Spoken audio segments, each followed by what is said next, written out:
ನಮ್ಮ ಪ್ರಮುಖ ಅತಿಥಿಗಳು ಈಗಾಗಲೇ ಕೆಲವೇ ಕ್ಷಣದಲ್ಲಿ ಬರಲಿಕ್ಕಿದ್ದಾರೆ. ನಮ್ಮ ಪ್ರತಿಕ್ರಿಯೆ ನೀಡಲಿಕ್ಕೆ ಇರತಕ್ಕಂತಹ ಫಾದರ್ JB ಸಲ್ಡಾನಾ ಮುನೀರ್ ಕಾಟಿಪಳ್ಳ ಇವರನ್ನ ನಮ್ಮ ಅಧ್ಯಕ್ಷರು ಕಾರ್ಯಕ್ರಮ ಸಂಯೋಜಕರು ವೇದಿಕೆಗೆ ಕರೆದುಕೊಂಡು ಬರಬೇಕಾಗಿ ವಿನಂತಿ. ಜೋರಾದ ಚಪ್ಪಾಳೆಯೊಂದಿಗೆ ಅವರಿಗೆ ಪ್ರೀತಿಯ ಗೌರವವನ್ನು ಕೊಡಬೇಕಾಗಿ ವಿನಂತಿ.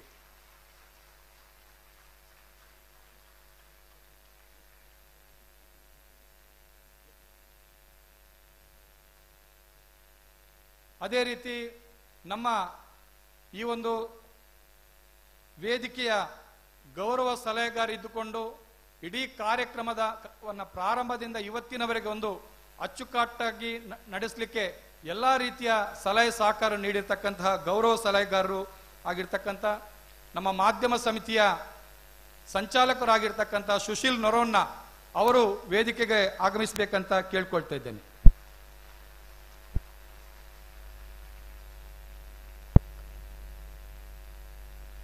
ಅದೇ ರೀತಿ ನಮ್ಮ ಈ ಒಂದು ವಿಚಾರ ವೇದಿಕೆಗೆ ಸಾಥನ್ನು ಕೊಡ್ತಾ ಬಂದಿರತಕ್ಕಂತಹ ಲಯನ್ಸ್ ಇಂಟರ್ನ್ಯಾಷನಲ್ ಡಿಸ್ಟ್ರಿಕ್ಟ್ 317D ಇದರ ಮಾಜಿ ಗವರ್ನರ್, ಅದೇ ರೀತಿ ನಮ್ಮ ಜೊತೆ ಇಂತಹ ಒಂದು ಸಮಾಜಮುಖಿ ಚಟುವಟಿಕೆಗಳಲ್ಲಿ ಸದಾ ಕ್ರಿಯಾಶೀಲವಾಗಿರ್ತಕ್ಕಂತಹ ರೊನಾಲ್ಡ್ ಗೋಮ್ಸ್ ಇವರು ಕೂಡ ವೇದಿಕೆಗೆ ಆಗಮಿಸಬೇಕಂತೇಳಿ ಕೇಳ್ಕೊಳ್ತಾ ಇದ್ದೇನೆ. ಅದೇ ರೀತಿ ಈ ಒಂದು ಕಾರ್ಯಕ್ರಮವನ್ನು ಬಹಳ ಅಚ್ಚುಕಟ್ಟಾಗಿ ನಡೆಸುವಲ್ಲಿ ಪ್ರಾರಂಭದಿಂದಲೂ ಸದಾ ನಮ್ಮ ಜೊತೆ ಇದ್ದುಕೊಂಡು ಗುರುತಿಸತಕ್ಕಂತಹ ಕ್ಯಾಥೋಲಿಕ್ ಸಭಾ ಇದರ ಅಧ್ಯಕ್ಷರು, ಅದೇ ರೀತಿ ಯುವಜನರ ಆಶಾಕಿರಣಾಗಿರ್ತಕ್ಕಂತಹ ನಮ್ಮ ಸ್ಟ್ಯಾನಿ ಲೋಬರ್ ಅವರು ವೇದಿಕೆಗೆ ಆಗಮಿಸಬೇಕಂತೇಳಿ ಕೇಳ್ಕೊಳ್ತಾ ಇದ್ದೇನೆ.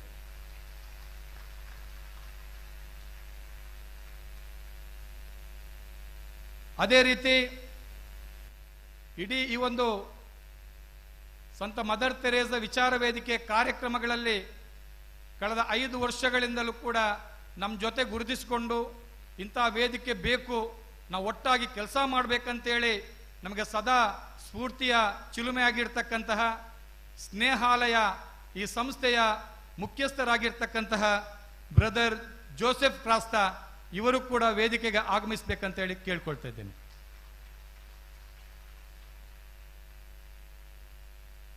ಅದೇ ರೀತಿ ಪ್ರಗತಿಪರ ಚಿಂತಕರು, ಬಡವರ ಬಗ್ಗೆ ಸದಾ ಕಾಳಜಿಯನ್ನು ಇಟ್ಕೊಂಡು ಅವರ ಸೇವೆಯನ್ನು ಮಾಡ್ತಾ ಬಂದಿರತಕ್ಕಂತಹ ಡಾಕ್ಟರ್ ರೀಟಾ ನೊರೋನ್ನ ಅವರು ನಮ್ಮ ಜೊತೆ ಇದ್ದಾರೆ.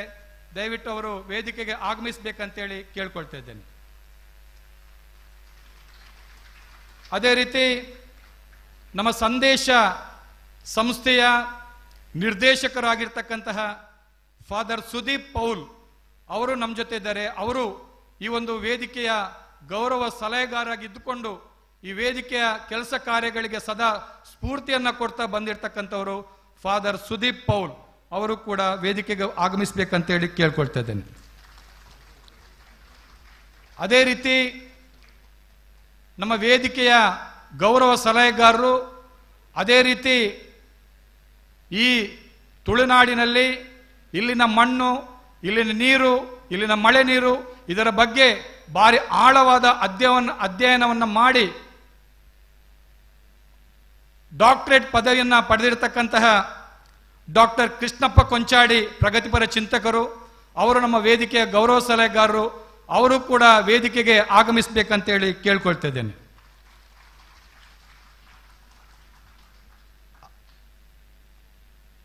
ಅದೇ ರೀತಿ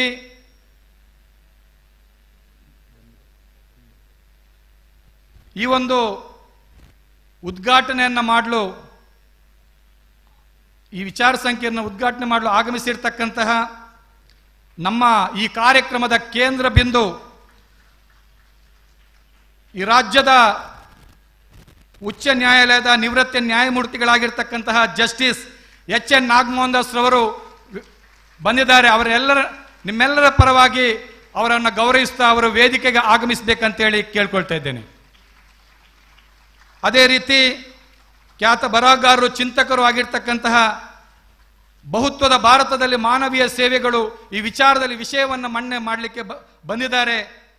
ಪಲ್ಲವಿ ಇಡೂರ್ ಇವರನ್ನು ನಾವು ವೇದಿಕೆಗೆ ಆಹ್ವಾನಿಸ್ತಾ ಇದ್ದೇವೆ. ಜೋರಾದ ಚಪ್ಪಾಳೆಯೊಂದಿಗೆ ಅವರಿಗೆ ಈ ಒಂದು ಸಭೆ ಗೌರವವನ್ನು ಅರ್ಪಿಸಬೇಕಾಗಿ ವಿನಂತಿ.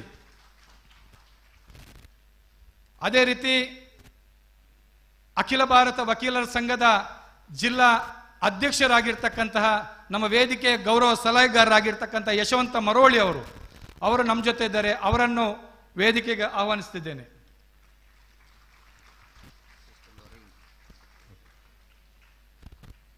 ಅದೇ ರೀತಿ ನಿವೃತ್ತ ಪೊಲೀಸ್ ಅಧಿಕಾರಿಗಳು, ಜನಪರ ಚಿಂತಕರು ಆಗಿರ್ತಕ್ಕಂತಹ TCM ಶರೀಫ್ರವರು ನಮ್ಮ ಜೊತೆ ಇದ್ದಾರೆ. ನಮ್ಮ ವೇದಿಕೆ ಗೌರವ ಸಲಹೆಗಾರರು, ಅವರು ಕೂಡ ವೇದಿಕೆಗೆ ಆಗಮಿಸಬೇಕಂತೇಳಿ ಕೇಳ್ಕೊಳ್ತಾ ಇದ್ದೇನೆ. ಅದೇ ರೀತಿ ನಮ್ಮ ವೇದಿಕೆಯ ಗೌರವ ಸಲಹೆಗಾರರು, ಸಾಮಾಜಿಕ ಹೋರಾಟಗಾರರಾಗಿರ್ತಕ್ಕಂಥ MG ಹೆಗಡೆ ಅವರು ವೇದಿಕೆಗೆ ಆಗಮಿಸಬೇಕಂತೇಳಿ ಕೇಳ್ಕೊಳ್ತಾ ಇದ್ದೇನೆ. ಅದೇ ರೀತಿ ನಮ್ಮ ವೇದಿಕೆಯ ಗೌರವ ಸಲಹೆಗಾರರು, ನಮ್ಮ ಮಂಗಳೂರಿನ ಮಾಜಿ ಮೇಯರ್ ಆಗಿರ್ತಕ್ಕಂಥ ಅಶ್ರಫ್ ಕೆ ಅವರು ನಮ್ಮ ಜೊತೆ ಇದ್ದಾರೆ. ಅವರು ವೇದಿಕೆಗೆ ಆಗಮಿಸಬೇಕಂತೇಳಿ ಕೇಳ್ಕೊಳ್ತಾ ಇದ್ದೇನೆ.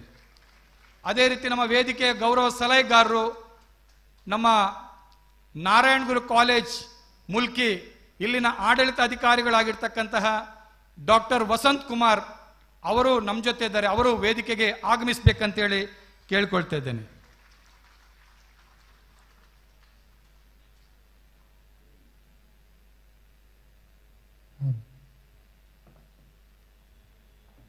ಈಗ ಪ್ರಾರಂಭದಲ್ಲಿ ಒಂದು ಪ್ರಾರ್ಥನೆ,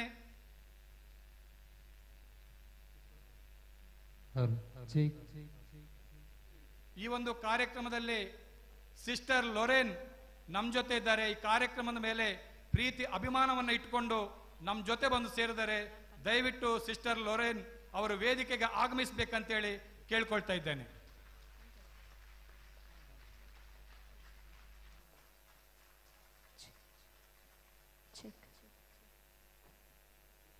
ಈಗ ಪ್ರಾರಂಭದಲ್ಲಿ ಪ್ರಾರ್ಥನೆ ಜಾಸ್ಮಿನ್ ಡಿಸೋಜಾ ಹಾಗೂ ಬಳಗದಿಂದ.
ಈಗ ಇಲ್ಲಿ ವೇದಿಕೆಯ ಮೇಲೆ ಇರ್ತಕ್ಕಂಥ ಅತಿಥಿಗಳನ್ನ, ಅದೇ ರೀತಿ ಬಂದಂತ ತಮ್ಮೆಲ್ಲರನ್ನು ಕೂಡ ಬಹಳ ಪ್ರೀತಿಪೂರ್ವಕವಾಗಿ ಸ್ವಾಗತಿಸಲಿಕ್ಕಿದ್ದಾರೆ ನಮ್ಮ ವೇದಿಕೆಯ ಕಾರ್ಯಕ್ರಮ ಸಂಯೋಜಕರಾಗಿರ್ತಕ್ಕಂಥ ಫಾದರ್ ರೂಪೇಶ್ ಮಾಡ್ತಾ ಇವರಿಂದ.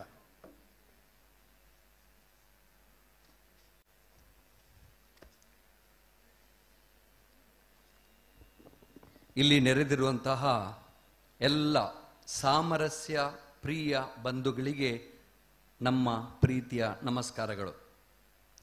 ಮದರ್ ತೆರೇಸರವರು ಹೇಳಿದಂತೆ ಶಾಂತಿ ಆರಂಭವಾಗುವುದೇ ಮುಗುಳ್ನಗೆಯಿಂದ. ಆದ್ದರಿಂದ ಒಬ್ಬರಿಗೊಬ್ಬರು ಮುಗುಳ್ನಕ್ಕು ಶಾಂತಿ ಪ್ರೀತಿಯ ಸ್ವಾಗತವನ್ನು ನಾವೆಲ್ಲರೂ ಅನುಭವಿಸೋಣ.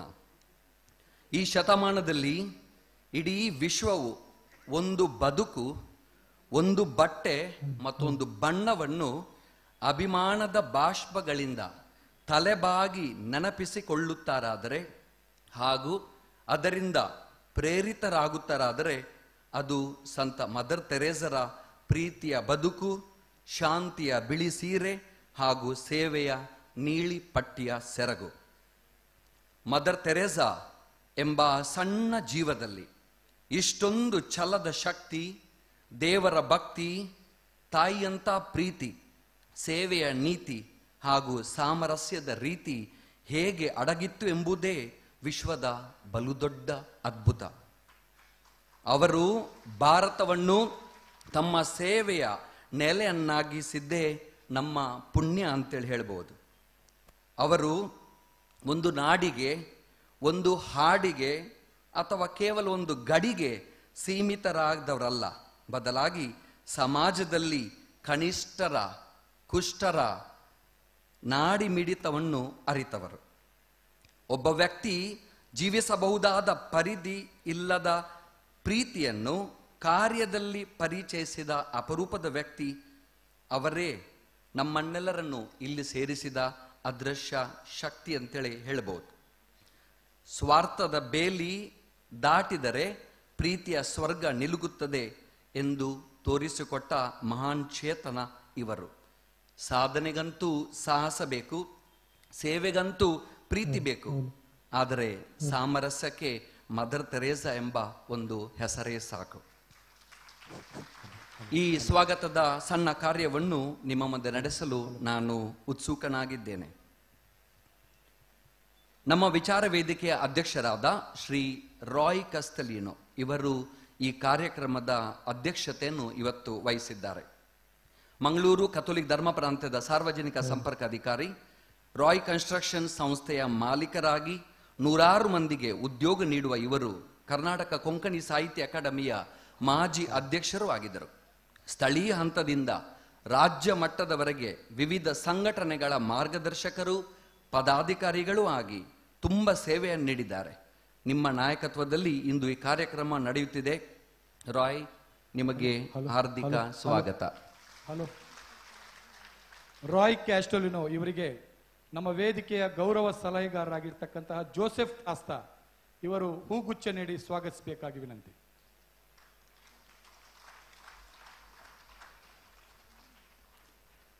ವಿದ್ಯಾರ್ಥಿ ದೆಸೆಯಿಂದಲೇ ಸಾಮಾಜಿಕ ಚಳುವಳಿಗಳಲ್ಲಿ ತೊಡಗಿಸಿಕೊಂಡಿದ್ದ ಶ್ರೀಯುತ ಜಸ್ಟಿಸ್ HN ನಾಗಮೋಹನ್ ದಾಸ್ ಇವರು ಕರ್ನಾಟಕದ ಉಚ್ಚ ನ್ಯಾಯಾಲಯದ ನಿವೃತ್ತ ನ್ಯಾಯಾಧೀಶರು. ಸಾಮಾಜಿಕ ನ್ಯಾಯಕ್ಕಾಗಿ ಹಾಗೂ ನ್ಯಾಯಾಂಗದ ಸುಧಾರಣೆಗಾಗಿ ಶ್ರಮಿಸಿದವರು.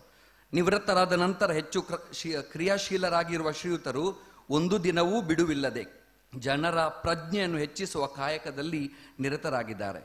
ಸಂವಿಧಾನ, ಮೀಸಲಾತಿ, ಸಾಮಾಜಿಕ ನ್ಯಾಯದ ಕುರಿತಾದ ಅವರು ಬರೆದಿರುವ ಹಲವು ಪುಸ್ತಕಗಳು ನಾಡಿನ ಹೊಸ ತಲೆಮಾರಿಗೆ ಮಾರ್ಗದರ್ಶಿಯಾಗಿವೆ. ಇವರು ಅಪಾರ ಓದಿನ ಜ್ಞಾನ ಭಂಡಾರವೇ ಆಗಿದ್ದಾರೆ. ಬಾಬಾ ಸಾಹೇಬ್ ಅಂಬೇಡ್ಕರ್ ಬರೆದಿರುವ ಭಾರತದ ಸಂವಿಧಾನದ ಆಶಯಗಳನ್ನು ಸರಳವಾಗಿ ತಿಳಿಸಿ ಹೇಳುವ ಸಂವಿಧಾನ ಓದು ಎಂಬ ಇವರು ಬರೆದ ಕೃತಿ ಲಕ್ಷಾಂತರ ಸಂಖ್ಯೆಯಲ್ಲಿ ಮಾರಾಟವಾಗಿ ಒಂದು ಚಳುವಳಿಯ ರೂಪ ಪಡೆಯಿತು. ಇಂಥ ಮೇರು ವ್ಯಕ್ತಿ ನಮ್ಮ ಕಾರ್ಯಕ್ರಮವನ್ನು ಉದ್ಘಾಟಿಸುತ್ತಿರುವುದು ನಮಗೆಲ್ಲರಿಗೂ ಹೆಮ್ಮೆಯ ಸಂಗತಿ. ಇಲ್ಲಿ ನೆರೆಯಿರುವವರ ಎಲ್ಲರ ವತಿಯಿಂದ ನಿಮಗೆ ಗೌರವದ ಸ್ವಾಗತ. HN ನಾಗಮೋಹನ್ ದಾಸ್ ಅವರಿಗೆ ನಮ್ಮ ವೇದಿಕೆಯ ಅಧ್ಯಕ್ಷರಾಗಿರ್ತಕ್ಕಂಥ ರಾಯ್ ಕ್ಯಾಸ್ಟೋಲಿನೋ ಹೂಗುಚ್ಛ ನೀಡಿ ಸ್ವಾಗತಿಸಬೇಕಾಗಿ ವಿನಂತಿ. ಇಂದು ಬಹುತ್ವದ ಭಾರತದಲ್ಲಿ ಮಾನವೀಯ ಸೇವೆಗಳು ಎಂಬ ವಿಷಯದ ಮೇಲೆ ವಿಚಾರ ಮಂಡನೆ ಮಾಡಲಿರುವ ಶ್ರೀಮತಿ ಪಲ್ಲವಿ ಇಡೂರ್ ಇವರು ಮೂಲತಃ ನಮ್ಮ ಕರಾವಳಿಯವರೇ. ವಿದ್ಯಾಭ್ಯಾಸವನ್ನು ಮಂಗಳೂರಿನಲ್ಲಿ ಪೂರ್ತಿಗೊಳಿಸಿ ವೃತ್ತಿ ಜೀವನದ ಕಾರಣಕ್ಕೆ ಬೆಂಗಳೂರಿನಲ್ಲಿ ಅವರು ನೆಲೆಸಿದ್ದಾರೆ. ಹಲವು ಪುಸ್ತಕಗಳನ್ನು ಬರೆದು ಸಾಹಿತಿ ಎಂದೆನಿಸಿಕೊಂಡಿರುವ ಇವರು ಹೊಸ ತಲೆಮಾರಿನ ಬರಹಗಾರರಾಗಿ ನಾಡಿನ ಗಮನ ಸೆಳೆದಿದ್ದಾರೆ. ಪೂರ್ಣ ಆರೋಗ್ಯದ ಬದುಕಿಗಾಗಿ ಜೀವನ ಕ್ರಮ, ಅಂತೆ ರಾಜಕೀಯ ವಿಮರ್ಶಕರಾಗಿ, ಸಾಮಾಜಿಕ ಚಿಂತಕರಾಗಿ, ಸಂಪನ್ಮೂಲ ವ್ಯಕ್ತಿಯಾಗಿ ಅವರ ಬರಹ ಮಾತುಗಳು ಜನಪ್ರಿಯಗೊಂಡಿವೆ. ಇತಿಹಾಸದ ಆಸಕ್ತ ವಿದ್ಯಾರ್ಥಿಯಾಗಿರುವ ಪಲ್ಲವಿಯವರು ದೇಶದ ಸ್ವಾತಂತ್ರ್ಯ ದೊರೆತ ಆಸುಪಾಸಿನ ದಿನಗಳಲ್ಲಿ ನಡೆದ ಬೆಳವಣಿಗೆಗಳ ಕುರಿತು ಇತ್ತೀಚೆಗೆ ಬರೆದ ಆಗಸ್ಟ್ ಕಥನ ಎಂಬ ಮಹತ್ವದ ಕೃತಿ ಅದು ತುಂಬ ಜನಪ್ರಿಯವಾಗಿದೆ. ಪಲ್ಲವಿಯವರೇ, ನಿಮಗಿದೋ ಗೌರವದ ಸ್ವಾಗತ. ಪಲ್ಲವಿ ಇಡೂರ್ ಇವರಿಗೆ ಡಾಕ್ಟರ್ ರೀಟಾ ನೊರೋನ್ನ ಹೂಗುಚ್ಛ ನೀಡಿ ಸ್ವಾಗತಿಸಬೇಕಾಗಿ ವಿನಂತಿ.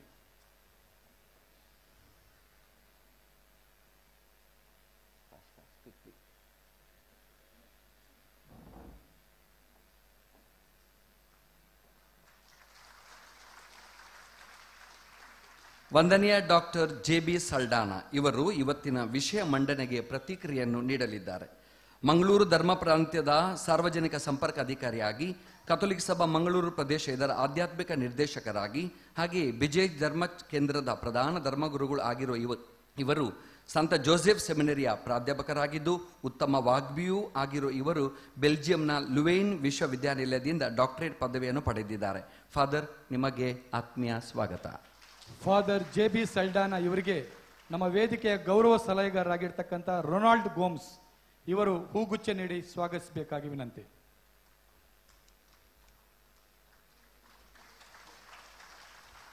ಇಂದಿನ ಇನ್ನೋರ್ವ ಅತಿಥಿ ಹಾಗೂ ಪ್ರತಿಕ್ರಿಯೆಯನ್ನು ನೀಡಲಿರುವ ಶ್ರೀ ಮುನೀರ್ ಕಾಟಿಪಳ್ಳ ಇವರು ನಮ್ಮೊಂದಿಗಿದ್ದಾರೆ. ಡಿವೈಎಫ್ಐ ರಾಜ್ಯ ಅಧ್ಯಕ್ಷರಾಗಿರುವ ಇವರು ಮಂಗಳೂರಿನ ಸುತ್ತಮುತ್ತ ಯಾವುದೇ ಸಮಸ್ಯೆಗಳು ಬಂದಾಗ ಮುಂಚೂಣಿಯಲ್ಲಿದ್ದು ಪರಿಹಾರಕ್ಕಾಗಿ ಹೋರಾಡುವ ಸಾಮಾಜಿಕ ಹೋರಾಟಗಾರರು ಹಾಗೂ ಚಿಂತಕರು. ಇತ್ತೀಚೆಗೆ ಸುರತ್ಕಲ್ ಟೋಲ್ ಗೇಟ್ ವಿವಾದ ಪರಿಹಾರಕ್ಕಾಗಿ ಅಂತೆ MRPLನಲ್ಲಿ ಸ್ಥಳೀಯರಿಗೆ ಉದ್ಯೋಗ ನೀಡುವ ವಿಷಯದಲ್ಲಿ ಸಕ್ರಿಯವಾಗಿ ಸಾಮಾಜಿಕ ನಾಯಕತ್ವ ನೀಡಿದ್ದಾರೆ. ಅವರ ಸಾಮರಸ್ಯದ ಚಿಂತನೆಗಳನ್ನು ಇವತ್ತು ಅವರು ಮಂಡಿಸಲಿದ್ದಾರೆ. ಶ್ರೀಯುತ ಮುನೀರ್ ಕಾಟಿಪಳ್ಳವರೇ, ನಿಮಗೆ ಪ್ರೀತಿಯ ಸ್ವಾಗತ. ಮುನೀರ್ ಕಾಟಿಪಳ್ಳ ಇವರಿಗೆ ನಮ್ಮ ವೇದಿಕೆಯ ಗೌರವ ಸಲಹೆಗಾರರಾಗಿರ್ತಕ್ಕಂಥ ಸ್ಟ್ಯಾನಿ ಲೋಬೋ ಇವರು ಹೂಗುಚ್ಛ ನೀಡಿ ಸ್ವಾಗತಿಸಬೇಕಾಗಿ ವಿನಂತಿ. ಸಂತ ಮದರ್ ತೆರೇಸಾ ಇವರ ಮಿಷನರೀಸ್ ಆಫ್ ಚಾರಿಟಿ ಸಭೆ ಹಾಗೂ ಮಂಗಳೂರಿನ ಮದರ್ ತೆರೇಸಾ ಸಂಸ್ಥೆಯ ಮುಖ್ಯಸ್ಥರಾದ ಸಿಸ್ಟರ್ ಲೊರೇನ್ ಇವರು ವೇದಿಕೆಯಲ್ಲಿ ಇದ್ದಾರೆ. ಇವತ್ತು ಸಾಕ್ಷಾತ್ ಮದರ್ ತೆರೇಸರವರ ಪ್ರತೀಕದಂತೆಯೇ ನೀವು ನಮ್ಮೊಡನೆ ಇದ್ದೀರಾ. ನಿಮಗಿದೋ ಗೌರವದ ಸ್ವಾಗತ. ಸಿಸ್ಟರ್ ಅವರಿಗೆ ನಮ್ಮ ವೇದಿಕೆಯ ಮುಖಂಡರಾಗಿರ್ತಕ್ಕಂಥ ಫ್ಲೇವಿ ಡಿಸೋಜಾ ಹೂಗುಚ್ಛ ನೀಡಿ ಸ್ವಾಗತಿಸಬೇಕಾಗಿ ವಿನಂತಿ. ನಮ್ಮ ವಿಚಾರ ವೇದಿಕೆಯ ಪ್ರಧಾನ ಕಾರ್ಯದರ್ಶಿಗಳಾದ ಶ್ರೀ ಸುನಿಲ್ ಕುಮಾರ್ ಬಜಾಲ್ ಇವತ್ತಿನ ಕಾರ್ಯಕ್ರಮ ನಿರ್ವಾಹಕರು ಹಾಗೂ ಈ ಕಾರ್ಯಕ್ರಮದ ರೂಪುರೇಷೆಗಳನ್ನು ಸಾಕಾರಗೊಳಿಸುವಲ್ಲಿ ಬಹುದೊಡ್ಡ ಕೊಡುಗೆಯನ್ನು ನೀಡಿದ್ದಾರೆ. ಸಂಘಟನಾ ಚತುರರು, ಸಾಮಾಜಿಕ ಹೋರಾಟಗಾರರು, ಸಾಮರಸ್ಯ ವೃದ್ಧಿಗೆ ಹಗಲಿರುಳು ದುಡಿಯುವವರು. ನಿಮಗೆ ಸರ್ವರ ಪರವಾಗಿ ತುಂಬು ಹೃದಯದ ಸ್ವಾಗತ. ಅವರೇ ನಮಗೊಂದು ಹೂಗುಚ್ಛ, ಅವರ ಕೊಡುಗೆ. ಆದ್ದರಿಂದ ಓಕೆ, ನಮ್ಮ ವಿಚಾರ ವೇದಿಕೆ ಎಲ್ಲ ಗೌರವ ಸಲಹೆಗಾರರು ನಮ್ಮೊಂದಿಗಿದ್ದಾರೆ. ಆರಂಭದಿಂದಲೂ ಅವರ ಉಪಸ್ಥಿತಿ ಮತ್ತು ಹುರಿದುಂಬಿಸುವಿಕೆ ನಮಗೆ ಈ ಹಂತದ ಯಶಸ್ವಿಗೆ ಕಾರಣವಾಗಿದೆ. ನೀವು ನಮ್ಮವರೇ, ನಿಮಗೆಲ್ಲರಿಗೂ ಬಾಂಧವ್ಯದ ಸ್ವಾಗತ. ನಮ್ಮೊಡನೆ ಹಲವಾರು ಧರ್ಮಗುರುಗಳು ಉಪಸ್ಥಿತರಿದ್ದಾರೆ. ದೇವರ ಅರಿವನ್ನು, ಧರ್ಮದ ತಿರುಳನ್ನು ತಿಳಿಯಪಡಿಸುವ ನೀವು ಸಮಾಜದಲ್ಲಿ ನಮಗೆಲ್ಲರಿಗೂ ಆದರ್ಶಪ್ರಾಯರು. ನಿಮಗಿದೋ ಒಲುಮೆಯ ಸ್ವಾಗತ. ನಮ್ಮೊಡನೆ ಅನೇಕ ಧರ್ಮ ಭಗಿನಿಯರು ಹಾಜರಿದ್ದಾರೆ. ತ್ಯಾಗ ಮತ್ತು ಸೇವೆಯ ಗಣಿಗಳು ನೀವು. ನಿಮಗೆಲ್ಲರಿಗೂ ನಲ್ಮೆಯ ಸ್ವಾಗತ. ಈ ಕಾರ್ಯಕ್ರಮಕ್ಕಾಗಿ 25ಕ್ಕಿಂತಲೂ ಹೆಚ್ಚು ಸಂಘಟನೆಗಳು ಕೈಜೋಡಿಸಿವೆ. ಅವುಗಳ ಪದಾಧಿಕಾರಿಗಳು ಇಲ್ಲಿ ಸೇರಿದ್ದಾರೆ. ಅಂತೆ ಬೇರೆ ಬೇರೆ ಕ್ಷೇತ್ರಗಳಲ್ಲಿ ಹೆಸರು ಮಾಡಿರುವಂತಹ ಹಲವಾರು ನಾಯಕರು, ಚಿಂತಕರು, ಸಾಮಾಜಿಕ ಕಾರ್ಯಕರ್ತರು ನಮಗೆ ಪ್ರೋತ್ಸಾಹಿಸಿದ್ದಾರೆ. ಮಾತ್ರವಲ್ಲ, ಈ ಕಾರ್ಯಕ್ರಮಕ್ಕಾಗಿ ಸಮಯವನ್ನು ಮೀಸಲಿಟ್ಟು ನಮ್ಮೊಂದಿಗಿದ್ದಾರೆ. ಅವರಿಗೆಲ್ಲರಿಗೂ ಹೃದಯಾಂತರಾಳದ ಸ್ವಾಗತ.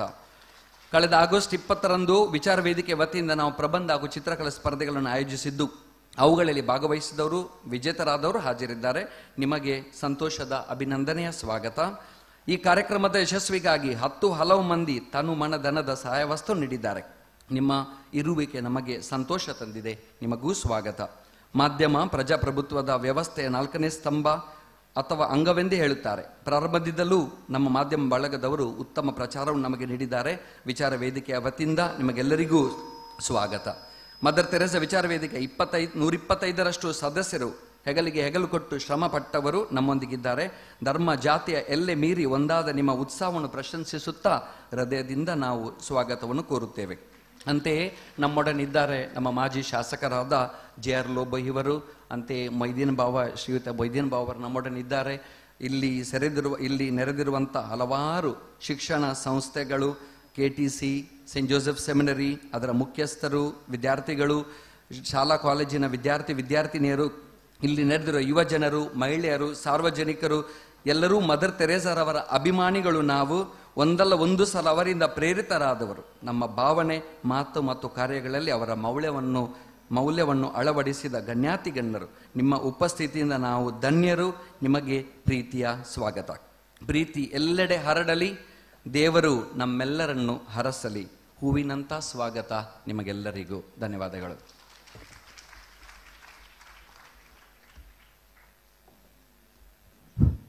ಬಹಳ ಪ್ರೀತಿಯಿಂದ ತಮ್ಮೆಲ್ಲರನ್ನು ಕೂಡ ಸ್ವಾಗತಿಸಿದಂತಹ ನಮ್ಮ ವೇದಿಕೆಯ ಕಾರ್ಯಕ್ರಮ ಸಂಯೋಜಕರಾಗಿರ್ತಕ್ಕಂತಹ ಫಾದರ್ ರೂಪೇಶ್ ಮಾಡ್ತಾ ನಿಮಗಿದು ಕೂಡ ಪ್ರೀತಿಯ ಸ್ವಾಗತವನ್ನು ಕೋರ್ತಾ ಇದ್ದೇವೆ. ನಮ್ಮ ವೇದಿಕೆಯ ಡಾಲ್ಫಿ ಡಿಸೋಜರ್ ಅವರು ಹೂಗುಚ್ಛ ನೀಡಿ ಅವರನ್ನು ಸ್ವಾಗತಿಸಬೇಕಾಗಿ ವಿನಂತಿ.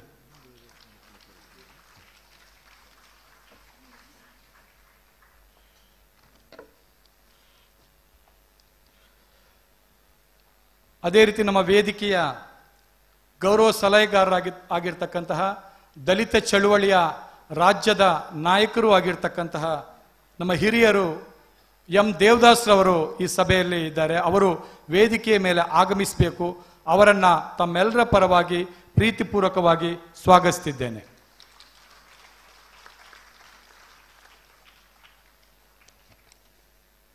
ಅದೇ ರೀತಿ ಈ ಒಂದು ಕಾರ್ಯಕ್ರಮದಲ್ಲಿ ಅನೇಕರು ನಮ್ಮ ಜೊತೆ ಬಂದು ಆಸೀನರಾಗಿದ್ದಾರೆ. ಅದೇ ರೀತಿ ನಮ್ಮ ವೇದಿಕೆಯ ಗೌರವ ಸಲಹೆಗಾರರಾಗಿರ್ತಕ್ಕಂಥ ಸುಮತಿ ಎಸ್ ಹೆಗಡೆ ಅವರು ನಮ್ಮ ಜೊತೆ ಇದ್ದಾರೆ. ಅವರನ್ನು ಪ್ರೀತಿಪೂರ್ವಕವಾಗಿ ಸ್ವಾಗತಿಸುತ್ತಿದ್ದೇವೆ. ಅವರು ವೇದಿಕೆಗೆ ಆಗಮಿಸಬೇಕಂತೇಳಿ ಕೇಳಿಕೊಳ್ತಾ ಇದ್ದೇನೆ. ಅದೇ ರೀತಿ ನಮ್ಮ ಈ ಒಂದು ಕಾರ್ಯಕ್ರಮದಲ್ಲಿ ಅಭಿಮಾನವನ್ನಿಟ್ಟು ಪ್ರೀತಿಯನ್ನಿಟ್ಟು ಆಗಮಿಸಿರ್ತಕ್ಕಂತಹ ಮಂಗಳೂರಿನ ಮಾಜಿ ಶಾಸಕರುಗಳಾಗಿರ್ತಕ್ಕಂತಹ ಹಿರಿಯರು, ಗೌರವಾನ್ವಿತರು JR ಲೋಬೋರವರಿದ್ದಾರೆ. ಅದೇ ರೀತಿ ಮೊಯ್ದೀನ್ ಬಾವರವರಿದ್ದಾರೆ. ಅವರನ್ನು ತಮ್ಮೆಲ್ಲರ ಪರವಾಗಿ ಪ್ರೀತಿಪೂರ್ವಕವಾಗಿ ಸ್ವಾಗತಿಸುತ್ತಿದ್ದೇನೆ. ಅದೇ ರೀತಿ ಈ ಕಾರ್ಯಕ್ರಮದ ಮೇಲೆ ಅಭಿಮಾನವನ್ನಿಟ್ಟು ಅನೇಕ ಧರ್ಮಗುರುಗಳು ಆಗಮಿಸಿದ್ದಾರೆ. Father Steven Lobo, father Jossy Siddakatte, father JB Crasta, father Joseph Martin, father Francis D'Souza, father Maxim Rosario, father Vincent D'Souza CODP ಇವರು ಆಗಮಿಸಿ ನಿಮ್ಮೆಲ್ಲರನ್ನೂ ಕೂಡ ಪ್ರೀತಿಪೂರ್ವಕವಾಗಿ ಸ್ವಾಗತಿಸುತ್ತಿದ್ದೇವೆ. ಅದೇ ರೀತಿ ಜಿಲ್ಲೆಯ ಕಾರ್ಮಿಕ ಚಳುವಳಿಯ ಹಿರಿಯ ನಾಯಕರಾಗಿರ್ತಕ್ಕಂಥ UB ಲೋಕಯ್ಯ, ಅದೇ ರೀತಿ ಕಾರ್ಮಿಕ ಸಂಘಟನೆ ಹಿರಿಯ ಮುಖಂಡರಾಗಿರ್ತಕ್ಕಂಥ J ಬಾಲಕೃಷ್ಣ ಶೆಟ್ಟಿ, ಅದೇ ರೀತಿ HV ರಾವ್ ಇವರುಗಳು ಕೂಡ ನಮ್ಮ ಜೊತೆ ಇದ್ದಾರೆ. ನಿಮ್ಮನ್ನು ಪ್ರೀತಿಪೂರ್ವಕವಾಗಿ ಸ್ವಾಗತಿಸುತ್ತಿದ್ದೇನೆ. ಅದೇ ರೀತಿ ನಮ್ಮ ಬ್ರಹ್ಮಶ್ರೀ ನಾರಾಯಣ ಗುರುಗಳು ಪ್ರತಿಷ್ಠಾಪಿಸಿದಂತಹ ದೇವಸ್ಥಾನ ಕುದ್ರೋಳಿ ಶ್ರೀ ಕ್ಷೇತ್ರ, ಈ ಕ್ಷೇತ್ರದ ಕೋಶಾಧಿಕಾರಿಗಳು, ನೋಟರಿಗಳು, ಖ್ಯಾತ ವಕೀಲರು ಆಗಿರ್ತಕ್ಕಂಥ ತುಳುನಾಡಿನ ಯುವಜನರ ಕಣ್ಮಣಿ ಆಗಿರ್ತಕ್ಕಂಥ ಪದ್ಮರಾಜ್ R ಅವರು ನಮ್ಮ ಜೊತೆ ಇದ್ದಾರೆ. ಅವರನ್ನ ಪ್ರೀತಿಪೂರ್ವಕವಾಗಿ ಸ್ವಾಗತಿಸುತ್ತಿದ್ದೇವೆ. ಅದೇ ರೀತಿ ಮಂಗಳೂರಿನ ಕಾರ್ಪೊರೇಟರ್ ಆಗಿರ್ತಕ್ಕಂಥ ಅಬ್ದುಲ್ ಲತೀಫ್ ರವರು ನಮ್ಮ ಜೊತೆ ಇದ್ದಾರೆ. ಮಾಜಿ ಕಾರ್ಪೊರೇಟರ್ ಆಗಿರ್ತಕ್ಕಂಥ ಪ್ರಕಾಶ್ ಸಾಲಿಯಾನ್ ರವರು ನಮ್ಮ ಜೊತೆ ಇದ್ದಾರೆ. ಅವರೆಲ್ಲರನ್ನೂ ಕೂಡ ಪ್ರೀತಿಪೂರ್ವಕವಾಗಿ ನಾವು ಸ್ವಾಗತಿಸುತ್ತಿದ್ದೇವೆ. ಅದೇ ರೀತಿ ನಮ್ಮ ಮಂಗಳೂರಿನ ಮಾಜಿ ಉಪಮೇಯರ್ ಆಗಿರ್ತಕ್ಕಂಥ ಮಹಮ್ಮದ್ ಕುಂಜತ್ತಬೈಲ್ ಅವರು ನಮ್ಮ ಜೊತೆ ಇದ್ದಾರೆ. ಅವರನ್ನ ಪ್ರೀತಿಪೂರ್ವಕವಾಗಿ ಸ್ವಾಗತಿಸ್ತಾ ಹೀಗೆ ಅನೇಕರು ಈ ಕಾರ್ಯಕ್ರಮದ ಮೇಲೆ ಅಭಿಮಾನ ಇಟ್ಟು ತಾವೆಲ್ಲ ಬಂದಿದ್ದೀರಾ. ತಮ್ಮೆಲ್ಲರನ್ನು ಕೂಡ ಮತ್ತೊಮ್ಮೆ ಸ್ವಾಗತಿಸ್ತಾ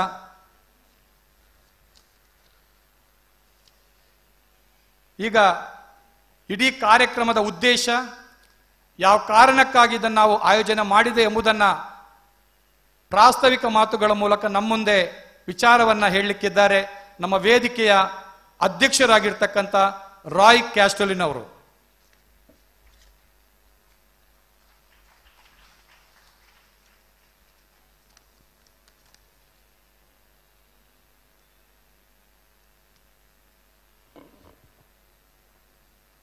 ವೇದಿಕೆಯಲ್ಲಿರುವ ಇವತ್ತಿನ ಉದ್ಘಾಟಕರಾದ ಜಸ್ಟಿಸ್ ಎಚ್.ಎನ್.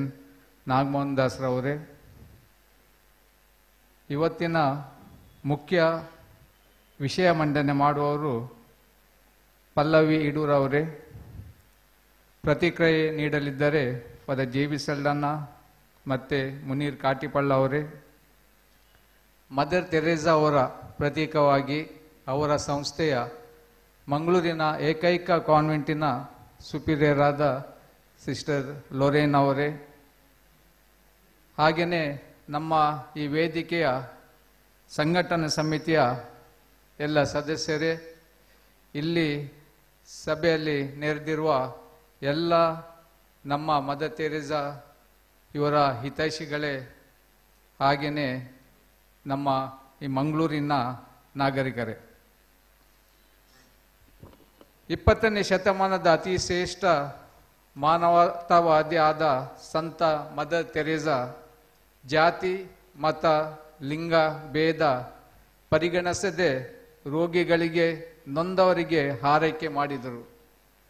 ಬೀದಿ ಬದಿಯಲ್ಲಿ ಯಾತನೆಯಿಂದ ಹಾಗೂ ಹಸುವಿಂದ ನರಳುತ್ತಿರುವ ಅನಾಥ ಮಕ್ಕಳನ್ನು ಅವರ ಕರುಣಾಲಯದಲ್ಲಿ ಆಶ್ರಯ ನೀಡಿ ಸಲಹಿದರು. ಜೀವೋಪಾರ ಮೌಲ್ಯಗಳು ಹಾಗೂ ಮಾನವೀಯ ಬದುಕಿನ ಹಕ್ಕುಗಳ ರಕ್ಷಣೆಗಾಗಿ ವಿವಿಧ ಹಾದಿಗಳ ಮೂಲಕ ಮುನ್ನಡೆದ ಮದರ್ ತೆರೇಸಾ ಇಡೀ ವಿಶ್ವಕ್ಕೆ ಮಹಾನ್ ತಾಯಿಯಾದರು, ಪ್ರೇರಣೆಯಾದರು. ತೆರೇಸಾ ಅವರೇ ಹೇಳುವಂತೆ, ಹೊಟ್ಟೆಗೆ ಬಟ್ಟೆಗೆ ಇಲ್ಲದವರು, ಸೂರಿಲ್ಲದವರು, ಅಂಗವಿಕಲರು, ಕುರುಡರು, ಕುಷ್ಠರೋಗಿಗಳು, ಸಮಾಜಕ್ಕೆ ಬೇಡವಾದವರು, ಪ್ರೀತಿ ವಂಚಿತರು, ಜನತೆಯ ಆಧಾರ ಪೋಷಣೆ ಇಲ್ಲದೆ ಸಮಾಜದಲ್ಲಿ ಉಪೇಕ್ಷೆಗೆ ಈಡಾದವರು, ಸಮಾಜಕ್ಕೆ ಹೊರೆ ಎಣಿಸಿ ಎಲ್ಲರಿಂದ ಪರಿತ್ಯಕ್ತರಾದವರು, ಇವರೆಲ್ಲರ ಸೇವೆ ಮಾಡುವುದೇ ನಮ್ಮ ಮೂಲ ಧ್ಯೇಯ. ಅವರು ಪ್ರಾರ್ಥನೆ ಮಾಡುವ ತುಟಿಗಳಿಗಿಂತ ಇತರರಿಗೆ ಸಹಾಯ ಮಾಡುವ ಕೈಗಳೇ ಲೇಸು ಎನ್ನುವ ಧೈರ್ಯ ತೋರಿದರು. ಇಂಥ ಮಾತ್ರ ಹೃದಯದ ಮದರ್ ತೆರೇಸಾ, ನೀವು ಜನರ ತಪ್ಪುಗಳನ್ನು ಹುಡುಕಲು ಪ್ರಾರಂಭಿಸಿದರೆ ನೀವು ಯಾರನ್ನೂ ಪ್ರೀತಿಸಲು ಸಾಧ್ಯವಿಲ್ಲ. ಒಂಟಿತನ ಮತ್ತು ನಾವು ಯಾರಿಗೂ ಪ್ರೀತಿ ಪಾತ್ರರಲ್ಲ ಎಂಬ ಭಾವನೆ ಭಯಾನಕ ಬಡತನವಿದ್ದಂತೆ. ಅದನ್ನು ಹೋಗಲಾಡಿಸಲು ತನ್ನಂತೆ ಪರರು ಎಂಬ ಭಾವನೆಯಿಂದ ಕೆಲಸ ಮಾಡಬೇಕು. ಹೊಟ್ಟೆಯ ಹಸಿವಿಗಿಂತ ಪ್ರೀತಿಯ ಹಸಿವನ್ನು ತುಂಬಿಸುವುದು ತುಂಬ ಕಷ್ಟ ಎಂದು ಹೇಳಿ ಆ ಕಷ್ಟಕರವಾದ ಕೆಲಸವನ್ನು ಮಾಡಿದರು. ಅನಾಥರು, ಬಡವರು, ನಿರ್ಗತಿಕರ ಸೇವೆಯಲ್ಲೇ ಬದುಕಿನ ಪ್ರೀತಿಯನ್ನು ಕಂಡು ಭಾರತದಲ್ಲಿ ಸುಮಾರು 45 ವರ್ಷಕ್ಕಿಂತ ಹೆಚ್ಚು ವರ್ಷಗಳ ಕಾಲ ಬಡ ರೋಗಿಗಳ ಸೇವೆ ಮಾಡಿದರು. ಇವರ ಈ ಸೇವೆ ಗುಣವನ್ನು ಪರಿಗಣಿಸಿ ವಿಶ್ವದ ಅತ್ಯುನ್ನತ ನೊಬೆಲ್ ಶಾಂತಿ ಪ್ರಶಸ್ತಿಯ ಗೌರವ ಇವರಿಗೆ ಲಭಿಸಿದೆ. ಸ್ವರ್ಗ ಹೇಗಿರುತ್ತದೆ ಎಂಬುದು ಖಚಿತವಾಗಿ ನನಗೆ ಗೊತ್ತಿಲ್ಲ. ಆದರೆ ನಾವು ಮೃತಪಟ್ಟು ದೇವರನ್ನು ಎದುರುಗೊಂಡಾಗ ಮತ್ತು ದೇವರು ನಮ್ಮ ಬಗ್ಗೆ ನಿರ್ಣಯ ತೆಗೆದುಕೊಳ್ಳುವಾಗ ನಿಮ್ಮ ಜೀವನದಲ್ಲಿ ನೀವೆಷ್ಟು ಒಳ್ಳೆಯ ಕೆಲಸ ಮಾಡಿದ್ದೀರಿ ಎಂದು ಕೇಳುವುದಿಲ್ಲ. ಬದಲಾಗಿ ನೀವು ಮಾಡಿದ ಕಾರ್ಯಕ್ಕೆ ನೀವು ಎಷ್ಟು ಪ್ರೀತಿ ನೀಡಿದಿರಿ ಎಂದು ಕೇಳುತ್ತಾನೆ ಎಂದು ಅದರಂತೆ ಕೆಲಸ ಮಾಡಿದ ಆಕೆ ಜೀವನದ ಸಣ್ಣ ಸಣ್ಣ ಪುಟ್ಟ ಪುಟ್ಟ ಕೆಲಸಗಳನ್ನು ಪ್ರೀತಿಯಿಂದ ಮಾಡಿದರೆ ಅದೇ ನಮ್ಮನ್ನು ಶಕ್ತಿವಂತನರಾಗಿಸುತ್ತವೆ ಎಂಬಂತೆ ಬಾಳಿ ಬದುಕಿದರು. ಎಲ್ಲ ಕಾಲದಲ್ಲಿಯೂ ತನ್ನ ಸಂಸ್ಥೆಗಳನ್ನು ಮುನ್ನಡೆಸುವುದು ಸಾಧ್ಯವಿಲ್ಲವೆಂಬ ಸಂಗತಿಯೂ ಅವರಿಗೆ ಮನವರಿಕೆ ಆಗಿತ್ತು. ಆರೋಗ್ಯ ಕ್ಷೀಣಿಸತೊಡಗಿದಂತೆ ಮುಂದಾಳತ್ವವನ್ನು ತೊರೆದು ಇತರರು ಆ ಜಾಗವನ್ನು ತುಂಬಬೇಕೆಂದು ಬಯಸಿದ್ದರು. ಮಿಷನರೀಸ್ ಆಫ್ ಚಾರಿಟಿ ಸಂಸ್ಥೆಯ ಮುಖ್ಯಸ್ಥ ಪದವಿಗೆ ಆಕೆ ರಾಜೀನಾಮೆ ಸಲ್ಲಿಸಲು ಬಯಸಿದ್ದರು. ಆದರೆ ಆಕೆಯನ್ನು ಬಹುವಾಗಿ ಪ್ರೀತಿಸುತ್ತಿದ್ದ ಆಡಳಿತ ಮಂಡಳಿಯ ಇತರರು ಮದರ್ ತೆರೇಸನ್ನು ಮರು ಆಯ್ಕೆ ಮಾಡುತ್ತಾರೆ. ಇದು ಅಧಿಕಾರ ಪದವಿಯ ಆಕೆ ನಿರಂಕರವನ್ನು ಇವರು ಆಕೆಯ ಮೇಲೆ ಈ ಪ್ರೀತಿಯನ್ನು ತೋರಿಸುತ್ತದೆ. 1997 ಸೆಪ್ಟೆಂಬರ್ 5ರಂದು ಈ ಜಗದ ಈ ನಂದದೀಪ ಆರಿತು. ಅಂದು ಲಕ್ಷಾಂತರ ಮಂದಿ ಅವರ ಮರಣ ಯಾತ್ರೆಯಲ್ಲಿ ಪಾಲ್ಗೊಂಡು ಕಂಬನಿ ಮಿಡಿದರು. ಇಡೀ ವಿಶ್ವವೇ ನೀರವವಾಯಿತು. ದಯಮಾಡಿ ಎಲ್ಲರೂ ಒಮ್ಮೆ ಎದ್ದು ನಿಂತು ನಮ್ಮ ಈ ಮಹಾತಾಯಿಗೆ ಶ್ರದ್ಧಾಂಜಲಿ ಅರ್ಪಿಸಬೇಕಾಗಿ ಕೇಳಿಕೊಳ್ತೇನೆ. ದೀನರಲ್ಲಿ, ರೋಗಿಗಳಲ್ಲಿ, ಸಮಾಜದ ಕಟ್ಟಕಡೆಯ ಜನರಲ್ಲಿ ದೇವರನ್ನು ಕಂಡ ಮಹಾನ್ ಚೇತನ ಮದರ್ ತೆರೇಸಾ ಸ್ವರ್ಗಸ್ಥರಾಗಿ ಇಂದಿಗೆ 25 ವರ್ಷಗಳು. ದೇವರು ಅವರಿಗೆ ಚಿರಶಾಂತಿಯನ್ನು ಕರುಣಿಸಲಿ, ಹಾಗೆಯೇ ಅವರು ನಮಗೆ ಸ್ವರ್ಗದಿಂದ ಆಶೀರ್ವದಿಸಲಿ ಅಂತ ನಾನು ನಿಮ್ಮೆಲ್ಲರ ಪರವಾಗಿ ಬೇಡಿಕೊಳ್ತೇನೆ. ಧನ್ಯವಾದಗಳು. ದಯಮಾಡಿ ಕೂತ್ಕೊಳ್ಳಿ. ಇಂದು 25 ವರ್ಷ ನಂತರವೂ ಅವರು ನಮ್ಮ ಹೃದಯಗಳಲ್ಲಿ ನೆಲೆಸಿದ್ದಾರೆ, ನಮ್ಮನ್ನು ಹರಸುತ್ತಿದ್ದಾರೆ. ಸಮಾಜಕ್ಕೆ ನಮ್ಮಿಂದ ಆಗುವ ಅಳಿಲು ಸೇವೆಯನ್ನು ಮಾಡಲು ಪ್ರೇರೇಪಿಸುತ್ತಿದ್ದಾರೆ. ಭೌತಿಕ ಸಂಗತಿಗಳಿಗೆ ಹೆಚ್ಚು ಪ್ರಾಮುಖ್ಯತೆ ದೊರೆಯುತ್ತಿರುವ ಈ ದುರಿತ ಕಾಲಘಟ್ಟದಲ್ಲಿ ಮದರ್ ನೆನಹುಗಳು, ಆಕೆಯ ಪ್ರೇರಣೆಗಳು ನಮಗೆ ಅತಿ ಅಗತ್ಯವಾಗಿವೆ. ನಾವು ಕೆಲ ಸಮಾನ ಮನಸ್ಕರು ಸೇರಿ ಕೆಲ ವರ್ಷಗಳ ಹಿಂದೆ ಸಂತ ಮದರ್ ತೆರೇಸಾ ವಿಚಾರ ವೇದಿಕೆಯನ್ನು ಆರಂಭಿಸಿದ್ದೆವು. ಒಂದು ದೊಡ್ಡ ಕಾರ್ಯಕ್ರಮವನ್ನು ಆಯೋಜಿಸಿದ್ದೆವು. ನಂತರ ಕೊರೋನಾ ಮತ್ತಿತರ ಕಾರಣಗಳಿಂದಾಗಿ ಕೆಲ ಸಮಯ ತಟಸ್ಥರಾಗಿದ್ದರೂ ಆಕೆಯ ಹೆಜ್ಜೆಗಳಲ್ಲಿ ನಡೆಯಲು ಇದು ಸುಸಂದರ್ಭ ಎಂಬಂತೆ ಈ ಕಾರ್ಯವನ್ನು ಆಯೋಜಿಸಲಾಗಿದೆ. ಇತ್ತೀಚೆಗೆ ಮಿಲಾಗ್ರಿಸ್ ಶಾಲೆಯಲ್ಲಿ ನಡೆದ ಪ್ರಬಂಧ ಮತ್ತು ಚಿತ್ರಕಲೆ ಸ್ಪರ್ಧೆಗಳಲ್ಲಿ ಭಾಗವಹಿಸಿದ ಯುವ ಸಮೂಹದ ಸಂಖ್ಯೆ ನಮ್ಮನ್ನೇ ಆಶ್ಚರ್ಯಗೊಳಿಸುವಷ್ಟಿತ್ತು.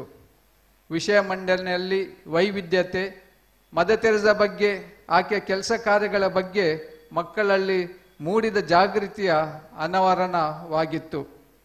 ಇಂದು ಭಾರತದ ಸೌಹಾರ್ದ ಪರಂಪರೆಯನ್ನು ಪುನಃ ಕಟ್ಟುವ ಕೆಲಸಕ್ಕಾಗಿ ಕೈ ಜೋಡಿಸಲು ಜಾತಿ ಮತ ಮೀರಿದ ಇಂಥ ವೇದಿಕೆಗಳು ಬೇಕಾಗಿವೆ. ನಮ್ಮ ಸಂಘಟನಾ ಸಮಿತಿಯಲ್ಲಿ 130ಕ್ಕೂ ಹೆಚ್ಚು ಮಂದಿ ಸದಸ್ಯರಿದ್ದಾರೆ. ಮುಂದಿನ ದಿನಗಳಲ್ಲಿ ಈ ವೇದಿಕೆಯನ್ನು ನೋಂದಾಯಿಸಿ ಮದರ್ ತೆರೇಸಾ ಸಂಸ್ಮರಣಾ ದಿನವನ್ನು ಸೌಹಾರ್ದ ದಿನವನ್ನಾಗಿ ಆಚರಿಸುವ ಅಗತ್ಯವಿದೆ. ದೇಶದಲ್ಲಿ ಹಲವಾರು ಜಾತಿ ಧರ್ಮ ಪಂಥಗಳಿವೆ, ವಿವಿಧ ಆಚಾರ ವಿಚಾರಗಳಿವೆ, ವಿವಿಧ ಧಾರ್ಮಿಕ ರಾಜಕೀಯ ನಿಲುವುಗಳಿವೆ. ಈ ಎಲ್ಲ ವಿಭಿನ್ನ ವಿಚಾರಧಾರೆಗಳನ್ನು ಮೀರಿ ಮಾನವತೆಯನ್ನು ಎತ್ತಿ ಹಿಡಿಯುವ ಸಲುವಾಗಿ ಇಂಥ ವೇದಿಕೆಗಳು ಹೆಚ್ಚೆಚ್ಚು ಕಾರ್ಯಪ್ರವೃತ್ತರಾಗಬೇಕು. ವೈವಿಧ್ಯತೆಯಲ್ಲಿ ಏಕತೆಯನ್ನು ಸಂಭ್ರಮಿಸೋಣ. ದೇಶವನ್ನು ಮಾನವೀಯ ಮೌಲ್ಯಗಳಿಂದ ಕಟ್ಟೋಣ. ಪ್ರೀತಿ ಹರಡಲಿ ಎಲ್ಲೆಡೆ, ಇದೇ ನಮ್ಮ ಧ್ಯೇಯವಾಕ್ಯ. ಧನ್ಯವಾದಗಳು.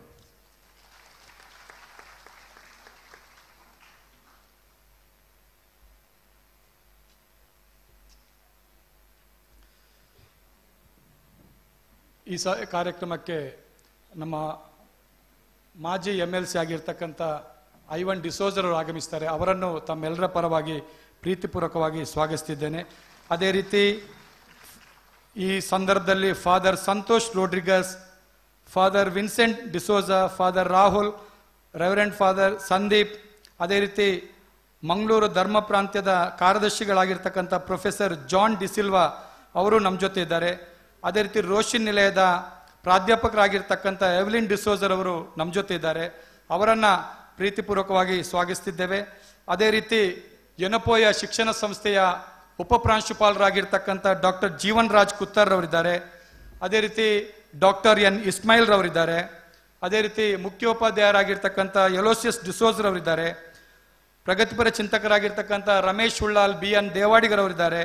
ಅದೇ ರೀತಿ ಆಲ್ಬನ್ ಮಸ್ಕರೇನಸ್ ಇದ್ದಾರೆ. ಅವರೆಲ್ಲರನ್ನೂ ಕೂಡ ಸ್ವಾಗತಿಸ್ತಾ ಯುವಜನ ನಾಯಕರಾದ BK ಇಮ್ತಿಯಾಜ್, ಸಂತೋಷ್ ಬಜಾಲ್, ಯೋಗೀಶ್ ಚಪ್ಪಿನಮಗರು ಇದ್ದಾರೆ. ಅವರೆಲ್ಲರನ್ನ ಸ್ವಾಗತಿಸ್ತಾ ಈಗ ಬಹಳ ಪ್ರಮುಖ ಹಂತಕ್ಕೆ ನಾವು ಹೋಗ್ತಾ ಇದ್ದೇವೆ. ಈ ಒಂದು ಕಾರ್ಯಕ್ರಮದಲ್ಲಿ ನಮ್ಮ ಉದ್ಘಾಟಕರು, ಅದೇ ರೀತಿ ವೇದಿಕೆಯಲ್ಲಿ ಇರ್ತಕ್ಕಂಥ ಅತಿಥಿಗಳು, ಅಧ್ಯಕ್ಷರು ಎಲ್ಲರೂ ಸೇರಿ ನಮ್ಮ ಸಂತ ಮದರ್ ತೆರೇಸರವರ ಭಾವಚಿತ್ರಕ್ಕೆ ಪುಷ್ಪಾರ್ಚನೆ ಮಾಡಲಿಕ್ಕಿದ್ದಾರೆ. ಅದರ ಜೊತೆಗೆ ನಮ್ಮ ಖ್ಯಾತ ಹಾಡುಗಾರರು, ಏಕತಾರಿ ಹಾಡುಗಾರರಾಗಿರ್ತಕ್ಕಂತಹ ನಾದ ಮಣಿನಾಲ್ಕೂರವರು ಹಾಡನ್ನ ಪ್ರಸ್ತುತಪಡಿಸಲಿಕ್ಕಿದ್ದಾರೆ. ಇದೇ ಸಂದರ್ಭದಲ್ಲಿ ನಮ್ಮ ಜಿಲ್ಲೆಯ ಖ್ಯಾತ ಚಿತ್ರಕಲಾವಿದರಾಗಿರ್ತಕ್ಕಂಥ ಮುರಳೀಧರ್ ಆಚಾರ್ ಇವರು ಚಿತ್ರವನ್ನ ಬಿಡಿಸಲಿಕ್ಕಿದ್ದಾರೆ. ಏಕಕಾಲದಲ್ಲಿ ಈ 3 ಕೆಲಸಗಳಾಗುತ್ತೆ. ವೀಕ್ಷಕರು ಈ ಬಂದಿರತಕ್ಕಂಥ ನಮ್ಮ ಕಾರ್ಯಕ್ರಮಕ್ಕೆ ಬಂದಿರತಕ್ಕಂಥ ಎಲ್ಲರೂ ಕೂಡ ಈ 3 ಕಾರ್ಯಕ್ರಮವನ್ನು ವೀಕ್ಷಿಸಬೇಕಾಗಿ ವಿನಂತಿ.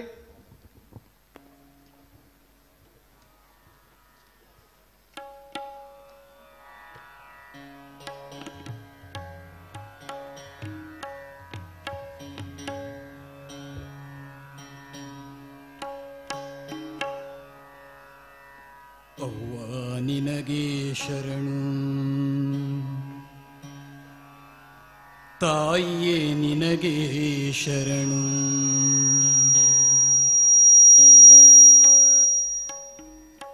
ಅವ್ವ ನಿನಗೆ ಶರಣು,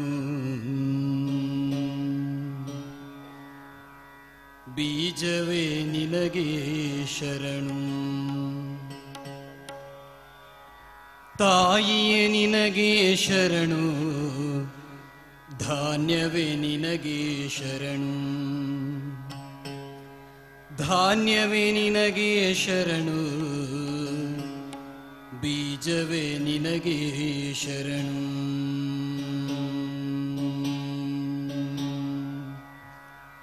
ಅವ್ವ ನಿನಗೆ ಶರಣು, ಬೀಜವೇ ನಿನಗೆ ಶರಣು.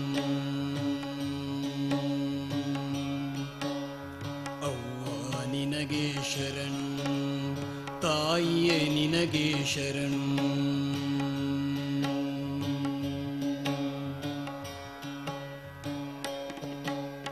ತಾಯಿಯೇ ನಿನಗೆ ಶರಣು, ಧಾನ್ಯವೇ ನಿನಗೆ ಶರಣು. ಧಾನ್ಯವೇ ನಿನಗೆ ಶರಣು, ತಾಯಿಯೇ ನಿನಗೆ ಶರಣು. ನಿನ್ನ ಒಡಲಲ್ಲಿ ಒಡಲಲ್ಲಿ ನಿನ್ನ ಒಡಲಲ್ಲಿ ನಿನ್ನ ಒಡಲಲ್ಲಿ ಅವ್ವ ನಿನಗೆ ಶರಣು, ತಾಯಿಯೇ ನಿನಗೆ ಶರಣು.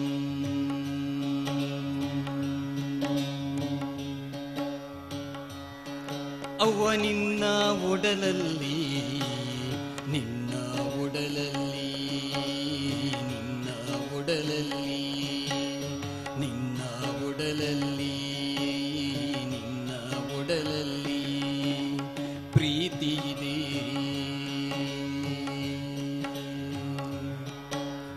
ಕರುಣೆ ಇದೆ,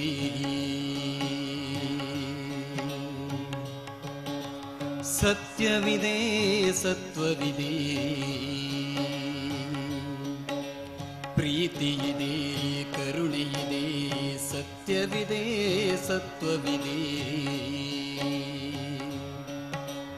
ಉಸಿರು ಇದೆ, ಹಸಿರು ಇದೆ, ಮೊಳೆತು ಚಿಗುರುವ ಕನಸು ಇದೆ. ನಿನ್ನ ಒಡಲಲ್ಲಿ ನಿನ್ನ ಒಡಲಲ್ಲಿ ನಿನ್ನ ಒಡಲಲ್ಲಿ ನಿನ್ನ ಒಡಲಲ್ಲಿ ಅವ್ವ ನಿನಗೆ ಶರಣು, ತಾಯಿಯೇ ನಿನಗೆ ಶರಣು.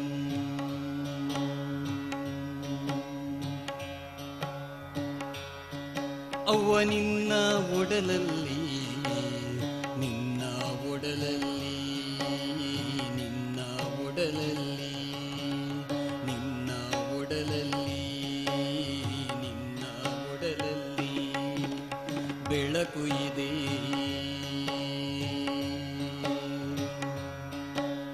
ಘಮಲು ಇದೆ,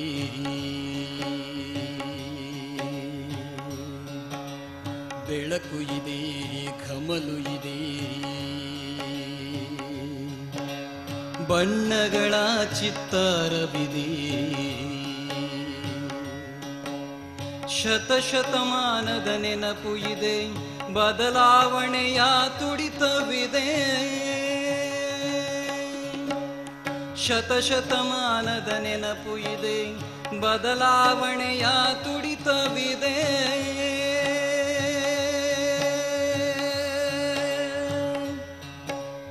ಜೀವಜಾಲದ ಗುಟ್ಟು ಇದೆ, ಜಗದ ಭವಿಷ್ಯದ ಬರಹವಿದೆ. ಜೀವಜಾಲದ ಗುಟ್ಟು ಇದೆ, ಜಗದ ಭವಿಷ್ಯದ ಬರಹವಿದೆ. ನಿನ್ನ ಒಡಲಲ್ಲಿ, ನಿನ್ನ ಒಡಲಲ್ಲಿ, ನಿನ್ನ ಒಡಲಲ್ಲಿ, ನಿನ್ನ ಒಡಲಲ್ಲಿ ಅವ್ವ ನಿನಗೆ ಶರಣ್, ತಾಯಿಯೇ ನಿನಗೆ ಶರಣ್. ನಿನಗೆ ಶರಣ್, ಬೀಜವೇ ನಿನಗೆ ಶರಣ್. ತಾಯಿಯೇ ನಿನಗೆ ಶರಣು, ಧಾನ್ಯವೇ ನಿನಗೆ ಶರಣ್. ಧಾನ್ಯವೇ ನಿನಗೆ ಶರಣು, ಧ್ಯಾನವೇ ನಿನಗೆ ಶರಣ್.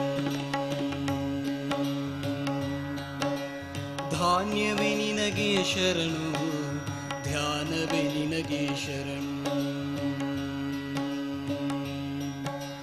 ನಿನ್ನ ಒಡಲಲ್ಲಿ, ನಿನ್ನ ಒಡಲಲ್ಲಿ, ನಿನ್ನ ಒಡಲಲ್ಲಿ, ನಿನ್ನ ಒಡಲಲ್ಲಿ ಅವ್ವ ನಿನ್ನ ಒಡಲಲ್ಲಿ, ನಿನ್ನ ಒಡಲಲ್ಲಿ ಅವ್ವ ನಿನ್ನ ಒಡಲಲ್ಲಿ, ನಿನ್ನ ಒಡಲಲ್ಲಿ.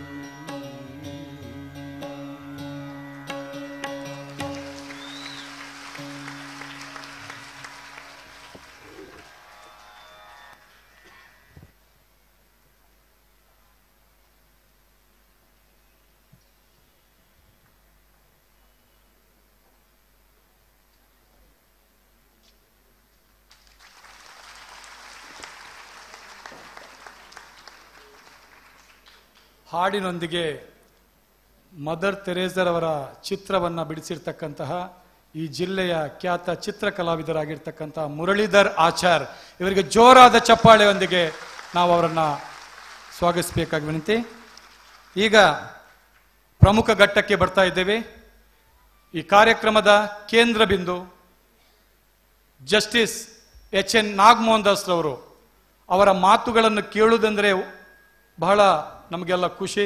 ಯಾಕಂದ್ರೆ ಈ ಕಾರ್ಯಕ್ರಮದ ಮೇಲೆ ಅಭಿಮಾನವನ್ನು ಇಟ್ಟು ಬರಲೇಬೇಕಂತೇಳಿ ಅವರು ಬಹಳ ದೂರದಿಂದ ಈ ಕಾರ್ಯಕ್ರಮಕ್ಕೋಸ್ಕರ ಇಲ್ಲಿ ಆಗಮಿಸ್ತಾರೆ. ಅವರು ಈ ಒಂದು ಉದ್ಘಾಟನಾ ಮಾತುಗಳ ಮೂಲಕ ಈ ಒಂದು ವಿಚಾರ ಸಂಕಿರಣವನ್ನು ಉದ್ಘಾಟನೆ ಮಾಡಬೇಕಾಗಿ ವಿನಂತಿ.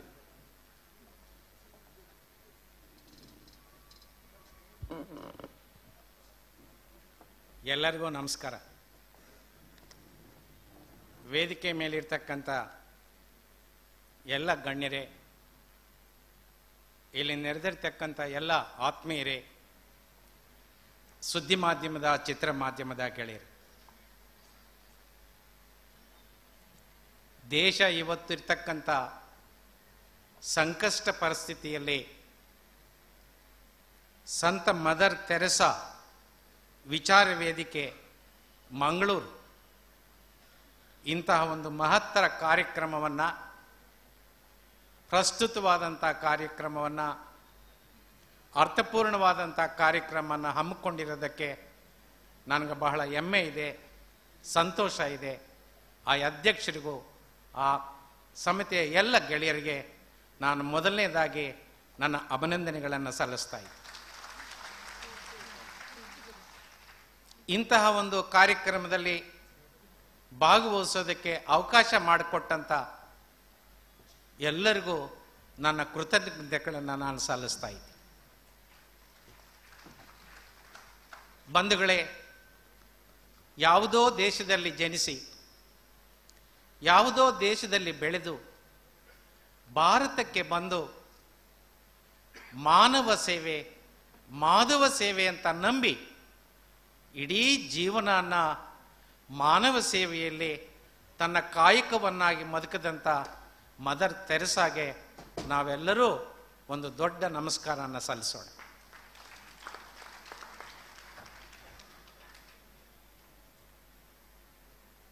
ಕಲ್ಕತ್ತಾ ಕೊಳಚೆ ಪ್ರದೇಶದಲ್ಲಿ ಹಂಬಲ್ ಆಗಿ ಒಂದು ಸಣ್ಣ ಪ್ರಯತ್ನ ಮಾಡಿ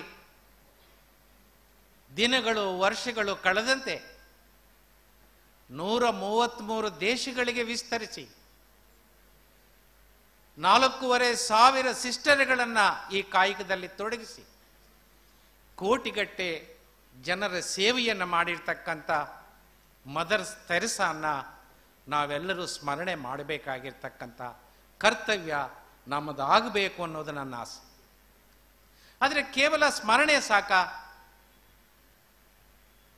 ಇವತ್ತೊಂದು ದಿವಸ ಸ್ಮರಣೆ ಮಾಡಿ ನಾಳೆಗೆ ಮರ್ತೋದ್ರೆ ಇದಕ್ಕೆ ಅರ್ಥ ಉಂಟಾ? ಇಲ್ಲ. ಆದರೆ ಮದರ್ ತೆರೆಸಾ ಅವರು ಅನುಕರಣೆಯನ್ನು ನಾವು ಮಾಡಬೇಕಾ ಬೇಡವಾ? ಆ ಅನುಕರಣೆ ಮಾಡಬೇಕು ಅನ್ನೋ ಪ್ರಶ್ನೆ ಬಂದಾಗ ನಮ್ಮೆಲ್ಲರಿಗೂ ಒಂದು ಗೊಂದಲ ಸೃಷ್ಟಿ ಆಗುತ್ತೆ. ನಾವೆಲ್ಲ ಹೆಂಡತಿ ಮಕ್ಕಳನ್ನ ಬಿಟ್ಟು, ಕೆಲಸ ಕಾರ್ಯನ ಬಿಟ್ಟು, ನಮ್ಮ ವೃತ್ತಿಯನ್ನು ಬಿಟ್ಟು, ವ್ಯಾಪಾರನ ಬಿಟ್ಟು ನಾವು ಮದರ್ ತೆರೆಸಾ ಆಗೋಕ್ಕೆ ಸಾಧ್ಯನಾ? ಖಂಡಿತವಾಗಿಯೂ. ಆದರೆ ಮದರ್ ತೆರೆಸಾ ನಡೆದೋದಂಥ ದಾರಿಯಲ್ಲಿ 1-2 ಕಿಲೋಮೀಟರ್ ನಾವು ಹೋಗ್ಬೋದಲ್ಲ. ಸೂರ್ಯ ಮಿಲಿಯಾಂತರ ವರ್ಷಗಳಿಂದ ಈ ಜಗತ್ತಿಗೆ ಬೆಳಕು ನೀಡ್ತಾ ಇದ್ದ. ಒಂದು ದಿವಸ ಜಗತ್ತಿನ ಎಲ್ಲ ಜೀವರಾಶಿಗಳನ್ನಿಂದ ಒಂದು ಮೀಟಿಂಗ್ ಕರೆದು ಅವರಲ್ಲಿ ಒಂದು ಮನವಿ ಇಡ್ತಾನೆ ಸೂರ್ಯ. ಇಷ್ಟು ಮಿಲಿಯಾಂತರ ವರ್ಷಗಳಿಂದ ನಿಮ್ಮನ್ನು ನಾಡ್ಕೊಂಡಿದ್ದೀನಿ, ನನಗೆ 1-2 ದಿವಸ ರಜಾ ಬೇಕು, ನೀವ್ಯಾರಾದರೂ ನೋಡ್ಕೊಳ್ಳಿ. ನಮ್ಮಂಥ ಮನುಷ್ಯರೆಲ್ಲ ಸೂರ್ಯನಿಗೆ ನಾವು ಆಲ್ಟರ್ನೇಟಿವ್, ಪರ್ಯಾಯ ಆಗೋಕ್ಕೆ ಸಾಧ್ಯನಾ? ಈ ಜಗತ್ತನ್ನು ನೋಡ್ಕೊಳ್ಳೋಕೆ ಸಾಧ್ಯನಾ ಅಂತೇಳಿ ಎಲ್ಲರೂ ಇಲ್ಲ, ನಮ್ಮ ಕೈಯಲ್ಲಾಗಲ್ಲ, ನಮ್ಮ ಕೈಯಲ್ಲಾಗಲ್ಲ. ಆಗ ಆ ಸಭೆಯಿಂದ ಒಂದು ಮಿಣುಕುಳ ಗೊತ್ತಲ್ಲ, ಫೈರ್ ಫ್ಲೈ, ಮಿಂಚುಳ, ಅದು ಎದ್ದು ಬಂತಂದು. ನಾನಿರೋದಿಷ್ಟೇ, ನನ್ನ ಕೈಯಲ್ಲಿ ಅದು ಬೆಳಕಿಷ್ಟೇ, ಅದು ಒಂದು ಕ್ಷಣ ಮಾತ್ರ. ನನ್ನ ಬೆಳಕನ್ನು ನಾನು ನೀಡ್ತೀನಿ, ನನ್ನ ಬಳಗನ್ನೆಲ್ಲ ಒಪ್ಪಿಸ್ತೀನಿ. ಜಗತ್ತಿನ ನಾವೆಲ್ಲ ಮಿನುಕುಳುಗಳು ನಮ್ಮ ಕೈಯಲ್ಲಾದ ಬೆಳಕನ್ನು ನಾವು ನೀಡ್ತೀವಿ. ಅದೇ ರೀತಿ ಜಗತ್ತಿನ ಎಲ್ಲ ಜೀವರಾಶಿಗಳು ತಮ್ಮ ಕೈಯಲ್ಲಾದಷ್ಟು ಬೆಳಕನ್ನು ನಾವು ನೀಡಿದ್ರೆ ಸೂರ್ಯ ನೀನು 2 ದಿವಸ ಅಲ್ಲ 2 ತಿಂಗಳ ರಜಾ ಹೋಗ್ಬೋದು. ಹಾಗಾಗಿ ಆ ಮಿಣುಕು ಹುಳ ನಮಗೆ ಆದರ್ಶ ಆಗಲಿ. ಆ ಸಣ್ಣ ಪ್ರಮಾಣದ ಸೇವೆಯನ್ನು ಮಾಡೋದರ ಮುಖಾಂತರ ನಿಜವಾದಂಥ ಶ್ರದ್ಧಾಂಜಲಿಯನ್ನು ನಾವು ನಮ್ಮ ಜೀವನದಲ್ಲಿ ಮದರ್ ತೆರೆಸಾ ಅವರಿಗೆ ಸಲ್ಲಿಸಬೇಕು ಅಂತಕ್ಕಂಥದ್ದು ನನ್ನ ಕಳಕಳಿಯ ಮನವಿ. ಬಂಧುಗಳೇ, ವಿಜ್ಞಾನ ಬೆಳೆದಿದೆ, ತಂತ್ರಜ್ಞಾನ ಬೆಳೆದಿದೆ, ಅಪಾರವಾದಂಥ ಸಂಪತ್ತು ಬೆಳೆದಿದೆ. World is more richer today than ever before. ಅಷ್ಟೊಂದು ಶ್ರೀಮಂತವಾಗಿದೆ. ಆದರೆ ದುರಾದೃಷ್ಟವಶಾತ್ ಹಿಂಸೆ, ಕ್ರೋಧ, ದುಃಖ, ನೋವು ಜಗತ್ತನ್ನು ಕಾಡ್ತಾ. ನಾವು ಪ್ರೀತಿಯನ್ನು ಕಟ್ಕೊಳ್ಳೇ ಇಲ್ಲ. 11ನೇ ಶತಮಾನದ ಒಬ್ಬ ಸೂಫಿ ಸಂತ ಜಲಾಲುದ್ದೀನ್ ರೂಮಿ ಪ್ರೀತಿ ಬಗ್ಗೆ ಒಂದು ಮಾತು ಹೇಳ್ತಾರೆ. Love is a powerful weapon. It has got such a power. It can convert bitter into sweet, a cup of vinegar into wine, a plate of copper into gold. It can make a king a slave. ರಾಜನನ್ನು ಗುಲಾಮನನ್ನಾಗಿ ಮಾಡಿಕೊಳ್ತಕ್ಕಂಥ ಶಕ್ತಿ ಆ ಪ್ರೀತಿಗಿದೆ. ನಿಮ್ಮೆಲ್ಲರ ಪ್ರೀತಿಗೆ ಶರಣಾಗಿ justice Nagamohan Das ಇವತ್ತು ನಿಮ್ಮ ಮುಂದೆ ಈ ಮಂಗಳೂರಿನಲ್ಲಿ ನಿಂತಿದ್ದೆ. ಈ ಜಗತ್ತನ್ನು ಪ್ರೀತಿ ಮಾಡೋಣ, ಪ್ರೀತಿ ಹಂಚೋಣ, ಪ್ರೀತಿಯಿಂದ ಜಗತ್ತನ್ನು ಗೆಲ್ಲೋಣ, ಪ್ರೀತಿಯಿಂದ ಇಡೀ ಜಗತ್ತನ್ನು ನಮ್ಮದಾಗಿಸ್ಕೊಳ್ಳೋಣ. ಅಂತಹ ಒಂದು ಕೆಲಸ ಇವತ್ತು ಆಗಬೇಕಾಗಿದೆ. ಅಂತಹದ್ದು ಭಾರತ ದೇಶದಲ್ಲಿ ಅತಿ ಹೆಚ್ಚು ಆ ಪ್ರೀತಿಯನ್ನು ಹಂಚೋ ಕೆಲಸ ಆಗಬೇಕಾಗಿದೆ. ನಾವೆಲ್ಲರೂ ನಮ್ಮ ಜೀವಮಾನದಲ್ಲಿ ಸಾಧ್ಯವಾದಷ್ಟು ಆ ಕೆಲಸನ ಮಾಡೋಣ, ಆ ಪ್ರೀತಿಯನ್ನು ಹಂಚೋಣ ಅಂತ ಈ ಸಂದರ್ಭದಲ್ಲಿ ನಾನು ಮನವಿ ಮಾಡಿ. ಸ್ವಾತಂತ್ರ್ಯ ಬಂದು 75 ವರ್ಷ ಆಯಿತು. ಈ 75 ವರ್ಷಗಳಲ್ಲಿ ನಾವೊಂದಷ್ಟು ಸಾಧನೆ ಮಾಡಿದ್ದೀವಿ. ಏನೂ ಸಾಧನೆ ಮಾಡಿಲ್ಲ ಅಂತಕ್ಕಂಥ ವಾದ ತಪ್ಪು. ಆದರೆ ಈ ಎಲ್ಲ ಸಾಧನೆ ಸಾಧ್ಯ ಆಗಿದ್ದು ನಮ್ಮ ಹಿರಿಯರು ನಮಗೆ ಬಿಟ್ಟು ಕೊಟ್ಟುವುದಂಥ ಬಹುದೊಡ್ಡ ಪರಂಪರೆ ಟಾಲರೆನ್ಸ್, ಸಹಿಷ್ಣುತೆ. ಆದರೆ ದುರಾದೃಷ್ಟವಶಾತ್ ಇತ್ತೀಚಿನ ಕೆಲವು ಬೆಳವುಗಳನ್ನು ಗಮನಿಸಿದಾಗ, ನಿನ್ನ ಗಡ್ಡ ನೋಡಿದರೆ ನನಗಿಷ್ಟ ಆಗೋಲ್ಲ, ನೀನು ಮೂರ್ನಾಮ ಇಟ್ಕೊಂಡ್ರೆ ನನಗಿಷ್ಟ ಆಗೋಲ್ಲ, ನೀನು ಟೋಪಿಯನ್ನು ಇಟ್ಕೊಂಡ್ರೆ ಆಗೋಲ್ಲ, ನಿನ್ನ ಆಹಾರ ನೋಡಿದರೆ ನನಗಾಗೋಲ್ಲ, ನಿನ್ನ ಬಣ್ಣ ನೋಡಿದರೆ ನನಗಾಗೋಲ್ಲ. ಈ ರೀತಿ ಇಂಟಾಲರೆನ್ಸ್ ಇವತ್ತು. ಆದರೆ ನಮಗೊಂದು ದೊಡ್ಡ ಪರಂಪರೆ ಇದೆ. ಅದಕ್ಕೆ ನಾನು ಎಲ್ಲ ಕಡೆ ಕಾಲೇಜುಗಳಿಗೆ ಹೋದಾಗ ಹೇಳ್ತಾ ಇದ್ದೆ, ನನ್ನದೇ ಕುಟುಂಬದ ಒಂದು ಎಕ್ಸಾಂಪಲ್ ನಿಮ್ಗೆ ಕೊಡೋದಕ್ಕೆ ಇಷ್ಟಪಡ್ತೀನಿ.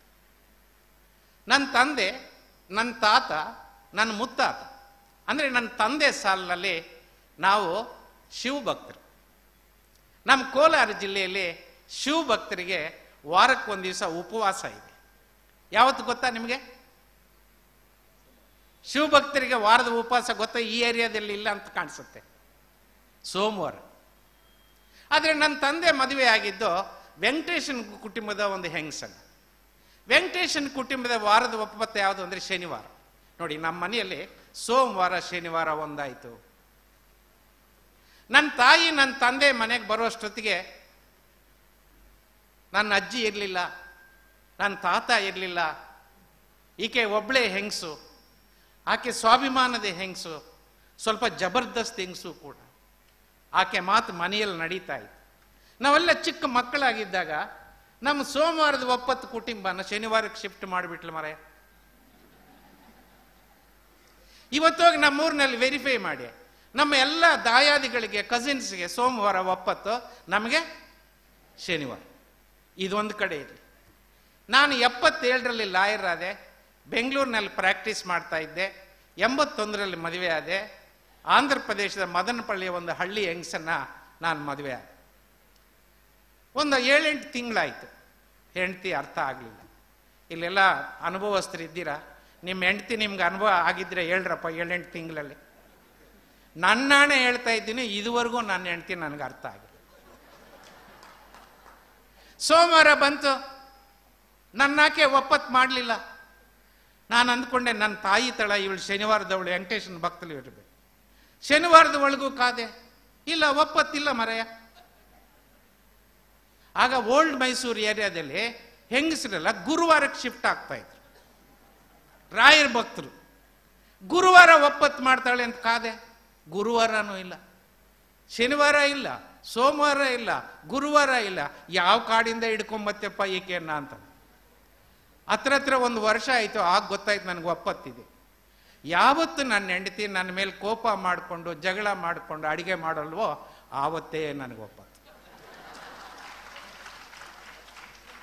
ನಾನು ಇದನ್ನು ಯಾಕೆ ಹಂಚ್ಕೊಂಡೆ ಅಂದರೆ, ನನ್ನ ತಾಯಿ ಸೋಮವಾರದಿಂದ ಶನಿವಾರಕ್ಕೆ ಒಪ್ಪತ್ತು ಶಿಫ್ಟ್ ಮಾಡಿದಾಗ, ನನ್ನ ಹೆಂಡತಿ ಒಪ್ಪತ್ತೇ ಮಾಡದೇ ಇದ್ದಾಗ ನಾವು ಜಗಳ ಆಡಲಿಲ್ಲ, ಒಡೆದಾಟ ಬಡದಾಟ ಮಾಡಲಿಲ್ಲ, ಕೂಗಾಟ ಕಿರಿಚಾಟ ಮಾಡಲಿಲ್ಲ, ಡೈವರ್ಸ್ ಪಿಟಿಷನ್ಸ್ಗಳು ಹಾಕಲಿಲ್ಲ. We loved each other, we respected each other, we accommodated each other, we gave birth to children. Today we are having grand children. This is India, this is tolerance in India. ಈ ಸಹಿಷ್ಣುತೆ ನನ್ನ ಮನೆಯಲ್ಲಿ ಆಗೋಕ್ಕೆ ಸಾಧ್ಯ ಇದ್ರೆ ನನ್ನ ಜಿಲ್ಲೆಯಲ್ಲಿ ಯಾಕೆ ಸಾಧ್ಯ ಇಲ್ಲ? ನನ್ನ ರಾಜ್ಯದಲ್ಲಿ ಯಾಕೆ ಸಾಧ್ಯ ಇಲ್ಲ? ನನ್ನ ದೇಶದಲ್ಲಿ ಯಾಕೆ ಸಾಧ್ಯ ಇಲ್ಲ? ಎಲ್ಲೋ ಒಂದು ಕಡೆ ಈ ಸಹಿಷ್ಣುತೆಯನ್ನ ನಮ್ಮ ಮನೆಯಿಂದ ನಮ್ಮ ಹಳ್ಳಿಗೆ ತರಬೇಕಾಗಿದೆ, ನಮ್ಮ ಹಳ್ಳಿಯಿಂದ ನಮ್ಮ ತಾಲೂಕು ತರಬೇಕಾಗಿದೆ, ನಮ್ಮ ಜಿಲ್ಲೆಗೆ ತರಬೇಕಾಗಿದೆ, ನಮ್ಮ ರಾಜ್ಯಕ್ಕೆ ತರಬೇಕಾಗಿದೆ. ಇಡೀ ದೇಶದಲ್ಲಿ ಈ ವಾತಾವರಣ ನಾವು ಕಟ್ಟಿ ಈ ಸಂಸ್ಕೃತಿಯನ್ನು ನಾವು ಬೆಳೆಸೋದು. ಆ ಟಾಲರೆನ್ಸು ನಮ್ಮಲ್ಲಿ ಅನೇಕ ಸಂಘರ್ಷಗಳನ್ನು ಕಡಿಮೆ ಮಾಡಿ ಕರಗಿಸಿಬಿಟ್ಟು ಭಾವೈಕ್ಯತೆಯನ್ನು ಬೆಳೆಸುತ್ತೆ. ಆ ಟಾಲರೆನ್ಸ್ ನಮಗೆ ಬೇಕು.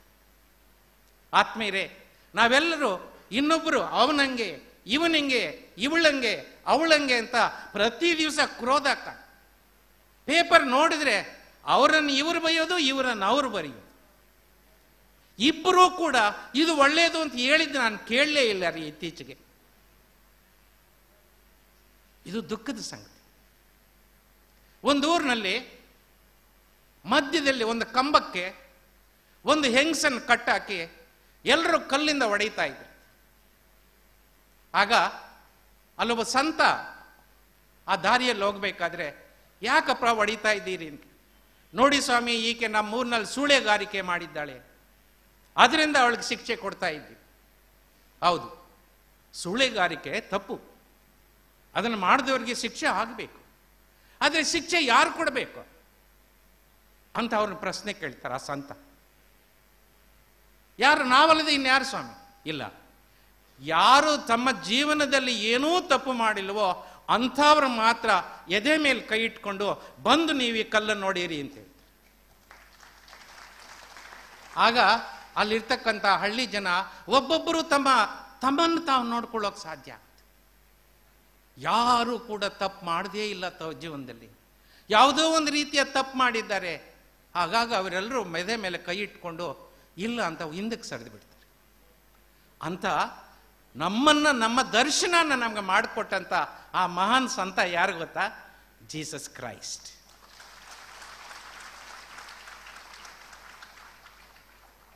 ಇಲ್ಲೋ ಒಂದು ಕಡೆ ನಮ್ಮ ಮುಖನ ನಾವು ನೋಡ್ಕೊಳ್ತಾನೆ ಇಲ್ಲ, ನನ್ನ ಆತ್ಮಸಾಕ್ಷಿಯನ್ನು ನಾವು ಪರೀಕ್ಷೆ ಮಾಡ್ಕೊಳ್ತಾ ಇಲ್ಲ, ನಮ್ಮ ತಪ್ಪುಗಳನ್ನು ನಾವು ನೋಡ್ಕೊಳ್ತಾನೆ ಇಲ್ಲ. ಅವ್ರಂಗೆ ಮಾಡಿದ್ರು, ಇವ್ರಂಗೆ ಮಾಡಿದ್ರು ಅಂತಾನೆ ದಿನನಿತ್ಯ ಕಳೀತಾ ಇದೆ. ಇದು ಆರೋಗ್ಯಕರನಾ?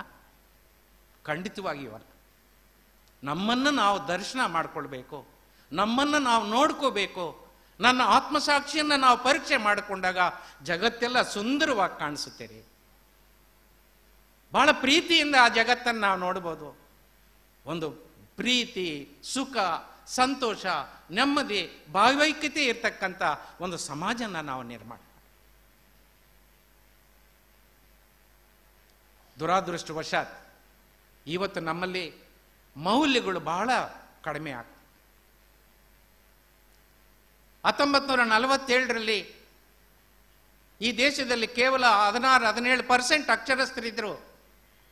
ಇವತ್ತು ನಾವು ಸರಿಸುಮಾರು 80% ಅಕ್ಷರಸ್ಥರನ್ನಾಗಿ ದೇಶವನ್ನು ಮಾರ್ಬಿಟ್ಟಿದೆ. ಇಷ್ಟೊಂದು ವ್ಯಾಪಕವಾದಂಥ ಶಿಕ್ಷಣ ಆದರೂ ಕೂಡ ಶಿಕ್ಷಣದಲ್ಲಿ ಮೌಲ್ಯಗಳಿಲ್ಲ. ಆ ಮೌಲ್ಯಗಳಿಲ್ಲದೆ ಇರತಕ್ಕಂಥ ಒಂದು ಸಮಾಜದಲ್ಲಿ ನೀವು ಆರ್ಥಿಕವಾಗಿ ಎಷ್ಟೇ ಪ್ರಗತಿ ಸಾಧಿಸಿದ್ರು, ವೈಜ್ಞಾನಿಕವಾಗಿ ಎಷ್ಟೇ ಪ್ರಗತಿ ಸಾಧಿಸಿದ್ರು, ತಂತ್ರಜ್ಞಾನದಲ್ಲಿ ಎಷ್ಟೇ ಪ್ರಗತಿ ಸಾಧಿಸಿದ್ರು, ಆ ನೈತಿಕತೆ ಇಲ್ಲದೆ ಇದ್ರೆ ಅವೆಲ್ಲ ಒಂದಲ್ಲ ಒಂದು ದಿವಸ ಕುಸಿದು ಬಿದ್ದೋಗುತ್ತೆ.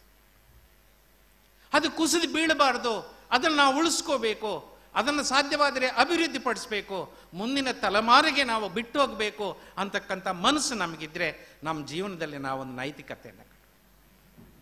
ನೀವು ಕೇಳ್ಬೋದು, ನೈತಿಕತೆ ಅಂದರೆ ಏನು sir? Yes, it is difficult.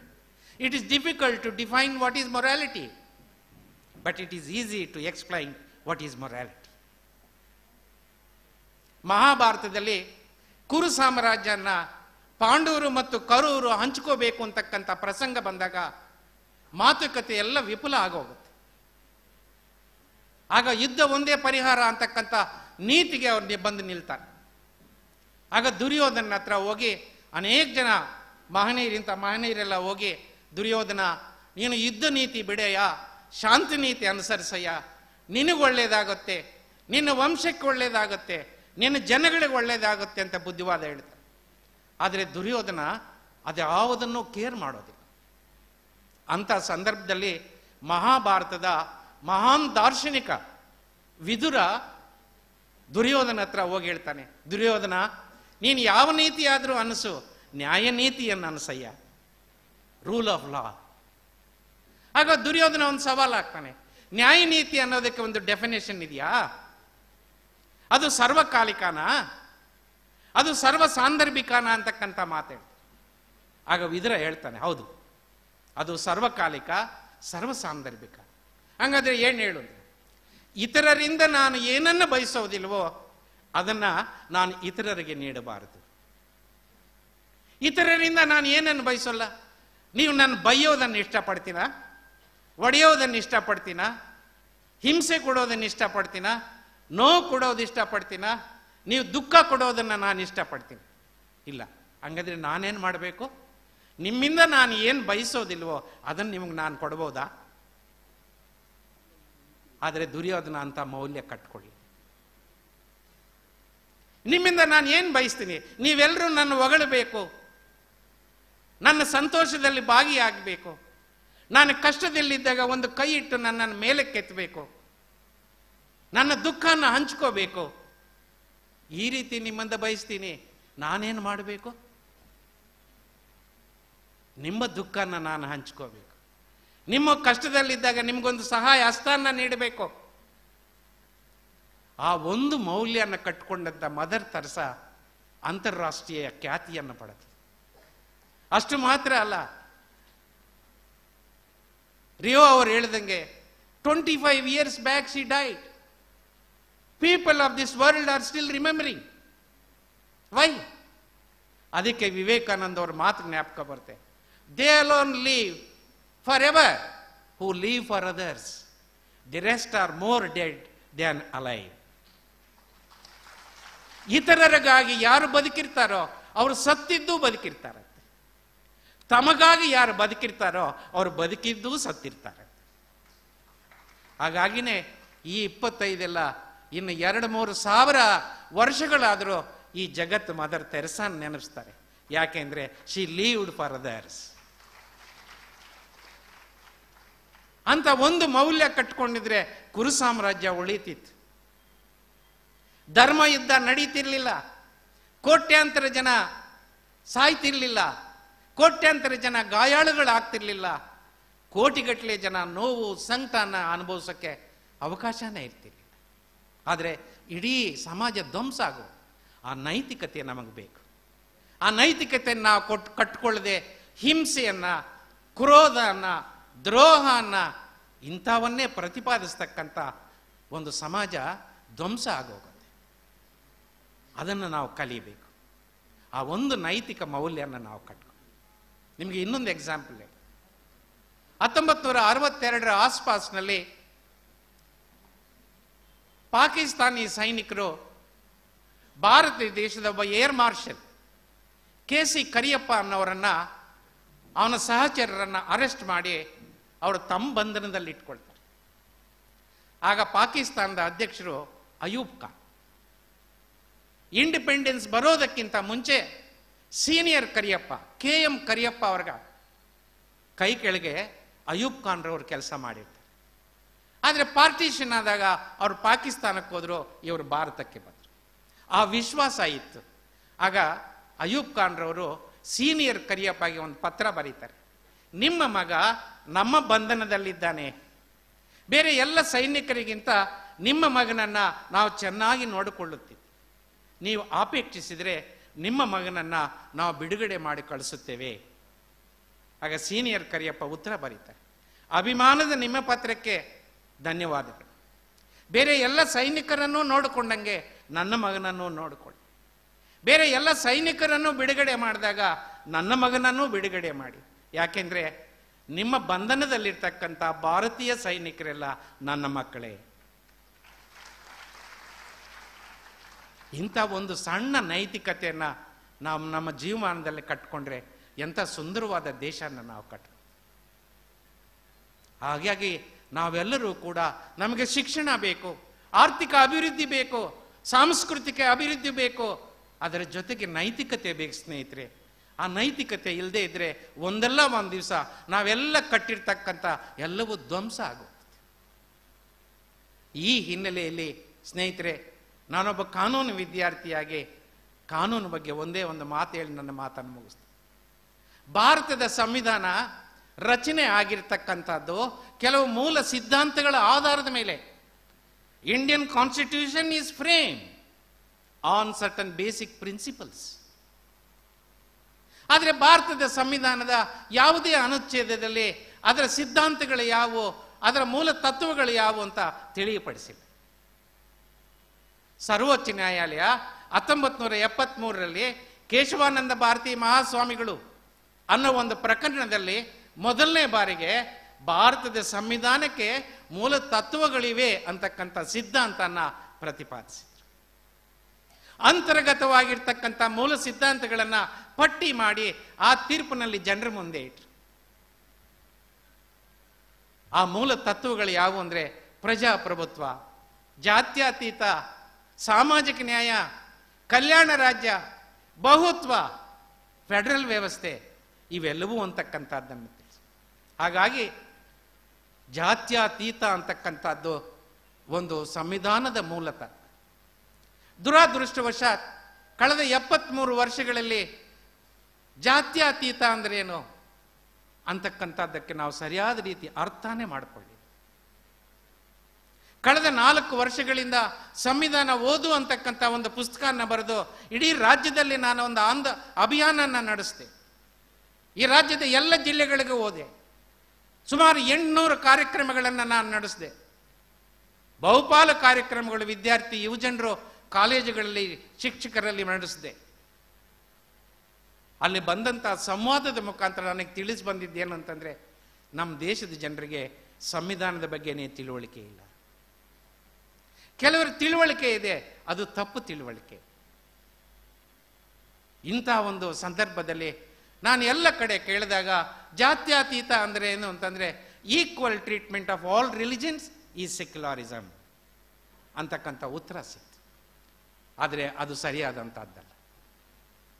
Secularism ಅನ್ನ ನಮ್ಮ ಕಾನ್ಸ್ಟಿಟ್ಯೂಷನ್ ಅಲ್ಲಿ ನಾವು ಅರ್ಥ ಮಾಡ್ಕೋಬೇಕಾದ್ರೆ ಸ್ನೇಹಿತರೆ, ನಾವು ಧರ್ಮ ಅಂದ್ರೆ ಏನು ಅಂತ ತಿಳ್ಕೋಬೇಕು. ಜಗತ್ತಿನ ಎಲ್ಲ ಧರ್ಮಗಳು ಜನಿಸಿದ್ದು ಜನರ ಕಷ್ಟನ ಪರಿಹಾರ ಮಾಡೋದಕ್ಕೆ, ದುಃಖ ದುಮ್ಮಾನಗಳನ್ನು ನಿವಾರಣೆ ಮಾಡೋದಕ್ಕೆ, ಜನರ ಕಣ್ಣೀರನ್ನು ಒರೆಸೋದಕ್ಕೆ. ಹಾಗಾಗಿ ನಾವ್ಯಾರೂ ಕೂಡ ಧರ್ಮ ವಿರೋಧಿಗಳಾಗಬೇಕಾಗಿಲ್ಲ.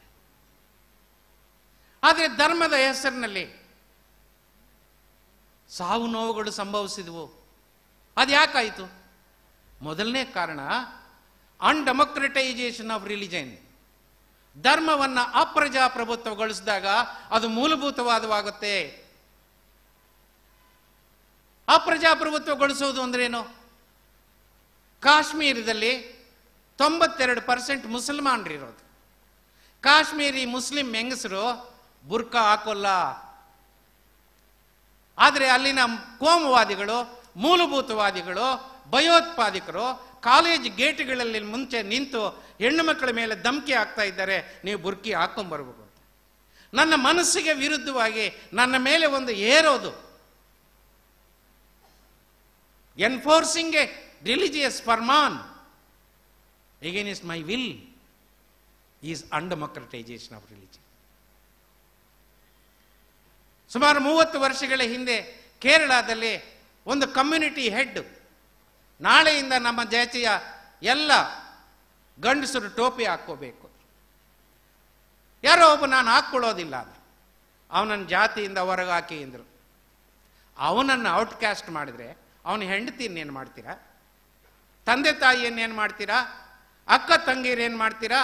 ಅಣ್ಣ ತಮ್ಮಂದರೇನು ಮಾಡ್ತೀರಾ? ಈ ರೀತಿ ಕುಟುಂಬಗಳನ್ನು ಡಿವೈಡ್ ಮಾಡ್ತಕ್ಕಂಥ ಒಂದು ಪ್ರವೃತ್ತಿ ಮೂಲಭೂತವಾದದ್ದು. ಹಾಗಾಗಿ ನಾವು ಇಲ್ಲಿ ಅನೇಕ ಎಲ್ಲ ಧರ್ಮಗಳಲ್ಲಿ ಇದನ್ನು ನಾವು ನೋಡ್ತಾ ಇದ್ದೀವಿ. ಇದು ತಪ್ಪು. ಹಾಗಾಗಿ ನಾವು ಧರ್ಮ ವಿರೋಧಿಗಳಾಗಬೇಕಾಗಿಲ್ಲ. ಧರ್ಮನ ಅಪ್ರಜಾಪ್ರಭುತ್ವಗೊಳಿಸ್ತಕ್ಕಂಥ ಪ್ರಕ್ರಿಯೆಗೆ ನಾವು ವಿರೋಧ ಮಾಡಬೇಕು. ಹಂಗಿದ್ರೆ ಕೋಮುವಾದ ಏನು? When religion mixes with politics it produces a cocktail called communalism. ಧರ್ಮವನ್ನ ರಾಜಕಾರಣ ಜೊತೆ ಬೆರೆತಾಗ ಅದು ಕೋಮುವಾದ ಆಗುತ್ತೆ. ಇವತ್ತು ನಾವು ಅದನ್ನೇ ನೋಡ್ತಕ್ಕಂಥದ್ದು. ಧರ್ಮವನ್ನ ಕೋಮುವಾದ ಜೊತೆ ಬೆರೆಸೋದು ಅಂದ್ರೆ ಹೆಂಗೆ? ಯಾವುದೋ ಒಂದು ಧಾರ್ಮಿಕ ನಂಬಿಕೆಗಳ ಆಧಾರದ ಮೇಲೆ ಕಾರ್ಯಕ್ರಮಗಳನ್ನು ಸರ್ಕಾರ ರೂಪಿಸ್ತಕ್ಕಂಥದ್ದು, ಯೋಜನೆಗಳನ್ನು ರೂಪಿಸ್ತಕ್ಕಂಥದ್ದು, ಕಾನೂನುಗಳನ್ನು ಜಾರಿಗೆ ತರ್ತಕ್ಕಂಥದ್ದು, ನಿಯಮಗಳನ್ನು ಜಾರಿಗೆ ತರ್ತಕ್ಕಂಥದ್ದು. Here religion mixes with politics. ಇದು ಕೋಮುವಾದಕ್ಕೆ ಎಡೆ ಮಾಡಿ. ಹಾಗಾಗಿ ನಾವು ಧರ್ಮ ವಿರೋಧ ಆಗಬೇಕಾಗಿಲ್ಲ. ಧರ್ಮವನ್ನ ರಾಜಕಾರಣ ಜೊತೆ ಬೆರೆಯೋದನ್ನ ನಾವು ನಿಲ್ಲಿಸಬೇಕಾಗಿದೆ. ಈ ಮುಖಾಂತರ ನಾವು ಧರ್ಮನ ಅರ್ಥ ಮಾಡಿಕೊಂಡು, ಕೋಮುವಾದನ ಅರ್ಥ ಮಾಡಿಕೊಂಡು, ಮೂಲಭೂತ ಅಥವಾ ಮಾಡಿಕೊಂಡ್ರೆ ಸಂವಿಧಾನದಲ್ಲಿರ್ತಕ್ಕಂಥ ಜಾತ್ಯತೀತ ನಿಮ್ಗೆ ಅರ್ಥ. Secularism under the Indian Constitution means separation of religion from politics. State shall not have its own religion. State shall not discriminate among religions. The laws made by the state shall not be influenced by any religious prescriptions. ಇಂತಹ ಒಂದು ರಾಜಕೀಯ ವ್ಯವಸ್ಥೆಗೆ ನಾವು ಜಾತ್ಯತೀತ ವ್ಯವಸ್ಥೆ ಅಂತಕ್ಕಂಥ. ಆದರೆ ದುರಾದೃಷ್ಟವಶಾತ್ ಕಳೆದ 73 ವರ್ಷಗಳಲ್ಲಿ ಇದು ನಾವು ಸರಿಯಾದ ರೀತಿ ಅರ್ಥ ಮಾಡಲಿಲ್ಲ, ಅನುಷ್ಠಾನಗೊಳಿಸಲಿಲ್ಲ. ಹಾಗಾಗಿ ಇವತ್ತು ನಾವೆಲ್ಲರೂ ಅನುಸರಿಸಬೇಕಾಗಿರ್ತಕ್ಕಂಥ, ಇವತ್ತು ನಮ್ಮ ಸಂವಿಧಾನದ ಮೂಲ ಆಶಯವಾದ ಜಾತ್ಯತೀತನ ನಾವು ಉಳಿಸ್ಕೊಳ್ಬೇಕಾಗಿದೆ. ಜಾತ್ಯತೀತ ಧರ್ಮ ವಿರೋಧಿ ಅಲ್ಲ, ತಪ್ಪಾಗಿ ಅದನ್ನು ವ್ಯಾಖ್ಯಾನ ಮಾಡಿ. ಜಾತ್ಯತೀತ ಅಂದರೆ ರಾಜಕಾರಣದಿಂದ ಧರ್ಮನ ಪ್ರತ್ಯೇಕಿಸೋದು, ಸರ್ಕಾರಕ್ಕೆ ತನ್ನದೇ ಆದಂಥ ಧರ್ಮ ಇಲ್ಲದೇ ಇರತಕ್ಕಂಥದ್ದು, ಧರ್ಮಗಳ ಮಧ್ಯೆ ತಾರತಮ್ಯದ ನೀತಿ ತೋರಿಸದೇ ಇರತಕ್ಕಂಥ, ಸರ್ಕಾರ ರೂಪಿಸ್ತಕ್ಕಂಥ ಕಾನೂನುಗಳು ಧರ್ಮದ ಪರಮಾಣುಗಳೇ ಪ್ರೇರಿತ ಆಗಿರ್ಕೊಡ್ತು. ಅಂತ ಒಂದು ಪೊಲಿಟಿಕಲ್ ಡಿಸ್ಪೆನ್ಸೇಷನ್ ಅಂತ ನಾವೇನು ಕರಿತೀವಿ, ಅದಕ್ಕೆ ಸೆಕ್ಯುಲಾರಿಸಮ್ ಅಂತ ಕರಿತೀವಿ. ಹಾಗಾಗಿ ಸ್ನೇಹಿತರೆ, ಇವತ್ತು ನಮ್ಮ ಸಂವಿಧಾನದ ಮೂಲ ತತ್ವಗಳಾದ ಪ್ರಜಾಪ್ರಭುತ್ವ, ಜಾತ್ಯತೀತ, ಸಾಮಾಜಿಕ ನ್ಯಾಯ, ಬಹುತ್ವ, ಕಲ್ಯಾಣ ರಾಜ್ಯ, ಇವನ್ನು ನಾವು ಸರಿಯಾದ ರೀತಿಯಲ್ಲಿ ಅರ್ಥ ಮಾಡ್ಕೋಬೇಕಾಗಿದೆ, ಅನುಷ್ಠಾನಗೊಳಿಸಬೇಕಾಗಿದೆ. ಆ ಮುಖಾಂತರ ನಮ್ಮ ಸಮಸ್ಯೆಗಳನ್ನು ಪರಿಹಾರ ಮಾಡ್ಕೋಬೇಕಾಗಿದೆ, ನಮ್ಮ ಸವಾಲುಗಳನ್ನು ನಾವು ಹಿಮ್ಮೆಟ್ಟಿಸಬೇಕಾಗಿದೆ. ಆದರೆ ದುರಾದೃಷ್ಟವಶಾತ್ ಇವತ್ತು ಆ ಕೆಲಸ ಆಗ್ತಾ ಇದೆ. ಭಾವನಾತ್ಮಕ ಇಶ್ಯೂಗಳು ಎಲ್ಲ ಕಡೆ ಚರ್ಚೆಗೆ ಬರ್ತಾರೆ, ಬದುಕಿನ ಇಶ್ಯೂಗಳು ಚರ್ಚೆನ ಆಗ್ತಾ ಇಲ್ಲ. ನೀವು ಪತ್ರಿಕೆ ಎತ್ಕೊಂಡು ಓದಿದ್ರೆ ಆ ದೇವಸ್ಥಾನ, ಈ ದೇವಸ್ಥಾನ, ಆ ಮೆರವಣಿಗೆ, ಈ ಮೆರವಣಿಗೆ, ಆ ಗಲಾಟೆ, ಈ ಗಲಾಟೆ, ಆ ಕೋಮಿನವ್ರ ಸಾವು, ಈ ಕೋಮಿನವ್ರ ಸಾವು. ಅರೇ ಚೋಡ್ರೆ ಬೈವೋ.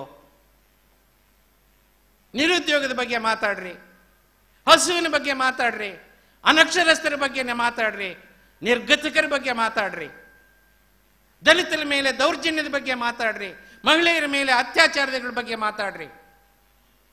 ಇದು ಮಾತಾಡ್ತಾ ಇಲ್ಲ. ಕೆಲವರು ಬಾಯಲ್ಲಿ ಇದು ಬರೋದೇ ಇಲ್ಲ. ದುರಾದೃಷ್ಟವಶ ನಾವು ಇದನ್ನು ಎತ್ಕೋಬೇಕಾಗಿದೆ.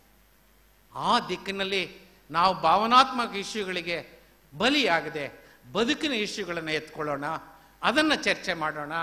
ಎಲ್ಲ ಧರ್ಮದ ಜನರನ್ನ, ಎಲ್ಲ ಜಾತಿಯ ಜನರನ್ನ, ಎಲ್ಲ ಭಾಷೆಯ ಜನರನ್ನ ಒಗ್ಗೂಡಿಸೋಣ, ಸೌಹಾರ್ದಿತ ಭಾರತನ ಕಟ್ಟೋಣ.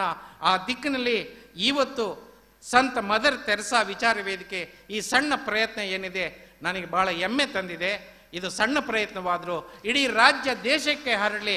ಆ ಮುಖಾಂತರ ಒಂದು ಸಮೃದ್ಧ ಭಾರತನ ನಾವೆಲ್ಲ ಕಟ್ಟೋಣ. ನಿಮಗೆಲ್ಲ ಶುಭ ಆಗಲಿ ಅಂತ ನನ್ನನ್ನು ಕರೆಸಿ 4 ಮಾತುಗಳನ್ನು ಹಂಚಿಕೊಳ್ಳೋದಕ್ಕೆ ಅವಕಾಶ ಕೊಟ್ಟಂತ ಎಲ್ಲರಿಗೂ ಹೊಂದಿಸಿ ನನ್ನ ಮಾತನ್ನು ಮುಗಿಸ್ತಾ ಇದ್ದೀನಿ. ನಮಸ್ಕಾರ.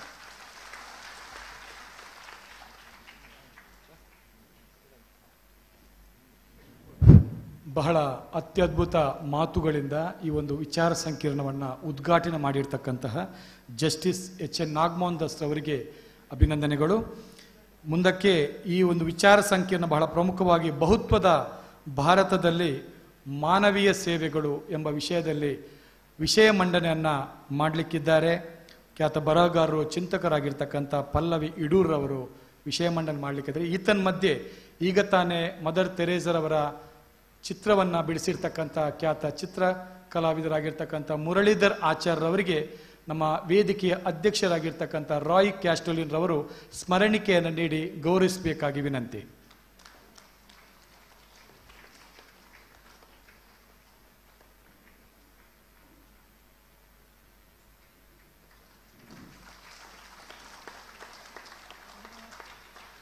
ಅಭಿನಂದನೆಗಳು. ಈಗ ನಮ್ಮ ಮುಂದೆ ಇನ್ನೋರ್ವ ಮುಖ್ಯ ಅತಿಥಿಗಳಾಗಿರ್ತಕ್ಕಂಥ ಪಲ್ಲವಿ ಇಡೂರವರು.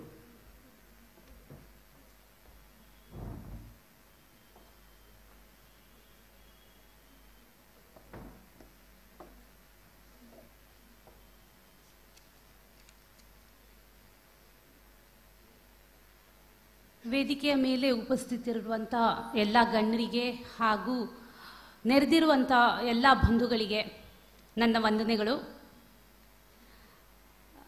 ನಾವು ಚಿಕ್ಕವರಿದ್ದಾಗ ತುಂಬ ಜನ ಸ್ನೇಹಿತರು ಜಾತಿ ಧರ್ಮ ಅಥವಾ ಯಾವುದೇ ಕಟ್ಟುಪಾಡುಗಳು ಇಲ್ಲದೆ ಮನೆಗೆ ಬರೋರು ಹೋಗೋರು, ಅಥವಾ ಅವ್ರ ಮನೆಗೆ ನಾವು ಹೋಗ್ತಿದ್ವಿ ಬರ್ತಿದ್ವಿ. ಆಗೆಲ್ಲ ನಮಗೆ ಖುಷಿ ಏನು ಅಂದರೆ ನಮ್ಮ ಹಬ್ಬಗಳಲ್ಲಿ ನಮಗೆ ಪಾಯಸ ಮಾಡೋರು, ಶಾವಿಗೆ ಪಾಯಸನೋ ಇಲ್ಲ ಕಡಲೆಬೇಳೆ ಪಾಯಸನೋ ಮಾಡೋರು.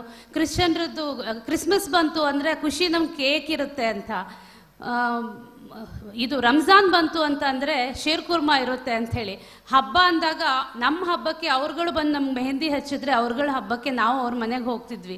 ಈ ಥರದ ಒಂದು ವಾತಾವರಣದಲ್ಲಿ ಬೆಳೆದ ನಮಗೆ ಈಗಿನ ಈ ಇಂಟಾಲರೆನ್ಸ್ ಬಗ್ಗೆ ಜಸ್ಟಿಸ್ ಸರ್ ಭಾಳ ಚೆನ್ನಾಗಿ ಎಕ್ಸ್ಪ್ಲೈನ್ ಮಾಡಿದ್ರು. ಇಂಥ ಇಂಟಾಲರೆನ್ಸ್ ಪರಿಸ್ಥಿತಿಯಲ್ಲಿ ಇವತ್ತು ಈ ಸಂತ ಮದರ್ ತೆರೇಸಾ ವಿಚಾರ ವೇದಿಕೆಯವರು ಹಮ್ಮಿಕೊಂಡಿರುವಂಥ ಈ ಕಾರ್ಯಕ್ರಮಕ್ಕೆ, ಇದಕ್ಕಿಂತ ಮುಂಚೆ CAA NRC ಸಮಯದಲ್ಲಿ ಮುಸ್ಲಿಂ ಬಾಂಧವರು ಬಹಳಷ್ಟು ಜನ ಕರೆದು ಪ್ರೊಟೆಸ್ಟ್ಗೆ ಕರೆದು ಮಾತಾಡ್ಲಿಕ್ಕೆ ಹೇಳಿದಾಗ ಖುಷಿಲಿ ಹೋಗಿದೆ. ಯಾಕೆಂದರೆ ಎಲ್ಲ ಸಾರ್ವಜನಿಕ ಕಾರ್ಯಕ್ರಮಗಳಲ್ಲಿ ಹೆಚ್ಚಾಗಿ ಗಂಡಸರು ಕಾಣಿಸ್ಕೊಳ್ತಾರೆ. ಹಾಗಾಗಿ ಇಂಥದ್ದೊಂದು ಕಾರ್ಯಕ್ರಮಕ್ಕೆ ಕರೆದು ಮಾತಾಡ್ಲಿಕ್ಕೆ ಹೇಳಿದ್ರಲ್ಲ ಅನ್ನೋದೊಂದು ಖುಷಿ ಇತ್ತು. ಇವತ್ತು ಈ ಸಂತ ಮದರ್ ತೆರೇಸಾ ವಿಚಾರ ವೇದಿಕೆಯ ಕಾರ್ಯಕ್ರಮ ಅಂದರೆ 25ನೇ ಸಂಸ್ಮರಣಾ ದಿನಾಚರಣೆಗೆ ಬಂದು ಮಾತಾಡುವಂಥ ಒಂದು ಅವಕಾಶ ಸಿಕ್ಕಿರೋದು ಕೂಡ ನನಗೆ ಅಷ್ಟೇ ಖುಷಿ ಆಗ್ತಿದೆ. ಯಾಕೆಂದರೆ ಸರ್ವಧರ್ಮಕ್ಕೂ ಸಲ್ಲುವವಳಾಗಿದ್ದೀನಿ ಅನ್ನುವಂಥ ಖುಷಿ. ಈಗ ನನಗೆ ಕೊಟ್ಟಿರುವಂಥ ಅಂದರೆ ನಾನು ಮಾತಾಡಲಿಕ್ಕೆ ತೆಗೆದುಕೊಂಡಿರುವಂಥ ವಿಚಾರ ಅಥವಾ ಮಾತಾಡಲೇಬೇಕಾಗಿರುವಂಥ ವಿಚಾರ ಬಹುತ್ವದ ಭಾರತದಲ್ಲಿ ಮಾನವೀಯ ಸೇವೆಗಳು. ಬಹುತ್ವದ ಭಾರತ ಅಂದ್ರೇ ಒಂಥರ ಥ್ರಿಲ್. ಅದು ಎಷ್ಟೊಂದು ಜನರ ಭಾಷೆ 10-15 ಕಿಲೋಮೀಟರ್ಗೆ ಭಾಷೆ ಬದಲಾಗುತ್ತೆ. ಸರಿಸುಮಾರು 19,500 ವಿವಿಧ ಭಾಷೆಗಳನ್ನ ಮಾತಾಡುವಂಥ ಜನ ಇದ್ದಾರೆ ಈ ದೇಶದಲ್ಲಿ. ಜೊತೆಗೆ ನಾವಿಲ್ಲಿ ಕೂತವರನ್ನೇ ನೋಡಿದ್ರೆ ಒಬ್ಬರ ರೂಪ, ಆಕಾರ, ಭಾಷೆ, ಉಡುಗೆ ತೊಡುಗೆ, ಸಂಸ್ಕೃತಿ, ಮನೆಯಲ್ಲಿನ ಆಚಾರ ವಿಚಾರ, ಧರ್ಮ ಎಲ್ಲ ವಿಚಾರದಲ್ಲೂ ಕೂಡ ನಾವು ಒಬ್ರಿಗೊಬ್ರು ಭಿನ್ನ. ಒಬ್ಬರ ಥರ ಇನ್ನೊಬ್ಬರು ಬದುಕೋದಿಲ್ಲ ಮನೆಯಲ್ಲಿ. ಹಾಗಿದ್ದು ಕೂಡ ನಮ್ಮ ಇಷ್ಟೊಂದು ವೈವಿಧ್ಯಮಯ ದೇಶದ ಜನರನ್ನ ನಮ್ಮನ್ನು ಒಟ್ಟಾಗಿ ಇಟ್ಕೊಂಡಿರುವಂಥದ್ದು ನಮ್ಮ ಸಂವಿಧಾನ. ಈ ಭಾರತ ಒಂದು ದೇಶವಾಗುವ ಮುಂಚೆ ನಾವು ಭಾರತೀಯರು ಅಂತಾನೆ ಕರೆಸ್ಕೊಂಡಿದ್ವಿ, ಇಂಡಿಯಾ ಅಂತ ಕರಿತಾ ಇದ್ರು. ಬಟ್ ಅವೆಲ್ಲ ನಾವು ಬ್ರಿಟಿಷರ ಕೋವಿಗೆ ಹೆದರ್ಕೊಂಡು ನಮ್ಮ ಜನ ಏನೂ ಕಿತ್ತಾಡದೆ, ಏನೂ ಜಗಳ ಆಡದೆ, ಎಲ್ಲಿ ಏನಾದರೂ ಆದರೆ ನಮಗೆ ಸ್ವಾತಂತ್ರ್ಯ ಬರುತ್ತಾ ಕಷ್ಟ ಆಗುತ್ತೆ ಅನ್ನುವಂಥ ಉದ್ದೇಶಕ್ಕೆ ಯಾವುದೇ ಸಮಸ್ಯೆಗಳಿಲ್ಲದೆ ಎಲ್ಲ ಪ್ರಾಂತ್ಯದವರು ಜೊತೆಯಾಗಿ ಇದ್ದು ಒಗ್ಗಟ್ಟಾಗಿ ಹೋರಾಟ ನಡೆಸಿದ್ರು. ಸ್ವಾತಂತ್ರ್ಯ ಬಂತು. ಸ್ವಾತಂತ್ರ್ಯ ಬಂದ ಮೇಲೆ ನಮ್ಮನ್ನ ಒಟ್ಟು ಮಾಡಿರೋದು ಸಂವಿಧಾನ ಅಂತಾನೆ ಹೇಳಬೇಕು. ಇದೊಂದು ಸಂವಿಧಾನ ಸರ್ವಧರ್ಮರಿಗೂ ಸರ್ವರಿಗೂ ಸಲ್ಲುವಂತ ಈ ಸಂವಿಧಾನ ಇಲ್ಲ ಅಂತಿದ್ದಿದ್ರೆ ಬಹುಶಃ ನಾವು ಇವತ್ತು ಒಗ್ಗಟ್ಟಾಗಿ ಈ ರೀತಿಯಲ್ಲಿ ಇರಲಿಕ್ಕೆ ಸಾಧ್ಯ ಆಗ್ತಿರ್ಲಿಲ್ಲ. ಇನ್ನು ನಾವು ಮಾನವೀಯ ನೆಲೆಗಳ ವಿಚಾರಗಳನ್ನ ತೆಗೆದುಕೊಳ್ಳೋದಾದ್ರೆ, ಈ ದೇಶದಲ್ಲಿ ಸ್ವಾತಂತ್ರ್ಯ ಬರೋ ಮುಂಚೆ ಏನು ಸಮಸ್ಯೆಗಳಿರಲಿಲ್ಲ ಅಥವಾ ಸ್ವಾತಂತ್ರ್ಯದ ಸಂದರ್ಭದಲ್ಲಿ ಏನು ಸಮಸ್ಯೆಗಳಿರಲಿಲ್ಲ ಅಂತ ಏನಿಲ್ಲ.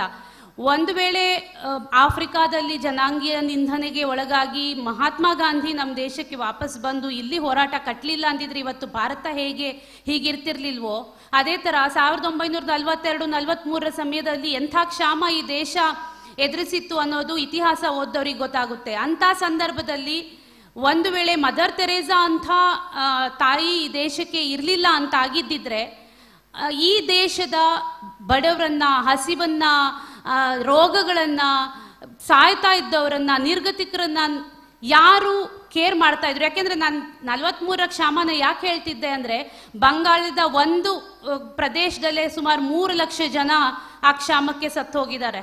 ಇದೇ ಬಂಗಾಳದಲ್ಲೇ ಮದರ್ ತೆರೇಸಾ ಅವರು ಕೆಲಸ ಮಾಡ್ತಾ ಇದ್ದಿದ್ದು, ಜನರಿಗಾಗಿ ಸೇವೆ ಸಲ್ಲಿಸ್ತಾ ಇದ್ದಿದ್ದು. ಹಾಗಾಗಿ ಅವ್ರ ಸೇವೆ ಕೂಡ ಹ್ಯುಮ್ಯಾನಿಟೇರಿಯನ್ ಅಥವಾ ಮಾನವೀಯ ನೆಲೆಗಳು ಅನ್ನೋ ವಿಚಾರವನ್ನು ತಗೊಂಡ್ರೆ ಅವ್ರ ಸೇವೆ ಇವತ್ತು ಎಲ್ರಿಗೂ ಮಾದರಿ. ಅದು ಅವರು ಸೇವೆ ಮಾಡಿರುವಂಥ ಸಂದರ್ಭ ಕೂಡ ನಾವೆಲ್ಲರೂ ಗಮನಿಸಬೇಕಾಗುತ್ತೆ. ಹಾಗೆ ಆ ಸ್ವಾತಂತ್ರ್ಯದ ಸಂದರ್ಭದಲ್ಲೂ ಕೂಡ ನಮಗೆ ಸಿಕ್ಕಾಪಟ್ಟೆ ಸಮಸ್ಯೆಗಳಿದ್ವು. ಅನಕ್ಷರತೆ ಇತ್ತು, ಬಡತನ ಇತ್ತು, ಆಹಾರ ಇರಲಿಲ್ಲ, ಏನು ನಮಗೆ ವಿದ್ಯೆ ಇರಲಿಲ್ಲ. ಹೆಣ್ಮಕ್ಳ ಪರಿಸ್ಥಿತಿ ಅಂತೂ ಇನ್ನೂ ಶೋಚನೀಯವಾಗಿತ್ತು. ಎಲ್ರಿಗೂ ಗೊತ್ತಿದೆ ಎಂಥ ಡಿಸ್ಕ್ರಿಮಿನೇಷನ್, ಅಸ್ಪೃಶ್ಯತೆ ಈ ದೇಶದಲ್ಲಿ ನಡೆದಿತ್ತು ಅಂತ. ಮತ್ತು ಸ್ವಾತಂತ್ರ್ಯ ಸಿಕ್ಕಿದ ಸಂದರ್ಭದಲ್ಲಿ ದೇಶ ವಿಭಜನೆಯಾಗಿ ಎಂಥ ಕೋಮುಗಲಭೆಗೆ ನಾವು ತರ್ಕೊಂಡಿದ್ದೀವಿ ಅನ್ನೋದು ಕೂಡ ಗೊತ್ತಿರುವಂಥ ವಿಚಾರ. ಬಟ್ ಅದೊಂದು ಕೋಮುಗಲಭೆಯನ್ನ ಮಾನವೀಯ ವಿಚಾರ ಅಂತಾನೆ ನಾನು ತಗೊಳ್ತೀನಿ. ಎಷ್ಟೊಂದು ಜನ ಹೋರಾಟಗಾರರು, ಮಹಾತ್ಮ ಗಾಂಧಿಯಿಂದ ಹಿಡಿದು ಎಷ್ಟೊಂದು ಜನ ಅದನ್ನ ತಣ್ಣಗಾಗಿಸ್ಲಿಕ್ಕೆ, ಅದನ್ನ ಇಲ್ವಾಗಿಸ್ಲಿಕ್ಕೆ ಮತ್ತು ಸಮಾಜದಲ್ಲಿ ಒಂದು ಮೌಲ್ಯವನ್ನು ತುಂಬಲಿಕ್ಕೆ ಸಹಾಯ ಮಾಡಿದ್ರು ಅಂತಂದ್ರೆ, ಅವೆಲ್ಲದರ ನಂತರ ನಾವು ಅಭಿವೃದ್ಧಿಯ ಕಡೆಗೆ ಹೆಜ್ಜೆ ಹಾಕ್ತಾ ಹೋದ್ವಿ. ಇದರಲ್ಲಿ ಮೊದಲನೇ ಸರ್ಕಾರ, ನೆಹರೂರವ್ರ ಸರ್ಕಾರ ಕೂಡ ಬಹಳಷ್ಟು ಕೆಲಸ ಮಾಡಿದೆ. ಬರೀ ಸರ್ಕಾರ ಒಂದೇ ಮಾಡಿರುವಂತ ಕೆಲಸ ಅಂತ ನಾವು ಹೇಳಲಿಕ್ಕಾಗೋದಿಲ್ಲ. ಬಹಳಷ್ಟು ಜನ ಆ ಸಂದರ್ಭದಲ್ಲಿ ಈ ಉಳ್ಳವರು, ಉದ್ಯಮಿಗಳು, ಹೀಗೆ ಬಹಳಷ್ಟು ಜನ ಸಮಾಜ ಸೇವಕರು ಆಗ ಇವೆಲ್ಲ ಸಮಸ್ಯೆಗಳಿಂದ ದೇಶ ಮುಕ್ತಿ ಪಡಿಲಿಕ್ಕೆ ಏನು ಮಾಡಬೇಕು, ಜನರನ್ನ ಆ ಸಮಸ್ಯೆಗಳಿಂದ ಈಚೆ ತಂದು ವಿದ್ಯೆ ಕಡೆಗೆ, ಅವರಿಗೆ ಉದ್ಯೋಗದ ಕಡೆಗೆ ಹಚ್ಚಿಸ್ಲಿಕ್ಕೆ ಏನು ಕೆಲಸ ಮಾಡಬೇಕು ಅಂತ ಕೆಲಸವನ್ನ ಮಾಡಿರೋದ್ರಿಂದಾನೇ ಇವತ್ತು ನೋಡ್ತಿರುವಂಥ ಇಂಥ ಪ್ರಗತಿಪರ, ಪ್ರಗತಿಯತ್ತ ದಾಪುಗಾಲು ಹಾಕಿರುವಂಥ ಸಮಾಜ ನಮ್ಮ ಮುಂದೆ ಇರಲಿಕ್ಕೆ ಸಾಧ್ಯ ಆಗಿದೆ. ಹಾಗಂತ ಹೇಳಿ ನಾವು ಇವತ್ತು ಎಲ್ಲ ಸಮಸ್ಯೆಗಳಿಂದ, ಏನು ಸಮಸ್ಯೆಗಳು ನಾವು ಅವಾಗೆಲ್ಲ ಆಗ ಸ್ವಾತಂತ್ರ್ಯದ ಸಂದರ್ಭದಲ್ಲಿತ್ತು, ಅಷ್ಟು ಸಮಸ್ಯೆಗಳಿಂದ ನಾವು ಮುಕ್ತಿ ಪಡೆದಿದ್ದೀವ ಅಂತ ಯೋಚನೆ ಮಾಡೋದಾದ್ರೆ, ನಿಮಗೂ ಗೊತ್ತಿದೆ, ನನಗೂ ಗೊತ್ತಿದೆ, ಆತ್ಮಸಾಕ್ಷಿ ಗೊತ್ತಿದೆ, ಖಂಡಿತವಾಗ್ಲೂ ಇಲ್ಲ.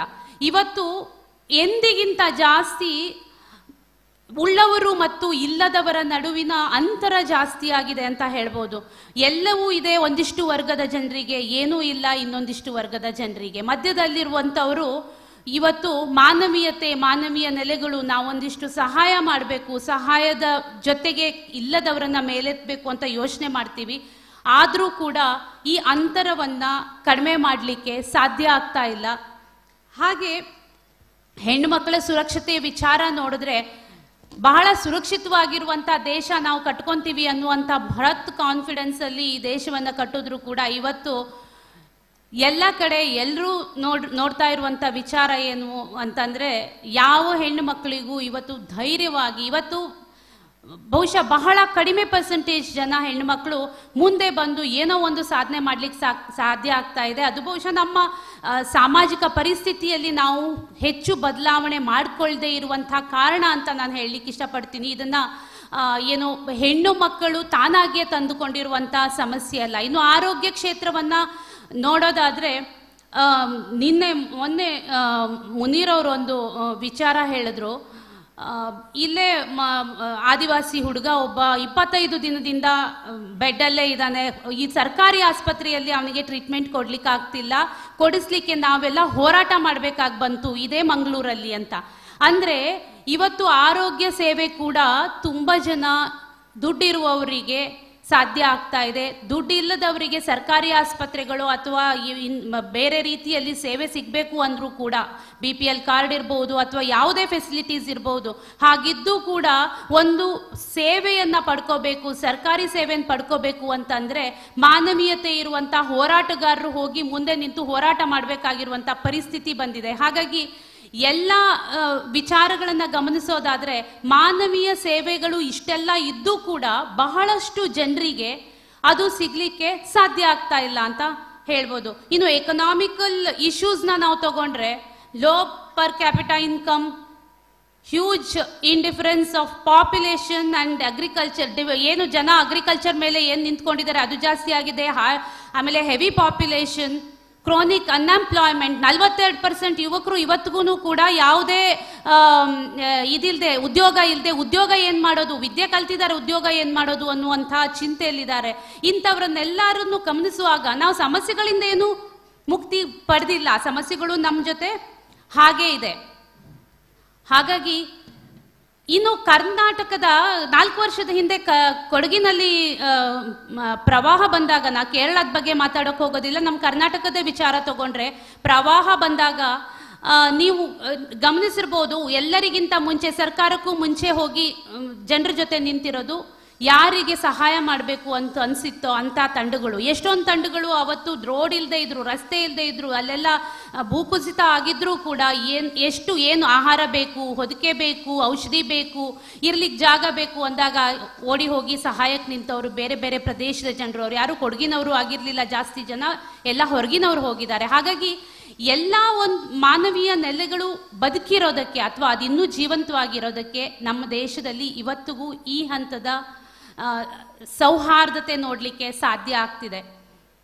ಇನ್ನು ಈ ವಿಚಾರದ ಬಗ್ಗೆ ನಾನು ಯೋಚನೆ ಮಾಡ್ತಾ ಇದ್ದಾಗ, ಹುಡುಕ್ತಾ ಇದ್ದಾಗ ನಂಗೊಂದಿಷ್ಟು ಮಾಹಿತಿಗಳು ಸಿಕ್ತು. ನಿಮ್ಮ ಮುಂದೆ ನಾನು ಅದನ್ನ it is a interesting information ನಿಮ್ಮ ಹತ್ರ ಹೇಳ್ಕೋಬೇಕು ಅಂತ ಹೇಳಿ ನಾನು ಅದನ್ನು ನೋಟ್ ಮಾಡ್ಕೊಂಡಿದ್ದೀನಿ. ಇಲ್ಲಿ ಈ ದೇಶದಲ್ಲಿ ಪ್ರತಿದಿನ ಹಿಂದೂಗಳು ಅಂತ ನನ್ನ ಧರ್ಮ ನಮ್ಗೆಲ್ರಿಗೂ ಗೊತ್ತಿದೆ, ಧರ್ಮಗಳು ಆಧಾರದಲ್ಲೇ ನಾವು ನೋಡ್ಬೋದು.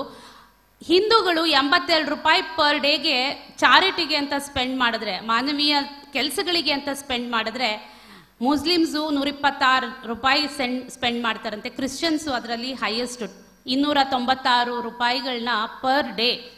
ಇದು ಏನೋ ಚಾರಿಟಿಯ ಸರ್ವೆ ಮಾಡಿದಾಗ, ನ್ಯಾಷನಲ್ ಸ್ಯಾಂಪಲ್ ಸರ್ವೆ ತಗೊಂಡ ಸರ್ವೆಯ ಪ್ರಕಾರ ಸಾಬೀತಾಗಿರುವಂಥ ವಿಚಾರ. ಇನ್ನು ಕೋವಿಡ್ ಸಮಯದಲ್ಲಿ ಈ ಚಾರಿಟಿ ಏನು ಪ್ರತಿ ವರ್ಷಕ್ಕೆ ಚಾರಿಟಿ ಒಂದು ಮನೆಯಿಂದ, ಒಂದು ವ್ಯಕ್ತಿಯಿಂದ ಆಗಿರುವಂಥದ್ದು 15,628 ರೂಪಾಯಿ. ಅದರಲ್ಲೂ ಕೂಡ ಕ್ರಿಶ್ಚಿಯನ್ರು ಹೈಯೆಸ್ಟ್ ಆಗಿ ಚಾರಿಟಿ ಮಾಡಿದ್ದಾರೆ ಅಂತ ಹೇಳಿ ನೋಟ್ ಆಗಿದೆ. ಅಂದರೆ ಆ ಸರ್ವೆ ಪ್ರಕಾರ ತಿಳ್ಕೊಂಡಿದೆ. ಇನ್ನೂ ಒಂದು ಇಂಟ್ರೆಸ್ಟಿಂಗ್ ವಿಚಾರ ಅಂತಂದ್ರೆ, ಅರ್ಧವಾಸಿ ಜನ ಅಂದ್ರೆ ಆಲ್ಮೋಸ್ಟ್ 49% ಜನ ಆತ್ಮತೃಪ್ತಿಗಾಗಿ ಚಾರಿಟಿ ಮಾಡ್ತಾರೆ, ಮಾನವೀಯ ಸೇವೆಗಳನ್ನ ಅಥವಾ ಸಹಾಯ ಮಾಡ್ತಾರೆ ಅಥವಾ ಈ ತರದ ಚಾರಿಟಿ ಕೆಲಸಗಳಿಗೆ ತಮ್ಮನ್ನು ತಾವು ತೊಡಗಿಸ್ಕೊಳ್ತಾರಂತೆ. 49% ಜನ ಆತ್ಮತೃಪ್ತಿಗಾಗಿ ಮಾಡಿದ್ರೆ ಕೇವಲ 8% ಜನ ನಮಗೆ ಟ್ಯಾಕ್ಸ್ ಸೇವ್ ಆಗಲಿ, ಇದರಿಂದ ನಮಗೆ ಟ್ಯಾಕ್ಸ್ ಬೆನಿಫಿಟ್ ಸಿಗುತ್ತೆ ಅನ್ನುವ ಕಾರಣಕ್ಕೆ ಏನು ಚಾರಿಟಿಗೆ ದಾನ ಮಾಡುವಂಥ ಕೆಲಸ ಮಾಡ್ತಾರೆ. ಹಾಗಾಗಿ ಏನೇ ATG ಎಕ್ಸಂಪ್ಷನ್ ಕೊಟ್ರು ಜನರಿಗೆ ಮಾನವೀಯ ಸೇವೆಗಳು ಏನೇ ತೊಂದರೆ ಆಗಿದೆ ಅಂದಾಗ ಮೊದಲು ನೆನ್ಪು ಬರೋದು, ಏನಾದರೂ ಆಗಲಿ ಇದಕ್ಕೆ ಟ್ಯಾಕ್ಸ್ ಸಿಗುತ್ತೋ ಹೋಗುತ್ತೋ ಬಿಡುತ್ತೋ, ನನ್ನ ಕೈಯಲ್ಲಿ ಎಷ್ಟಿದೆ ಅಷ್ಟು ಕೊಡ್ತೀನಿ, ಕೊಟ್ಟು ನಾನೇನಾದರೂ ಮಾಡಬೇಕು. ಈ ಆತ್ಮತೃಪ್ತಿ ಇದೆಯಲ್ಲ, ಆತ್ಮತೃಪ್ತಿ ಬಹಳ ಮುಖ್ಯ. ನಾವು ಯಾವುದೇ ಕೆಲಸ ಮಾಡಿದ್ರೂ ಕೂಡ ಆತ್ಮತೃಪ್ತಿ ಇಲ್ಲದೆ ಮಾಡಿರುವಂಥ ಕೆಲಸ ಏನು ಪ್ರಯೋಜನಕ್ಕೆ ಬರೋದಿಲ್ಲ. ಈ ಉಪನಿಷತ್ತಲ್ಲೇ ತಗೊಂಡ್ರೆ ಅದು ಹೇಳೋದು, ಕೊಟ್ಟ ಮೇಲೆ ಅದನ್ನ ಯಾಕೆ ಕೊಡಬೇಕು, ಯಾವ ರೀತಿ ಕೊಡಬೇಕು, ಅದ್ರ ಬಗ್ಗೆ ಚಿಂತೆ ಮಾಡಬೇಡ, ನಂಬಿಕೆ ಇಲ್ಲದೆ ದಾನ ಮಾಡಬೇಡ ಅನ್ನುವಂಥದ್ದು ಉಪನಿಷತ್ ಹೇಳಿದ್ರೆ ಭಗವದ್ಗೀತೆ ಹೇಳುತ್ತೆ. Detachment from the fruits of action. ಯಾವ ಕೆಲಸ ಮಾಡ್ತೀರಿ ಒಳ್ಳೆಯ ಕೆಲಸ, ಅದರಿಂದ ಸಂಪೂರ್ಣವಾಗಿ ಡಿಟ್ಯಾಚ್ಮೆಂಟ್ ಬೆಳೆಸ್ಕೋ, ಅದರಿಂದ ಹೊರಗೆ ಬಂದ್ಬಿಡು. ಅದರಿಂದ ಪ್ರತಿಫಲ ಅಪೇಕ್ಷೆ ಮಾಡೋದಕ್ಕೆ ನಿಂತ್ರೆ ನೀನು ಮಾಡಿರುವಂಥ ಕೆಲಸ ದಾನ ಅಲ್ಲ, ಒಳ್ಳೇದಲ್ಲ ಅನ್ನುವಂಥದ್ದು. ಕ್ರಿಶ್ಚಿಯಾನಿಟಿಯಲ್ಲಿ ಚಾರಿಟಿ ಅನ್ನೋದಕ್ಕೆ ಬಹಳ ಚಂದದ ಮೀನಿಂಗ್ ಇದೆ. ಹೈಯೆಸ್ಟ್ ಫಾರ್ಮ್ ಆಫ್ ಲವ್, ಪ್ರೀತಿಯ ಅತ್ಯಂತ ಶ್ರೇಷ್ಠ ರೂಪ ಅಂತಂದ್ರೆ ದಾನ, ಧರ್ಮ, ಸೇವೆ. ಇಂಥದ್ದೊಂದು ಈಗ ನನಗೆ ಯಾಕೆ ಇಷ್ಟೊಂದು ಪ್ರತಿ ಮನೆಯವರು ಇಷ್ಟೊಂದು ದಾನ ಮಾಡ್ತಾರೆ ಅನ್ನೋದನ್ನ ಅರ್ಥ ಮಾಡ್ಕೋಬೇಕು ಅಂದ್ರೆ ಈ ಒಂದು ವರ್ಡ್ ಸಾಕಾಗುತ್ತೆ, ಹೈಯೆಸ್ಟ್ ಫಾರ್ಮ್ ಆಫ್ ಲವ್. ಇನ್ನು ಇಸ್ಲಾಮಲ್ಲಿ ಜಕಾತ್ ಅನ್ನೋದು ಬಹಳ ಮುಖ್ಯ. ದುಡ್ದಿದ್ರಲ್ಲಿ ಇಷ್ಟೊಂದು ಪಾಲನ್ನ ನೀವು ದಾನ ಧರ್ಮಕ್ಕೆ ಎತ್ತಿಡ್ಲೇಬೇಕಾದ ಕಟ್ಟುನಿಟ್ಟಿನ ಕ್ರಮ ಇದೆ. ಕುರಾನನ್ನ ಬಹಳ ಜಾಸ್ತಿ ನಂಬುವಂಥವರು, ನಂಬಿಕೆ ಇಟ್ಟವರು ಅವರು. ಹಾಗಾಗಿ ದಾನವನ್ನ ಇಲ್ಲದೆ ಇರುವ ಬಡವರು ಕೂಡ ದುಡ್ದಿದ್ರಲ್ಲಿ ತಮಗೆ ಮೀರಿರುವ ಏನು ನಮ್ಮ ಸಂಪತ್ತು ಏನಿರುತ್ತೆ ಅದನ್ನ ಅವರು ದಾನ ಮಾಡಿಯೇ ಮಾಡ್ತಾರೆ. ಜೈನಿಸಮ್ ಅಲ್ಲೂ ಕೂಡ ದಾನ ಇದೆ, ಬುದ್ಧಿಸಮ್ ಅಲ್ಲೂ ಕೂಡ ದಾನನ ಹೇಳ್ತಾರೆ. ಎಲ್ಲದಕ್ಕಿಂತ ಬಹಳ ಖುಷಿ ಆಗೋದು ಕಾಯಕವೇ ಕೈಲಾಸ ಅಂತಂದ ಬಸವಣ್ಣನವರ ದಾನದ ರೂಪ. ಕೆಲಸ ಮಾಡು, ದುಡಿ, ಎಷ್ಟು ಚಂದದ ರೂಪ ಮಾತು ಅದು. ಅಂದ್ರೆ ರೂಪಕ ಅಂದ್ರೆ ಕಾಯಕವೇ ಕೈಲಾಸ, ಕೆಲಸ ಮಾಡುವ ಕೆಲಸ ಚೆನ್ನಾಗಿರ್ಲಿ. ಮನುಷ್ಯ ತನ್ನ ಅಹಂ, ಆಸೆ, ಮೆಟೀರಿಯಲಿಸ್ಟಿಕ್ ಜೀವನ ಅಥವಾ ಏನು ವಸ್ತುಗಳ ಮೋಹ ಈ ಥರ ಯಾವುದಕ್ಕೂ ಆಸೆ ಪಡದೆ ಕೆಲಸ ಮಾಡಬೇಕು. ಕೆಲಸ ಮಾಡಿದ್ರಲ್ಲಿ ತಾನು ಬದುಕಬೇಕು, ತಾನು ಬದುಕಿ ತನ್ನ ಸುತ್ತಲಿರುವವರಿಗೆ ಏನಾದರೂ ಅದರಿಂದ ಆಗಬೇಕು ಅಂದರೆ ಅದನ್ನು ಕೂಡ ಮಾಡಬೇಕು. ಇದು ಒಂದು ದಿನ ಇಷ್ಟು ರೂಪಾಯಿ, ಇಷ್ಟು ಹಣ ಅಥವಾ ಇದು ಯಾವುದೋ ಕಾಸ್ಗೆ ಎತ್ತಿಡುವಂಥ ವಿಚಾರ ಅಲ್ಲ. ಈ ದಾನ ಧರ್ಮ ಅಥವಾ ಏನು ನಾವು ಸೇವೆ ಅಂತ ಕೊಡ್ತೀವಿ ಅದು ದಿನನಿತ್ಯದ ಬದುಕೇ ದಾನದ ಥರ ಬದುಕಬೇಕು, ಬದುಕೇ ಸೇವೆಯ ಥರ ಬದುಕಬೇಕು ಅನ್ನುವಂಥದ್ದು. ಕಾಯಕವೇ ಕೈಲಾಸನ ಬಹಳ ಜನ ಬರೀ ಕೆಲಸ ಮಾಡು ದುಡ್ದು ತಿನ್ನು ಅಂತ ಅಂದ್ಕೊಳ್ಳೋ ರೀತಿಯಲ್ಲಿ ಯೋಚನೆ ಮಾಡಿರ್ತಾರೆ. ಬಟ್ ಕಾಯಕವೇ ಕೈಲಾಸಕ್ಕೆ ಎಂಥ ಅದ್ಭುತವಾದ ಮೀನಿಂಗ್ ಇದೆ ಅನ್ನೋದು ನಮಗೆ ಈ ಥರದ ಅದನ್ನು ಎಲಾಬ್ರೇಟ್ ಮಾಡ್ಕೊಂಡು ನೋಡಿದಾಗ ಅರ್ಥ ಆಗುತ್ತೆ ಅಂತ ಅನ್ಕೋಬೋದು.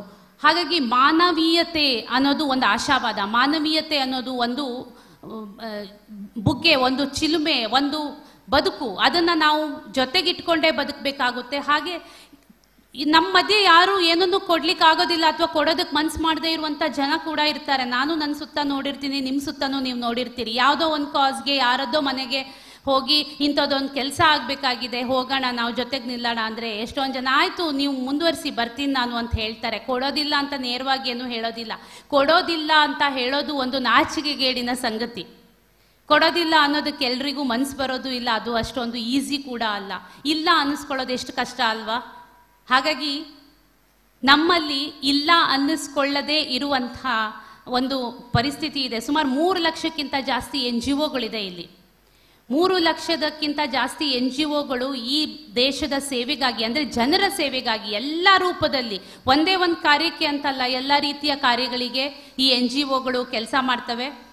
ಹಾಗೆ ಅದರಲ್ಲಿ 10% NGOಗಳು ಏನು ಟ್ಯಾಕ್ಸ್ ರಿಟರ್ನ್ಸು ಅದು ಇದು ಎಲ್ಲ ಫೈಲ್ ಮಾಡಿ ತುಂಬ ಪೇಪರ್ನ ಚೆನ್ನಾಗಿ ಇಟ್ಕೊಂಡಿದ್ದಾರೆ ಅಂತ ಹೇಳ್ಬೋದು. ಇನ್ನು ಮಿಕ್ದವರೆಲ್ಲ ಸೇವೆ ಮಾಡ್ತಾರೆ. ಎಷ್ಟೋ NGOಗಳು ಇನ್ನೂ ರಿಜಿಸ್ಟ್ರೇಷನ್ ಹೆಸರಿಲ್ದೇ NGO ರೂಪದಲ್ಲಿ ಕೆಲಸ ಮಾಡುವಂಥವ್ರು ಕೂಡ ಬಹಳಷ್ಟು ಜನ ಇದ್ದಾರೆ.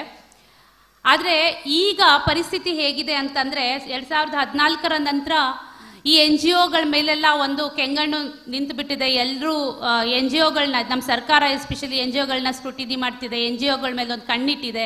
ಎಲ್ಲಿ ಫಾರಿನ್ ಫಂಡ್ಗಳು ಬಂದು ಎಲ್ಲಿ ಇವರು ಯಾವ ವ್ಯವಹಾರ ಮಾಡ್ತಾ ಇದ್ದಾರೆ ಅನ್ನೋ ರೀತಿಯಲ್ಲಿ. ಅಂದರೆ ಸೇವೆ ಮಾಡ್ತೀವಿ ಅಂತ ಹೋಗಿ ನಿಂತವರಿಗೂ ಕೂಡ ಒಂದು CCTV ಇಟ್ಟಾಗಿದೆ. ಇವಾಗ CCTV ಇಟ್ಕೊಂಡು ಸೇವೆ ಮಾಡಲಿಕ್ಕೆ ಹೇಗೆ ಸಾಧ್ಯ? ನೀವು ಬ್ಯಾಂಕ್ ಅಕೌಂಟ್ನೇ ಸೀಸ್ ಮಾಡಿಕೊಂಡ್ರೆ CCTV ಇಟ್ಟರೆ ಹೆಂಗೆ ಸೇವೆ ಮಾಡಬಹುದು ಅನ್ನೋದು ಈ ಸೇವೆಗಳನ್ನ ಮಾಡ್ತಾ ಇರುವಂಥವರ ಪ್ರಶ್ನೆ. ಈ ಎಲ್ಲ ಏನು ಸರ್ವೇಲೆನ್ಸ್ ಬರೀ ನಮ್ಮ ಸಾಮಾನ್ಯ ಜನರು ಮಾನವೀಯ ಸೇವೆಗಳನ್ನ ಏನು ಮಾಡಬೇಕು ಅಂದ್ಕೊಂಡಿದ್ದಾರೆ, ಅಥವಾ ಅದಕ್ಕೋಸ್ಕರ ಬೇರೆ ಬೇರೆ ರೂಪದಲ್ಲಿ ಫಂಡ್ ಒಟ್ಟು ಮಾಡಿ ಅದನ್ನು ಒಂದು ರೈಟ್ ಕಾಸ್ಗೆ, ಈಗ ಒಂದೊಂದು NGOಗಳು ಒಂದೊಂದು ಕೆಲಸಕ್ಕೆ ತಮ್ಮನ್ನು ತಾವು ಡೆಡಿಕೇಟ್ ಮಾಡ್ಕೊಂಡಿದ್ದಾವೆ. ಈ ರೀತಿ ಕೆಲಸ ಮಾಡಿಕೊಂಡು ಹೋಗುವಂಥ ಬಹಳಷ್ಟು NGOಗಳ ಮೇಲೆ ಈ ಥರ ಸರ್ವೇಲೆನ್ಸ್ ಇದೆ.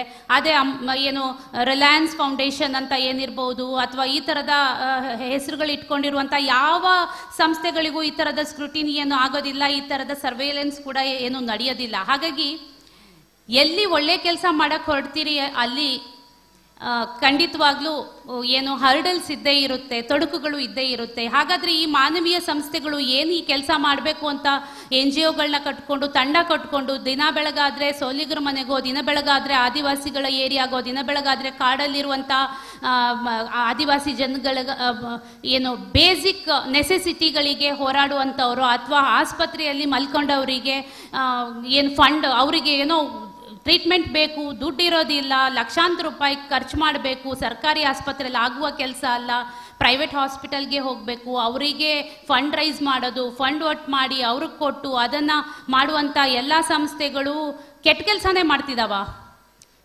ಈ ಸಂಸ್ಥೆಗಳಿಗೆಲ್ಲ ಏನು ಬದ್ಧತೆಯೇ ಇಲ್ವಾ ಹಾಗಾದರೆ ಅಂತ ನೋಡೋದಾದರೆ ಖಂಡಿತವಾಗ್ಲೂ ಇದೆ. ಆದರೆ ಇಂಥ ಕೆಲಸಗಳು ಮಾಡಬೇಕಾದ್ರೆ ನಾವು ಹೇಳೋ ಎಲ್ಲ ಕಂಡೀಷನ್ಸ್ನು ಒಪ್ಕೊಂಡು ಈ ರೀತಿನಲ್ಲೇ ಕೆಲಸ ಮಾಡಿ, ಇದೇ ರೀತಿನಲ್ಲೇ ಇರಿ ಅಂತ ನಮ್ಮ ಸರ್ಕಾರ ನಮಗೆ ಹೇಳುತ್ತೆ. ಇನ್ನು ಸರ್ಕಾರ ಮಾಡಬೇಕಾಗಿರುವಂಥ ಕೆಲಸಗಳು ಬಹಳಷ್ಟು. ನಮಗೆ ಒಂದು ದೊಡ್ಡ ಸಂವಿಧಾನ ಇದೆ, ನಾವು ಒಂದು ಒಳ್ಳೆ ಪ್ರಜಾಪ್ರಭುತ್ವ ಸಿಸ್ಟಮ್ನ ಕಟ್ಕೊಂಡಿದ್ದೀವಿ. ನಾವು ನಮ್ಮ ಗ್ರಾಮ ಪಂಚಾಯಿತಿ ಲೆವೆಲಿಂದ ಹಿಡಿದು ಪ್ರಧಾನಿಯವರೆಗೆ ನಮ್ಮ ರೆಪ್ರೆಸೆಂಟೇಟಿವ್ಸ್ನ ಆರಿಸಿ ಕಳಿಸ್ತೀವಿ. ಹಾಗಾಗಿ ನಾವು ಕೇಳುವ ಹಕ್ಕು ಕೂಡ ನಮಗಿದೆ, ಅವರನ್ನು ನೀವು ಯಾಕೆ ಈ ಕೆಲಸ ಮಾಡಲಿಲ್ಲ, ಯಾಕೆ ಇದು ನಡೀತಾ ಇಲ್ಲ ಅನ್ನೋಂಥದ್ದು. ಬಟ್ ಇಷ್ಟೆಲ್ಲ ಇದ್ದೂ ಕೂಡ ನಾವು ಕೇಳಿದ್ರೆ ಅವರು ರೆಸ್ಪಾಂಡ್ ಮಾಡೋದಿಲ್ಲ, ಅಥವಾ ರೆಸ್ಪಾಂಡ್ ಮಾಡಿದ್ರೂ ಎಷ್ಟೊಂದು ಸಲ ನಮ್ಮ ಬಾಯಿಯನ್ನೇ ಮುಚ್ಚಿಸುವಂಥ ಕೆಲಸ ಆಗ್ತಿದೆ. ಅದರ ಬದಲಾಗಿ ಇತ್ತೀಚೆಗೆ ಏನಾಗ್ತಿದೆ ಅಂತಂದರೆ ಸರ್ಕಾರಗಳು ಕೂಡ ಆದಷ್ಟು ಜನರ ಮಧ್ಯೆ ಮೊದಲು ಏನು ಒಂದು ಹಾರ್ಮೋನಿ ಇತ್ತು, ಜನರಿಗೆ ಕೇಳುವಂಥ ಒಂದು ಧೈರ್ಯ ಇತ್ತು. ಯಾಕೆ ನಮ್ಗೆ ಈ ಕೆಲಸ ಆಗಿಲ್ಲ? ಇಲ್ಲೇ ದಕ್ಷಿಣ ಕನ್ನಡದ ಉಡುಪಿ ಜಿಲ್ಲೆಗಳಲ್ಲೇ ನೀವು ಹೋಲಿಸಿದ್ರೆ ಸರ್ಕಾರಿ ಉಡುಪಿ ಜಿಲ್ಲೆಯವರು ಸರ್ಕಾರಿ ಮೆಡಿಕಲ್ ಕಾಲೇಜ್ ಬೇಕು ಅಂತ ಕೇಳಿದ್ರು, ಸರ್ಕಾರಿ ಉತ್ತರ ಕನ್ನಡದವರು ಸರ್ಕಾರಿ ಆಸ್ಪತ್ರೆ ಬೇಕು ಅಂತ ಕೇಳ್ತಾ ಇದ್ದಾರೆ. ಇವತ್ತಿನ ತನಕ ಆ ಕೆಲಸ ಆಗಿಲ್ಲ. ಜನರಿಗೆ ಹೋರಾಟ ಮಾಡೋ ಶಕ್ತಿ ಇಲ್ಲ, ಜನಪ್ರತಿನಿಧಿಗಳಿಗೆ ಅದನ್ನು ಒದಗಿಸಬೇಕು ಅನ್ನುವಂಥ ಇಚ್ಛಾಶಕ್ತಿ ಕೂಡ ಇಲ್ಲ. ಹಾಗಾಗಿ ಇಂಥ ಪರಿಸ್ಥಿತಿಯಲ್ಲಿ ಏನಾದರೂ ಒಳ್ಳೆ ಕೆಲಸಗಳು ಆಗಬೇಕು ಅಂತಂದರೆ ಜನರು ತಾವಾಗಿಯೇ ಒಂದಿಷ್ಟು ಸಂಘಟನೆಗಳನ್ನು ಅಪ್ರೋಚ್ ಮಾಡಿ ನಮ್ಗೆ ಇಂಥದ್ದೊಂದು ಕೆಲಸ ಆಗಬೇಕು, ಇಂಥದ್ದೊಂದು ಸಮಸ್ಯೆ ಇದೆ, ಇದಕ್ಕೇನಾದರೂ ಮಾಡೋಣ ಅನ್ನುವಂಥ ಒಂದು ತಂಡ ಕಟ್ಕೊಂಡು ಕೆಲಸ ಮಾಡಬೇಕಾದ ಅನಿವಾರ್ಯ ಪರಿಸ್ಥಿತಿ ನಿರ್ಮಾಣ ಆಗಿದೆ. ಬಹುಶಃ ಇದರಲ್ಲಿ ನಾನು ಎಲ್ಲ ಏನು ರಾಜಕಾರಣಿಗಳದ್ದು ಅಥವಾ ನಮ್ಮ ಸಿಸ್ಟಮ್ನ ತಪ್ಪು ಅಂತ ಹೇಳೋದಿಲ್ಲ. ಬಹಳಷ್ಟು ಕಡೆ ನಮ್ಮ ತಪ್ಪು ಕೂಡ ಇರುತ್ತೆ.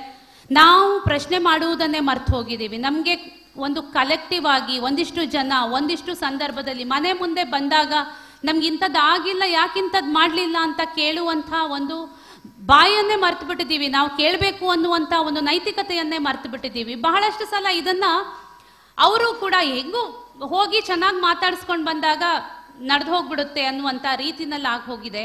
ಹಾಗಾಗಿ ಇಂಥೆಲ್ಲ ಪರಿಸ್ಥಿತಿಗಳಲ್ಲಿ ಇವತ್ತು ಬೆಳೀತಾ ಇರೋದು ಮಾತ್ರ ಬಹಳ ನಾವು ಮುತುವರ್ಜಿಯಿಂದ ಬೆಳೆಸ್ತಾ ಇರುವಂಥದ್ದು ಮಾತ್ರ ಕೋಮುವಾದವನ್ನ. ಯಾವುದು ಬೇಡ ಅದನ್ನ ನಾವು ಬಹಳ ಖುಷಿಯಿಂದ ಬಹಳ ಮುತುವರ್ಜಿಯಿಂದ ಧರ್ಮದ ರಾಜಕೀಯವನ್ನ ಹುಟ್ಟಾಕ್ತಿದ್ದೀವಿ, ಧರ್ಮವನ್ನ ಬೆಳೆಸ್ತಿದ್ದೀವಿ, ಧರ್ಮವನ್ನ ರಾಜಕೀಯದ ಜೊತೆಗೆ ಸೇರಿಸಿ ಬೆಳೆಸ್ತಿದ್ದೀವಿ. ಒಂದು ಸಮಾಜ ಕಟ್ಟುವಂಥ ಕೆಲಸ ಏನು ಒಬ್ಬರಿಂದ ಆಗುವಂಥದ್ದಲ್ಲ. ಅದಕ್ಕೆ ಒಬ್ಬರು ಕೆಲಸ ಮಾಡಿದ್ರೆ ಆಗೋದಿಲ್ಲ. Do not wait for leaders, do it alone, person to person. Be faithful in small things because it is in them that your strength lies ಅಂತ ಮದರ್ ತೆರೇಸಾ ಅವ್ರು ಹೇಳಿದ್ದಾರೆ. ಅಂದ್ರೆ ಒಬ್ಬರಿಂದ ಆಗೋ ಕೆಲಸ ಅಲ್ಲ ಅಂತಾಯ್ತು. ಮದರ್ ತೆರೇಸಾ ಒಬ್ಬರೇ ನಾನು ಹೋಗಿ ಎಲ್ಲ ಕೆಲಸ ಮಾಡ್ತೀನಿ ಅಂತ ಅಂದಿದ್ದಿದ್ರೆ ಬಹುಶಃ ಅವರಿವತ್ತು ಅವರು ಇಂಥದ್ದೊಂದು ದೊಡ್ಡ ಸಂಸ್ಥೆಯನ್ನು ಹುಟ್ಟಾಕ್ಲಿಕ್ಕೆ ಆಗ್ತಿರ್ಲಿಲ್ಲ. ಮಾನವೀಯ ಸೇವೆಗಳಿಗಾಗಿ ಒಂದು ಸಂಸ್ಥೆಯನ್ನೇ ಮುಡಿಪಾಗಿಡೋದಕ್ಕೆ ಸಾಧ್ಯ ಆಗ್ತಿರ್ಲಿಲ್ಲ. ಹಾಗಾಗಿ ಎಲ್ಲ ಒಳ್ಳೆಯ ಕೆಲಸಗಳು ನಮ್ಮಿಂದನೇ ಆಗಬೇಕು, ನಾವೆಲ್ಲರೂ ಸೇರಿ ಆಗಬೇಕು. ಸರ್ಕಾರವನ್ನ ಕೇಳುವಂಥದ್ದು, ನಮ್ಗಾಗಬೇಕಾಗಿರುವಂಥ ಕೆಲಸವನ್ನ ಮಾಡಿಸ್ಕೊಳ್ಳುವುದರ ಜೊತೆಗೆ ನಾವುಗಳು ಕೂಡ ಜೊತೆಯಾಗಿ ಸೇರ್ಬೇಕಾಗುತ್ತೆ. ಸರ್ಕಾರ ಬಿಡಿ ಇವತ್ತು ಕೋಮುದ್ವೇಷ, ಜಾತಿ ಮಧ್ಯೆ ಏನು ನಾವು ಜಾತಿಗಳೇ ಇಲ್ಲದೆ ಬದುಕಿಲ್ಲ. ಆದರೆ ಜಾತಿಗಳನ್ನ ಪ್ರಾವಿಷನ್ಗೆ ಬಹಳ ಪ್ರಾಮುಖ್ಯತೆ ಕೊಟ್ಟು ಜಾತಿಯನ್ನೇ ಬೆಳೆಸಿ ಜಾತಿಯ ಮೂಲಕ ರಾಜಕೀಯ ಆಗ್ತಿದೆ. ಧರ್ಮದ ಮಧ್ಯೆ ಏನು ಒಂದು ದೊಡ್ಡ ಬೇಲಿಯನ್ನೇ ಕಟ್ಟಿ ಎರಡು ಧರ್ಮದ ಮಧ್ಯೆ ಸಮಸ್ಯೆಗಳು ಏನು ತಂದಿಡ್ಬೋದು ಅದನ್ನ ಆಗ್ತಾ ಇದೆ. ಅದನ್ನ ವ್ಯವಸ್ಥಿತವಾಗಿ ಮಾಡ್ತಾ ಹೋಗ್ತಾ ಇದ್ದಾರೆ.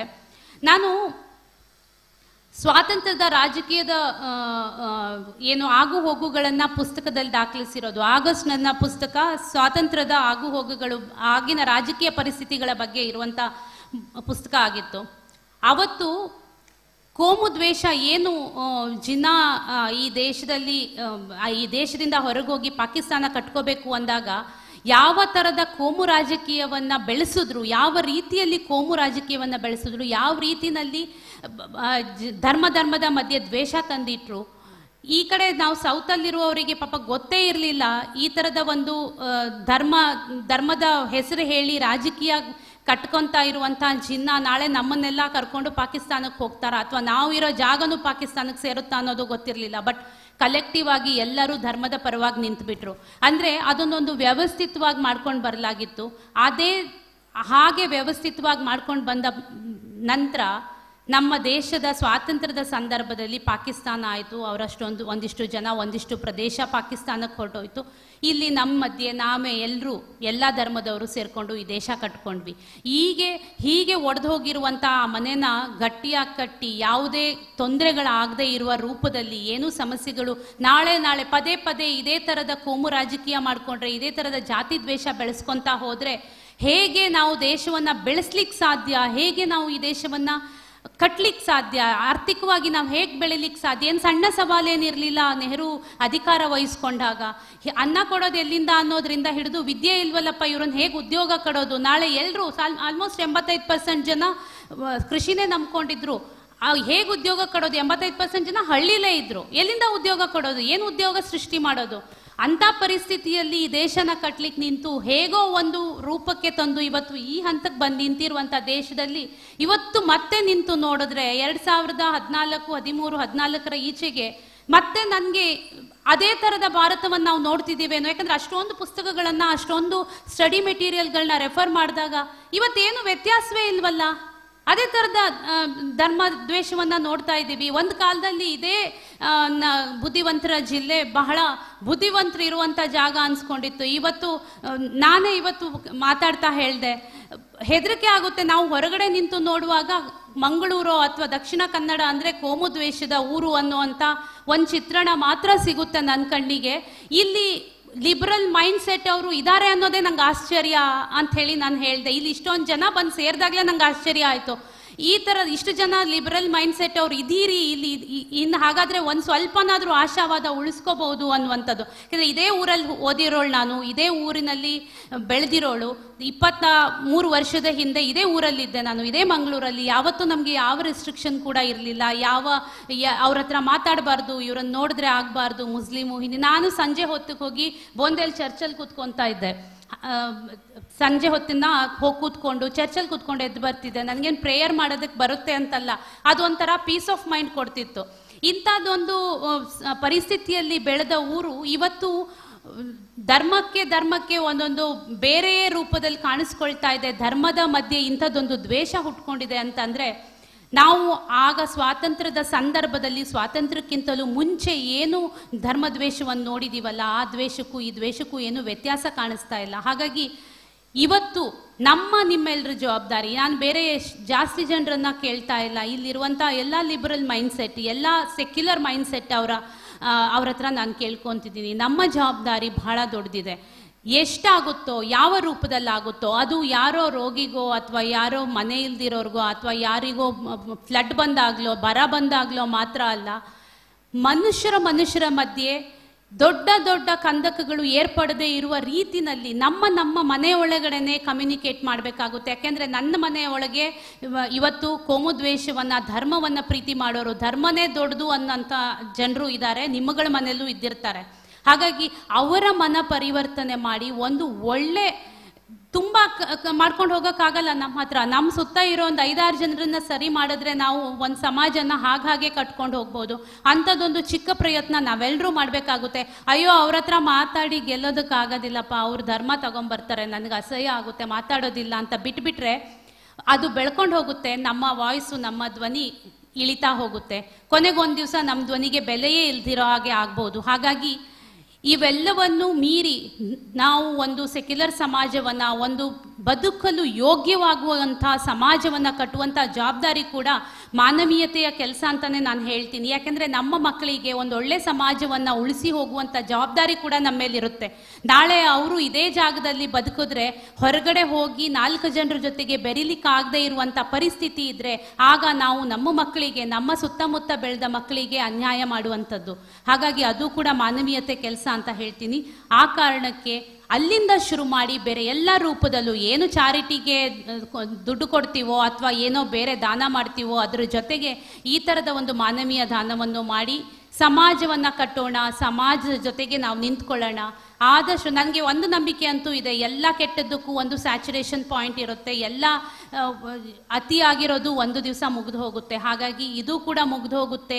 ಆಮೇಲೆ ಮತ್ತೆ ಒಳ್ಳೆಯ ಸಮಾಜ ಬರಬಹುದು ಅನ್ನುವ ನಂಬಿಕೆ ನನಗಂತೂ ಇದೆ. ಹಾಗಾಗಿ ಎಲ್ಲರೂ ಕೂಡ ಆ ಆಶಾವಾದದ ಜೊತೆಗೆ ಸಮಾಜವನ್ನು ಕಟ್ಟೋಣ ಅಂತ ಹೇಳ್ತಾ, ಇವತ್ತು ಈ ವಿಚಾರ ಮಂಡನೆಗೆ ಬಹುಶಃ ಸ್ವಲ್ಪ ಇನ್ಫಾರ್ಮೇಷನ್ನ ನಿಮಗೆ ಕೊಟ್ಟಿದ್ದೀನಿ, ಇಷ್ಟು. ಯಾಕಂದರೆ ಇದು ದೊಡ್ಡ ಸಾಗರದಂಥ ಸಬ್ಜೆಕ್ಟ್ ಇದು. ಇದನ್ನ ನಾನು ಮಾತಾಡ್ತಾ ಕೂತ್ರೆ ಇವತ್ತಿಂದ ರಾತ್ರಿ ತನಕನೂ ಮಾತಾಡ್ಬೋದು. ಹಾಗಾಗಿ ಸ್ವಲ್ಪ ನನ್ನ ಕೈಯಲ್ಲಿ ಇದ್ದ ಸಮಯದಲ್ಲಿ ಆದಷ್ಟು ಇನ್ಫಾರ್ಮೇಷನ್ನ, ಆದಷ್ಟು ಮಾಹಿತಿಗಳನ್ನ ನಿಮ್ಮ ಮುಂದೆ ತೊಗೊಂಡು ಬಂದು ಮಾತಾಡಿದ್ದೀನಿ ಅಂದ್ಕೊತೀನಿ. ನನಗೆ ಮಾತಾಡಲಿಕ್ಕೆ ಅವಕಾಶ ಮಾಡಿಕೊಟ್ಟಿರುವಂಥ ಸಂತ ಮದರ್ ತೆರೇಸಾ ವಿಚಾರ ವೇದಿಕೆಗೆ ಅಭಿನಂದನೆಗಳನ್ನ ಸಲ್ಲಿಸ್ತಾ, ಇನ್ನಷ್ಟು ಇಂಥ ಕಾರ್ಯಕ್ರಮಗಳು ಎಲ್ಲ ಕಡೆ ನಡೀಲಿ ಅಂತ ಹಾರೈಸ್ತಾ, ಇಷ್ಟೊತ್ತು ನನ್ನ ಮಾತನ್ನು ಬಹಳ ತಾಳ್ಮೆಯಿಂದ ಕೇಳಿಸ್ಕೊಂಡಿರೋ ತಮಗೂ ಧನ್ಯವಾದಗಳನ್ನ ಅರ್ಪಿಸ್ತಾ ವಂದನೆಗಳು.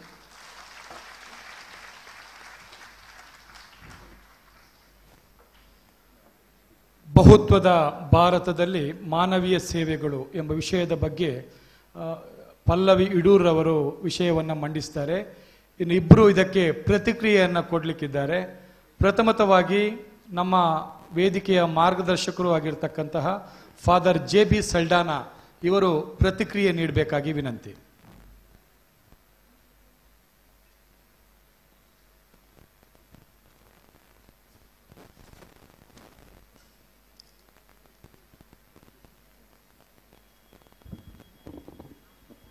ವೇದಿಕೆಯಲ್ಲಿ ಹಾಗೂ ವೇದಿಕೆಯ ಮುಂಭಾಗದಲ್ಲಿರುವ ಗಣ್ಯಾತಿ ಗಣ್ಯರೇ, ಅತಿಥಿಗಳೇ, ಸಹೋದರರೇ, ಸಹೋದರಿಯರೇ, ಈ ಕಡೆ ಬರುವಾಗ ಫಾದರ್ ರೂಪೇಶ್ ಮಾಡ್ತಾರ್ ಅವರು ಹೇಳಿದರು 6 ಗಂಟೆಗೆ ಕಾರ್ಯಕ್ರಮ ಮುಗಿಯಲೇಬೇಕು.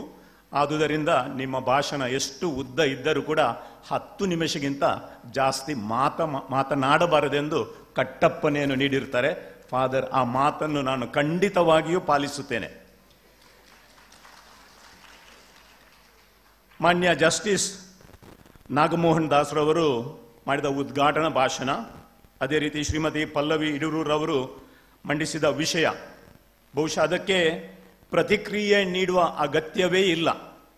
ಆದರೆ ದಯೆ, ದಾನ, ಧರ್ಮ, ಸೇವೆ ಈ ವಿಷಯಗಳನ್ನು ಮನಸ್ಸಿನಲ್ಲಿಟ್ಟುಕೊಂಡು ಮದರ್ ತೆರೇಸರವರನ್ನು ಭೇಟಿಯಾದಾಗ, ಅವರ ಗೋರಿಯ ಭೇಟಿಯನ್ನು ಮಾಡಿದಾಗ, ಅವರ ಉದಾತ್ತ ಚಿಂತನೆಗಳನ್ನು ಅರ್ಥೈಸುವ ಪ್ರಯತ್ನ ಮಾಡಿದಾಗ, ಅವರ ತತ್ವಗಳನ್ನು ತಿಳಿದುಕೊಳ್ಳುವ ಪ್ರಯತ್ನ ಮಾಡಿದಾಗ ನನಗಾದ ಕೆಲವೊಂದು ಅನುಭವಗಳನ್ನು ಈ ದಯೆ, ದಾನ, ಧರ್ಮ, ಸೇವೆಯ ಒಡನೆ ಹಂಚಿಕೊಳ್ಳಲು ಇಚ್ಛಿಸುತ್ತೇನೆ.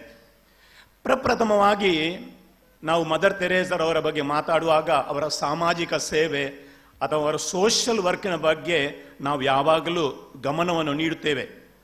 ಆದರೆ ಈ ಸೇವೆಯ ಫೌಂಡೇಶನ್ ಏನು, ಅದು ಬಹಳಷ್ಟು ಅತಿ ಅಗತ್ಯ.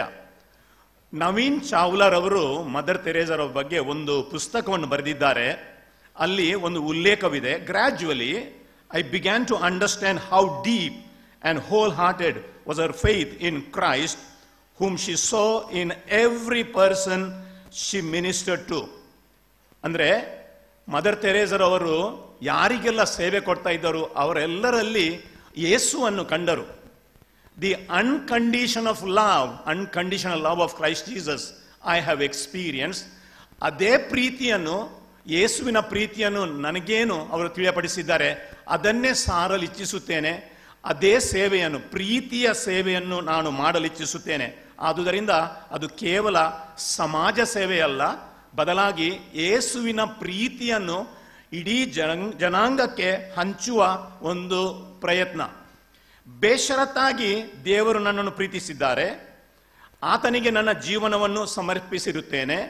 ಆತ ನನಗೆ ಎಲ್ಲಿಗೆ ಕರೆದುಕೊಂಡು ಹೋಗುತ್ತಾನೋ ಅಲ್ಲಿಗೆ ಹೋಗಿ ನಾನು ಆ ಪ್ರೀತಿಯನ್ನು ಸಾರುತ್ತೇನೆ.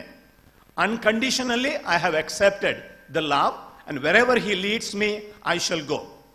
ಮದರ್ ತೆರೇಸರು ಎರಡನೇದಾಗಿ 1995 ಇಸವಿಯಲ್ಲಿ ಜನವರಿಯ 28, 29, 30ರಂದು ಈ ಮಂಗಳೂರಿನ ಸೈಂಟ್ ಆಗ್ನೆಸ್ ಕಾಲೇಜಿನಲ್ಲಿ ಇದ್ದರು. ಅಲ್ಲಿ 3 ದಿನ ಅವರಿದ್ದಾಗ ಜನವರಿ ತಿಂಗಳ 29ನೇ ತಾರೀಕಿನಂದು ಉದಯವಾಣಿ ಪತ್ರಿಕೆಯಲ್ಲಿ ಒಂದು ಚಿತ್ರ ಬಂದಿತ್ತು.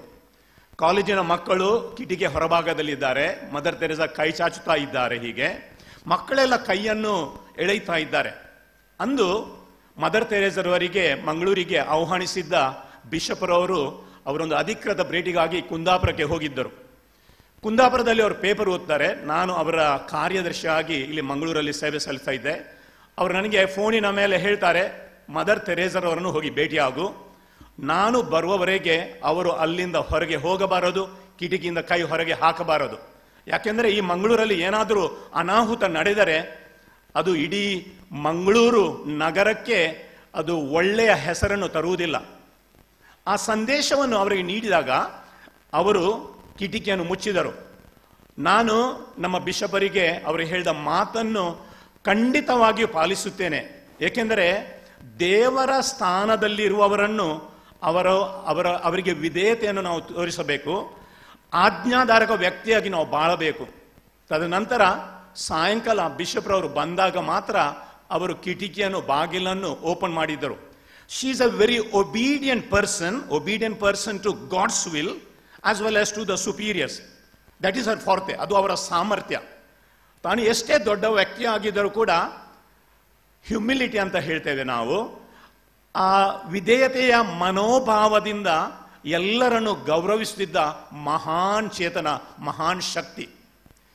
ಮೂರನೇದಾಗಿ ಮದರ್ ತೆರೇಸರೊಟ್ಟಿಗೆ ತೆಗೆದ ಒಂದು ಫೋಟೋಗ್ರಾಫ್, ಒಂದು ಚಿತ್ರ ನನ್ನಲ್ಲಿದೆ. ಅದು ನನ್ನ ಬೆಡ್ರೂಮಲ್ಲಿ ನಾನು ಹೇಳುವಾಗ ಮುಂದಕ್ಕೆ ಕಾಣುವ ಒಂದು ಜಾಗದಲ್ಲಿ ಇಟ್ಟಿದ್ದೇನೆ. ಹರ್ height was just 4.98 feet. 5 feet ಕೂಡ ಅವರು ಇರಲಿಲ್ಲ, ನನ್ನ ಭುಜಕ್ಕಿಂತ ಸ್ವಲ್ಪ ಕೆಳಗೆ. ಅದರಲ್ಲಿ ನಾನು ಸ್ವಲ್ಪ ಈಗ ಇರುವುದನ್ನು ಸ್ವಲ್ಪ ತೋರವಾಗಿ ಕಾಣ್ತೇನೆ, ಆದರೆ ಪುಟ್ಟ ಜೀವ. ಆ ಫೋಟೋವನ್ನು ಪ್ರತಿದಿನ ನಾನು ಯಾತಕಸ್ತ ನೋಡ್ತೇನೆ ಅಂದರೆ, ಈ ಸಣ್ಣ ಜೀವದಿಂದ ಹೊರಬರುವಂತಹ ಆ ಪಾವಿತ್ರ್ಯತೆ, the holiness of Mother Teresa radiates all the time and that inspires me. ದಾನ, ಧರ್ಮ, ಸೇವೆ, ದಯೆ ಏನೇ ಇರಲಿ ಅದು ದೇವರ ಶಕ್ತಿಯಿಂದ ಬರುತ್ತದೆ ಎಂಬುದನ್ನು ಅವರು ಅರಿತುಕೊಂಡಿದ್ದರು. ಅದರ ವಿಶೇಷ ಶಕ್ತಿಯನ್ನು ನಾನು ಅದೆಷ್ಟೋ ಬಾರಿ ಕಂಡುಕೊಂಡಿದ್ದೇನೆ. ದಯೆಯೇ ಧರ್ಮದ ಮೂಲ ಅಂತ ನಾವು ಹೇಳ್ತೇವೆ. ದಯೆಯ ಬಗ್ಗೆ ಮಾತಾಡುವಾಗ ಮದರ್ ತೆರೇಸರು ಹೇಳಿದ ಒಂದು ಮಾತನ್ನು ಇದ್ದ ಹಾಗೆ ನಾನು ಹೇಳಲು ಇಚ್ಛಿಸುತ್ತೇನೆ. ದಯಾಳುಗಳಾಗದೆ ಪವಾಡ ಮಾಡಿದರೂ ನಾನು ಅದನ್ನು ಮೆಚ್ಚುವುದಿಲ್ಲ. ಮಗದೊಮ್ಮೆ ಹೇಳ್ತೇನೆ, ದಯಾಳುಗಳಾಗದೆ ಪವಾಡ ಮಾಡಿದರೂ ನಾನು ಮೆಚ್ಚುವುದಿಲ್ಲ. ಬದಲಾಗಿ ನೀವು ದಯಾಳುಗಳಾಗಿ ತಪ್ಪು ಮಾಡಿದರೂ ಅದನ್ನು ಒಪ್ಪಿಕೊಳ್ಳಬಲ್ಲೆ. ಮಗದೊಮ್ಮೆ ಅವರು ಹೇಳ್ತಾರೆ, ನೀವು ಯಾತಕ್ಕೋಸ್ಕರ ಈ ಸಾಯುವವರನ್ನೆಲ್ಲ ರಕ್ಷಣೆ ಮಾಡ್ತಾ ಇದ್ದೀರಾ, ಸೇವೆ ಮಾಡ್ತಾ ಇದ್ದೀರಾ? ಸಾವನ್ನು ತಡೆಯುವ ಶಕ್ತಿ ನನ್ನಲ್ಲಿಲ್ಲ, ಆದರೆ ಸಾಯುವವರಿಗೆ ಸಾಂತ್ವನ ನೀಡುವ ಶಕ್ತಿ, ದಯೆ ತೋರಿಸುವ ಶಕ್ತಿ ನನ್ನಲ್ಲಿದೆ. ಅದನ್ನು ಮಾಡಿಯೇ ಮಾಡುತ್ತೇನೆ. ಇಂತಹ ಸೇವೆಯನ್ನು ಮಾಡುವಾಗ ಅದೆಷ್ಟೋ ಬಾರಿ ಅವರಿಗೆ ಹಣದ ಸಮಸ್ಯೆ ಇತ್ತು, ಇತರ ರೀತಿಯ ಛಲಗಳಿದ್ದವು. ಆದರೆ ಅವರು ದೇವರ ಸಂರಕ್ಷಣೆ, ದ ಪ್ರಾವಿಡೆನ್ಸ್ ಆಫ್ ಗಾಡ್ ತನ್ನಲ್ಲಿ ಇದೆ ಎಂಬ ಒಂದು ದೃಢವಾದ ನಂಬಿಕೆಯನ್ನು ಇಟ್ಟುಕೊಂಡಿದ್ದರು. 1948ನೇ ಇಸುವೆಯಲ್ಲಿ ಮೋತಿಝಿಲ್ ಕೊಳಚೆ ಪ್ರದೇಶದಲ್ಲಿ ಒಂದು ಶಾಲೆಯನ್ನು ಆರಂಭಿಸಿದಾಗ ನೆಲದಲ್ಲೇ ಪಾಠ ಮಾಡ್ತಿದ್ದರು. ಒಂದು ಕಡ್ಡಿಯನ್ನು ತೆಗೆದುಕೊಂಡು ಪಾಠ ಮಾಡುವಾಗ ಜನರು ಅಲ್ಲಿಗೆ ಬಂದು ಅವರಿಗೆ ಬೇಕಾದ ಮೇಜು, ಕುರ್ಚಿ ಏನೆಲ್ಲ ಬೇಕು ಅದನ್ನೆಲ್ಲವನ್ನು ಕೊಟ್ಟರು. ದೇವರು ತನಗೆ ಬೇಕಾದುದೆಲ್ಲವನ್ನು ಕೊಡುತ್ತಾನೆ ಎಂಬ ಒಂದು ಭರವಸೆ. ಶಿಶುಭವನದ ಕೆಲಸ ಅರ್ಧದಲ್ಲಿ ನಿಂತು ಹೋಗಿದ್ದಾಗ ಅವರಿಗೆ 50,000 ಹಣ ಬೇಕಾಗಿತ್ತು. ಮ್ಯಾಗಸೆಸ್ ಪ್ರಶಸ್ತಿ ಬಂದಾಗ ಅವರಿಗೆ ಸಿಕ್ಕ ಹಣ 50,000. ಈ ಶಿಶು ಭವನದ ಕೆಲಸವನ್ನು ಆ ಹಣದಿಂದ ಮುಂದುವರಿಸಲ್ಪಟ್ಟದು. ಆದರೆ ಆ ಪ್ರಶಸ್ತಿ ಬರುತ್ತದೆ ಅಂತ ಅವರಿಗೆ ಗೊತ್ತೇ ಇರಲಿಲ್ಲ. It's a Providence of god ಅಂತ ಹೇಳ್ತಾರೆ. ಒಮ್ಮೆ ಮಕ್ಕಳಿಗೆ ಊಟ ಕೊಡ್ಲಿಕ್ಕೆ ಅವರಿಗೆ 100 ರೂಪಾಯಿ ಬೇಕಾಗಿತ್ತು, ಆದರೆ ಅವರಲ್ಲಿ ಕೇವಲ 1 ರೂಪಾಯಿ ಇತ್ತು. ಅವರಿಗೆ ಸಂತ ಯೋಸಫರ ಮೇಲೆ ವಿಶೇಷ ಭಕ್ತಿ. ಈ 1 ರೂಪಾಯಿಯನ್ನು ಒಂದು ಪೆಟ್ಟಿಗೆ ತಂದು ಆ ಪೆಟ್ಟಿಗೆಯಲ್ಲಿಟ್ಟು ಸಂತ ಯೋಸಫರ ಮೂರ್ತಿ ಏನಿತ್ತು ಅದನ್ನು ಆ ಪೆಟ್ಟಿಗೆ ಒಳಗಿಟ್ಟು ಹೀಗೆಂದರು, ನೀನು ಯಾವಾಗ ನನಗೆ 100 ರೂಪಾಯಿಯನ್ನು ಕೊಡುತ್ತೀಯೋ, ದಯಪಾಲಿಸ್ತೀಯೋ, ಆಗ ಮಾತ್ರ ಈ ಪೆಟ್ಟಿಗೆಯನ್ನು ನಾನು ಓಪನ್ ಮಾಡಿಬಿಡ್ತೇನೆ. ನೀವು ನಂಬಲೇಬೇಕು, ಮರುದಿನ ಬೆಳಿಗ್ಗೆ ಮಕ್ಕಳಿಗೆ ಊಟ ಹಾಕಲಿಕ್ಕೆ, ಉಪಹಾರ ಕೊಡಲಿಕ್ಕೆ ಬೇಕಾದ 100 ರೂಪಾಯಿಯಲ್ಲಿದ್ದಾಗ ಆ ಚಿಕ್ಕ ಪೆಟ್ಟಿಗೆಯನ್ನು ಓಪನ್ ಮಾಡಿ, ಸಂತ ನಿನಗೆ ನಮಸ್ಕಾರ, ಈ ಮಕ್ಕಳಿಗೆ ಬೇಕಾದನ್ನೆಲ್ಲವನ್ನು ನೀನು ಕೊಟ್ಟಿಯಲ್ಲ. ಅಂದ್ರೆ she always believed in the Providence of god. ದೇವರ ಸಂರಕ್ಷಣೆ ಇದೆ, ದೇವರ ಆಧಾರವಿದೆ ಎಂಬುದನ್ನು ಅವರು ಯಾವಾಗಲೂ ನಂಬಿಕೊಳ್ತಿದ್ದರು. ಪರರಿಗೋಸ್ಕರ ತನ್ನ ಸೇವೆ, ಅಲ್ಟ್ರೂಯಿಸಮ್, ತನಗೋಸ್ಕರ ಏನು ಬೇಕಾಗಿಲ್ಲ. ಸಿಸ್ಟರ್ಸ್ ಅವ್ರು ನೋಡಿದ್ರೆ ಕಾಣ್ತದೆ, ಅವರಲ್ಲಿ 2 ಸೀರೆ ಇರುವುದು, ಒಂದು ಬಕೆಟ್ ಇರುವುದು, ಒಂದು ಮಗ್. ಯಾವ ಸಿಸ್ಟರಲ್ಲಿ ಕೂಡ ಅಷ್ಟೇ. ಟ್ರಾನ್ಸ್ಫರ್ ಹೋಗುವಾಗ ಒಂದು ಚಿಕ್ಕ ಬ್ಯಾಗ್. ಅವರಿಗೆ ಒಮ್ಮೆ ಫೋರ್ಡ್ ಕಂಪನಿಯವರು ಒಂದು ಉಡುಗೊರೆಗೆ ಕಾರ್ ಕೊಟ್ಟಾಗ ರ್ಯಾಫಲ್ಸ್ ಮಾಡಿದರು, ಲಕ್ಕಿ ಡಿಪ್ ಮಾಡಿ ಅದರಿಂದ 4 ಪಟ್ಟು ಹಣ ಬಂದಾಗ ಅದನ್ನು ಕುಷ್ಠರೋಗಿಗಳಿಗಾಗಿ ಉಪಯೋಗಿಸಿದರು. 1979ರಲ್ಲಿ ನೊಬೆಲ್ ಪಾರಿತೋಷಿಕ ಸಿಕ್ಕಿದಾಗ ಕೂಡ ಸುಮಾರು 45 ಲಕ್ಷ ರೂಪಾಯಿ ಸಿಕ್ಕಿದಾಗ ಅದು ಈ ಕುಷ್ಠರೋಗಿಗಳ ಸೇವೆಗಾಗಿ ಎಲ್ಲವನ್ನು ವಿನಿಯೋಗಿಸಿದರು. ಅವರ ಸೇವೆಯ ಬಗ್ಗೆ ಮಾತಾಡುವಾಗ ಡೆಸ್ಮಂಡ್ ಡ್ಯೂಕ್ ಎಂಬವರು ಪ್ರತ್ಯಕ್ಷವಾಗಿ ಅವರು ಏನು ಸೇವೆ ಅಂತ ನೋಡುವಾಗ, ಒಂದಿನ ಕುಷ್ಠರೋಗಿ ಸೇವೆ ಮಾಡುವಾಗ ಯಾರೋ ಒಬ್ಬ ಕೈ ಎತ್ತಿದಾಗ ಬೆರಳು ಅದು ಎಲ್ಲ ಹೋಗಿಬಿಟ್ಟಿದೆ.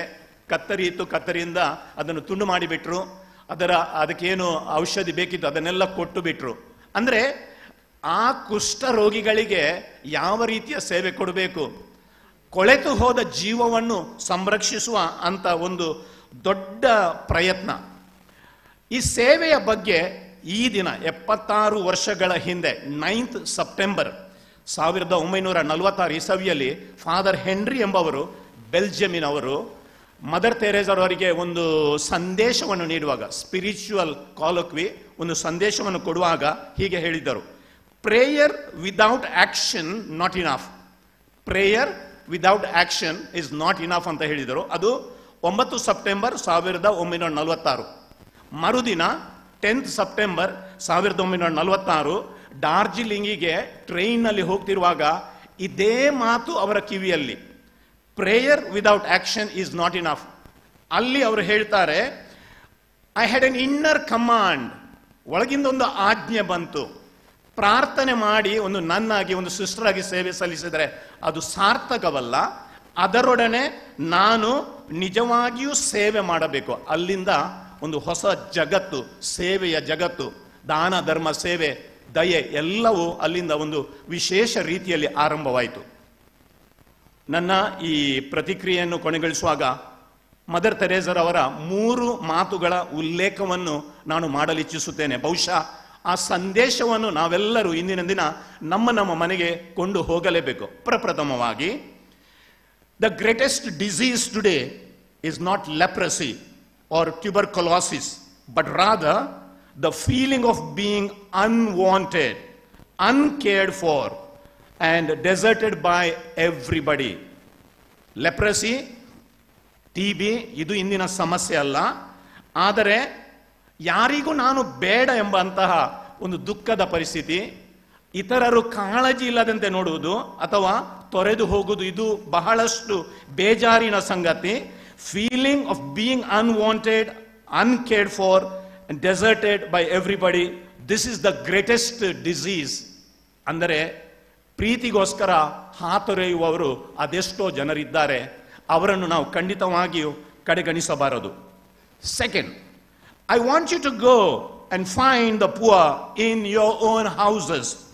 Above all, your love has to begin over there.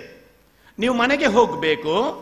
ಮನೆಗೆ ಹೋಗಿ ನಿಮ್ಮ ಮನೆಯಲ್ಲಿ ಯಾರು ಬಡವರಿದ್ದಾರೆ, ಬಡವರು ಹಣದ ರೀತಿಯಲ್ಲಿ ಮಾತ್ರವಲ್ಲ, ಬಡತನ ಬೇರೆ ಬೇರೆ ರೀತಿಯಲ್ಲಿದೆ, ಅಲ್ಲಿ ನೀವು ಅವರಿಗೆ ಪ್ರೀತಿಯನ್ನು ಸಾರಿದಾಗ ಮನೆಯಲ್ಲಿ ನಿಮ್ಮ ಸೇವಾ ಜೀವನ ಆರಂಭವಾಗ್ತದೆ. Above all your love has to begin. ಪ್ರೀತಿ ಮನೆಯಿಂದ ಆರಂಭವಾಗಬೇಕು. ಬಹುಶಃ ನಮ್ಮ ಕುಟುಂಬಗಳಲ್ಲಿ ಇತ್ತೀಚಿನ ದಿನಗಳಲ್ಲಿ ಸಮಾಜಕ್ಕಿಂತ ನಮ್ಮ ಕುಟುಂಬಗಳಲ್ಲಿ ಪ್ರೀತಿ ಎಂಬ ಮಾತೆಲ್ಲೋ ದೂರವಾಗಿದೆ, ಮಾತಾಡುವುದೇ ಇಲ್ಲ. ಇಂಥ ಪರಿಸ್ಥಿತಿಯಲ್ಲಿ ಮನೆಯಲ್ಲಿ ಈ ಹೊಸ ಶಿಕ್ಷಣ ಆರಂಭವಾಗಲಿ. ಕೊನೆಯದಾಗಿ, the world never needed love more than today. People are starving for love. ಚರಿತ್ರೆಯನ್ನು ತೆಗೆದುಕೊಂಡರೆ ಇವತ್ತು ಪ್ರೀತಿಗೋಸ್ಕರ ಹಾಯ್ತೊರೆಯುವ ಒಂದು ದೊಡ್ಡ ಸಮಸ್ಯೆ ಇದೆ. ಪ್ರೀತಿಗೋಸ್ಕರ ಜನರು ಹಸಿದಿದ್ದಾರೆ. ಆ ಪ್ರೀತಿಯನ್ನು ನೀಡಿ ಜೀವನವನ್ನು ಪಾವನ ಮಾಡಿರಂತ ಮದರ್ ತೆರೇಸರು ನಮಗೆ ಹೇಳಿರ್ತಾರೆ. ಅಂತಹ ಪ್ರೀತಿಯ, ಸೇವೆಯ, ದಯೆ ತೋರಿಸುವಂತಹ ಸೇವಾ ಜೀವನ ನಮ್ಮದಾಗಲೆಂದು ಹಾರೈಸ್ತಾ ನನ್ನ ಮಾತುಗಳನ್ನು ಕೊನೆಗೊಳಿಸ್ತೇನೆ. ಧನ್ಯವಾದಗಳು.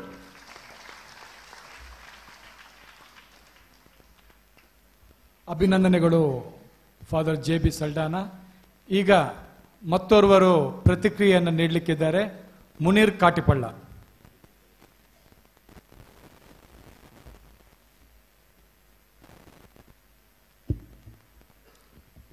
ಸಭೆಯ ಅಧ್ಯಕ್ಷರೇ ಹಾಗೂ ವೇದಿಕೆಯಲ್ಲಿರುವಂತಹ ಅತಿಥಿಗಳೇ, ಇಲ್ಲಿ ಸೇರಿರುವಂತಹ ನನ್ನ ಪ್ರೀತಿಯ ಬಂಧುಗಳೇ, ಈಗಾಗಲೇ ಬಹಳ ದೀರ್ಘವಾದಂತಹ ಭಾಷಣಗಳನ್ನು ನಾವು ಕೇಳಿದ್ದೇವೆ.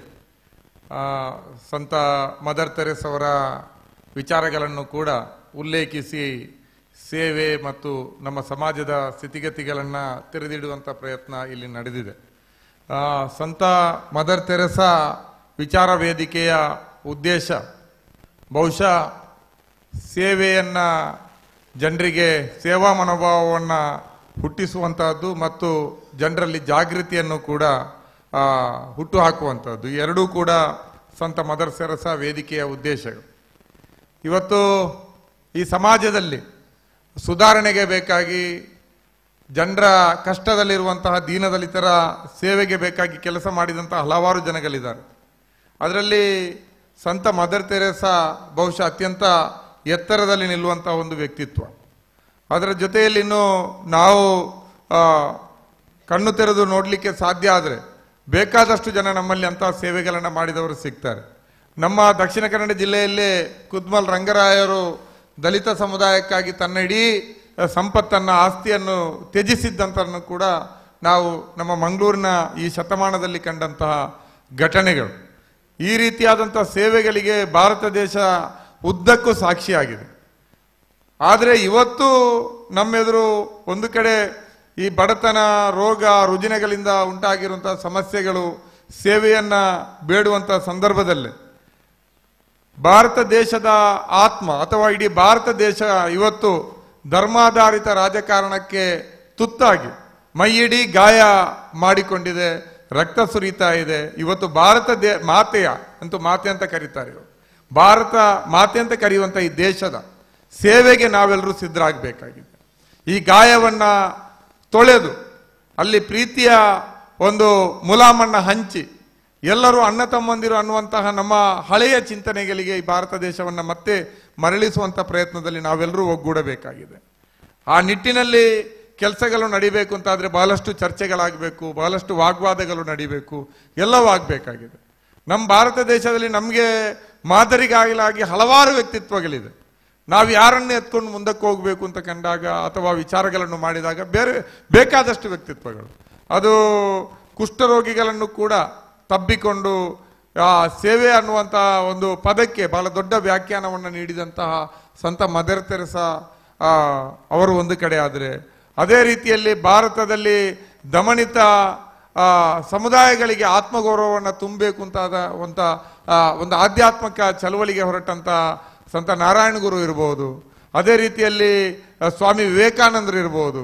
ಹಾಗೆ ಭಾರತ ದೇಶದಲ್ಲಿ ಹಿಂಸಾಚಾರ ತಾಂಡವವಾಡ್ತಾ ಇದ್ದಂತಹ 1947ರ ಆಸುಪಾಸಿನಲ್ಲಿ ಭಾರತಕ್ಕೆ ಸ್ವಾತಂತ್ರ್ಯ ಸಿಗುವಂತ ದಶಕದಲ್ಲಿ ತಮ್ಮ ಒಂದು ಹರಿತವಾದಂತಹ ಬರಹ, ಕವಿತೆಗಳ ಮೂಲಕ ಜನರಲ್ಲಿ ಒಂದು ಜಾಗೃತಿಯನ್ನು ಬಡಿದೆಬ್ಬಿಸಲಿಕ್ಕೆ ನೋಡಿದಂತಹ, ಹಿಂಸೆಗಳಲ್ಲಿ ತೊಡಗಿ ಪರಸ್ಪರ ತಮ್ಮ ಜೊತೆಗಿದ್ದವರನ್ನೇ ಬೀದಿಯಲ್ಲಿ ಕೊಲೆಗಳನ್ನ ಮಾಡ್ತಾ ಇದ್ದವರು ಮುಟ್ಟಿ ನೋಡಿಕೊಳ್ಳುವಂತ ರೀತಿಯಲ್ಲಿ ಕಥೆಗಳನ್ನ ಬರೆದಂತಹ ಸಾದತ್ ಹಸನ್ ಮಂಟೋ ಇರಬಹುದು, ಜನರನ್ನ ಅನ್ಯಾಯ, ಅಸಮಾನತೆಯ ವಿರುದ್ಧ ಹೋರಾಟಕ್ಕೆ ಪ್ರೇರೇಪಿಸುವಂತ ಬೆಂಕಿ ಚೆಂಡಿನಂತ ಕವನಗಳನ್ನ, ಕವಿತೆಗಳನ್ನ ಬರೆದಂತ ಫೈಜ್ ಅಹಮದ್ ಫೈಜ್ ಇರಬಹುದು. ಈ ರೀತಿ ಬೇಕಾದಷ್ಟು ಜನ ನಮ್ಮ ನೆಲದಲ್ಲಿ ಆಗಿ ಹೋಗಿದ್ದಾರೆ. ಬೇರೆ ಬೇರೆ ರೀತಿಯಲ್ಲಿ ಸಮಾಜವನ್ನ ಸುಧಾರಿಸುವಂತ ಕೆಲಸಗಳಿಗೆ ಅವರು ತೊಡಗಿಸಿಕೊಂಡಿದ್ದಾರೆ ಮತ್ತು ಮಾದರಿಯಾಗಿದ್ದಾರೆ. ಅಂತ ಎಲ್ಲಾ ಕೆಲಸಗಳನ್ನ ಮಾಡುವಾಗ ಅವರಲ್ಲಿ ಸ್ವಾರ್ಥ ಇರಲಿಲ್ಲ, ತಾವೇನಾದ್ರೂ ಆಗಬೇಕು ಅಂತ. ಬಹುಶಃ ಮದರ್ ತೆರೇಸಾ ತಾನು ಸಂತ ಪದವಿಗೆ ಏರ್ಬೇಕು ಅಂತ ಯಾವತ್ತೂ ಕೂಡ ಆಸೆ ಪಟ್ಟಿರಲಿಲ್ಲ. ಅಂತ ಯಾವುದೇ ಒಂದು ಸಣ್ಣ ನಿರೀಕ್ಷೆಗಳನ್ನು ಕೂಡ ಇಟ್ಕೊಳ್ಳದೆ ಆ ತೀರಾ ಯಾರು ಮುಟ್ಲಿಕ್ಕೆ ಅಸಹ್ಯ ಪಡ್ತಾ ಇದ್ದಂಥವರನ್ನು ಕೂಡ ತಬ್ಬಿ ಬಾಚಿ ಸೇವೆಯನ್ನ ಮಾಡಿದ್ರು. ಅದರಿಂದಾಗಿ ಅವರು ಇವತ್ತು ಸಂತರಾಗಿ ಇವರು ನಮ್ಮಂಥವ್ರು ಎಲ್ಲರೂ ಸೇರ್ಕೊಂಡು ಅವರ ಕಾರ್ಯಕ್ರಮವನ್ನು ಮಂಗಳೂರಿನಂತ ಕಡೆ ಮಾಡುವಂತಹ ಸ್ಥಿತಿ ಬಂತು. ನಾರಾಯಣ ಗುರುಗಳಂತವರು ಜಾತಿಯ ಕಾರಣಕ್ಕಾಗಿ ಒಂದು ವಿಭಾಗವನ್ನೇ ಸಮಾಜದಿಂದ ಹೊರಗಿಟ್ಟಾಗ, ನೀವು ಮನುಷ್ಯರೇ ಅಲ್ಲ ಅನ್ನೋ ರೀತಿಯಲ್ಲಿ ಅವರನ್ನ ಟ್ರೀಟ್ ಮಾಡಿದಂತಹ ಸಂದರ್ಭದಲ್ಲಿ ಅವರ ಆತ್ಮಗೌರವಕ್ಕಾಗಿ ನಡೆಸಿದಂಥ ಚಳುವಳಿಗಳಿಗಾಗಿ ಇವತ್ತು ನಾಳೆ ಅವರ ಜಯಂತಿಯ ಹೆಸರಿನಲ್ಲಿ ನಾಳೆ ಇಡೀ ದೇಶದಲ್ಲಿ ಮಾತ್ರ ಅಲ್ಲ, ಮಂಗಳೂರಿನಲ್ಲಿಯೂ ನಾಳೆ ಮೆರವಣಿಗೆಗಳು ನಡೀಲಿಕ್ಕಿದೆ. ಆ ರೀತಿ ನಾವು ಅಂಥವರನ್ನ ಸದಾ ಜೀವಂತವಾಗಿಡುವಂಥ ಕೆಲಸವನ್ನ ಮಾಡಿದೀವಿ. ಆದರೆ ಅವರು ಯಾರೂ ಕೂಡ ನಾವು ಭವಿಷ್ಯದಲ್ಲಿ ಜೀವಂತವಾಗಿ ಜನ ನಮ್ಮನ್ನು ಆರಾಧಿಸಬೇಕು ಅಂತ ಕೆಲಸ ಮಾಡಿದವರಲ್ಲ. ಅವರ ಕೆಲಸಗಳು ಅವರನ್ನ ಜೀವಂತವಾಗಿ ಇಟ್ಟಿದೆ. ನಾವು ಕೂಡ ಅಷ್ಟೇ, ನಾವೇನು ಆ ಪದವಿಗೆಲ್ಲ ಹೋಗುವಂತ ದೊಡ್ಡವರಲ್ಲ.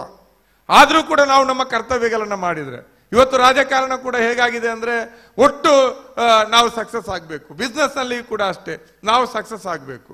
ಆ ಸಕ್ಸಸ್ ರೇಟಿಗಾಗಿ ಯಾವ ಹಂತಕ್ಕೂ ಹೋಗ್ಲಿಕ್ಕೆ ಸಿದ್ಧ ಅನ್ನುವಂತ ಒಂದು ಸಾಮಾಜಿಕ ರಾಜಕೀಯ ಸಂದರ್ಭದಲ್ಲಿ ನಾವಿದ್ದೀವಿ. ಅದರಿಂದಾಗಿ ಇಷ್ಟೆಲ್ಲಾ ಧರ್ಮಗಳಿದ್ರು, ಇಷ್ಟೆಲ್ಲಾ ಧರ್ಮದ ಅತ್ಯುನ್ನತವಾದ ವಿಚಾರಧಾರೆಗಳಿದ್ರು, ಇಷ್ಟೆಲ್ಲಾ ಸೇವಾ ಒಂದು ರತ್ನಗಳು ನಮ್ಮ ಮುಂದೆ ಅವರ ಆದರ್ಶಗಳನ್ನು ಬಿಟ್ಟು ಹೋಗಿದ್ರು ಕೂಡ ಇವತ್ತು ನಾವು ಮಾನವೀಯತೆಯ ವಿಚಾರದಲ್ಲಿ, ಆದರ್ಶಗಳ ವಿಚಾರಗಳಲ್ಲಿ, ಚಿಂತನೆಗಳ ವಿಚಾರದಲ್ಲಿ ಅತ್ಯಂತ ಕುಬ್ಜವಾದಂತಹ ಒಂದು ಕಾಲಘಟ್ಟದಲ್ಲಿ ನಾವು ಇವತ್ತು ಬದುಕ್ತಾ ಇದ್ದೀವಿ. ಇದನ್ನ ಪರಿವರ್ತಿಸಲಿಕ್ಕೆ ನಿಮಗೆ ಸಂತ ಮದರ್ ತೆರೇಸಾ ಪ್ರೇರಣೆ ಆಗಬೇಕು ಅನ್ನುವಂತಹದ್ದು ನಮ್ಮ ವಿಚಾರ ವೇದಿಕೆಯ ಬಹಳ ಪ್ರಧಾನ ಉದ್ದೇಶಗಳಲ್ಲಿ ಒಂದು. ಆ ನಿಟ್ಟಿನಲ್ಲಿ ಕೆಲಸಗಳಾಗಬೇಕು ಅಲ್ವಾ. ನಾವಿವತ್ತು ದಕ್ಷಿಣ ಕನ್ನಡ ಜಿಲ್ಲೆಯಲ್ಲಿ ಇದ್ದೇವೆ. ಯಾವುದೇ ಕಾರ್ಯಕ್ರಮ ಆದರೂ ಯಾರೇ ಅತಿಥಿಗಳಾದರೂ ಒಂದ್ಸಲ ವೇದಿಕೆಯಲ್ಲಿ ಇದು ಬುದ್ಧಿವಂತರ ಜಿಲ್ಲೆ ಅಂತ ಬರ್ತದೆ. ಆ ನಂತರ ಮತ್ತೆ ನಮ್ಮನ್ನ ಕೆಣಕುವಂತ ರೀತಿಯಲ್ಲಿ ಈಗ ಎಲ್ಲ ಕಡೆ ಹೋದ್ರೂ ಕೂಡ ಇದು ಬರೀ ಕೋಮು ಗಲಭೆಗಳ ಕೇಂದ್ರ ಅನ್ನುವಂತಹದ್ದು ರೀತಿಯಲ್ಲಿ ಚಿತ್ರಣ ಆಗತ್ತೆ ಅನ್ನುವಂಥ ಮಾತು ಬರ್ತದೆ. ಇಲ್ಲಿ ಕೂಡ ಪಲ್ಲವಿ ಅವರು ಅದನ್ನು ಉಲ್ಲೇಖಿಸಿದ್ರು. ಗೊತ್ತಾಯ್ತಲ್ಲ, ನಮ್ಗೆ ನಾಚಿಕೆ ಆಗತ್ತೆ ಅಂತ ನಾವು ಹೇಳ್ತೀವಿ. ಕೆಲವರಿಗೆ ಇದು ಇಂಥ ಮಾತುಗಳು ಕೇಳಿದಾಗ ಸಿಟ್ಟು ಬರ್ತದೆ. ಯಾರೋ ಕೆಲವರು ಮಾಡೋದು, ನೀವು ಇಡೀ ದಕ್ಷಿಣ ಕನ್ನಡ ಜಿಲ್ಲೆಯವರನ್ನು ಆ ರೀತಿ ಚಿತ್ರಿಸ್ತೀರಿ ಅಂತ ಹೇಳ್ತಾರೆ. ಆ ರೀತಿ ಚಿತ್ರಿಸೋದ್ರಲ್ಲಿ ತಪ್ಪೇನಿಲ್ಲ. ಹೌದು, ಕೆಲವರೇ ಮಾಡ್ತಾ ಇರ್ಬೋದು. ಈ ದೊಡ್ಡ ಸಂಖ್ಯೆಯಲ್ಲಿ ಇರುವವರು ನಾವೇನ್ ಮಾಡ್ತಾ ಇದ್ದೀವಿ?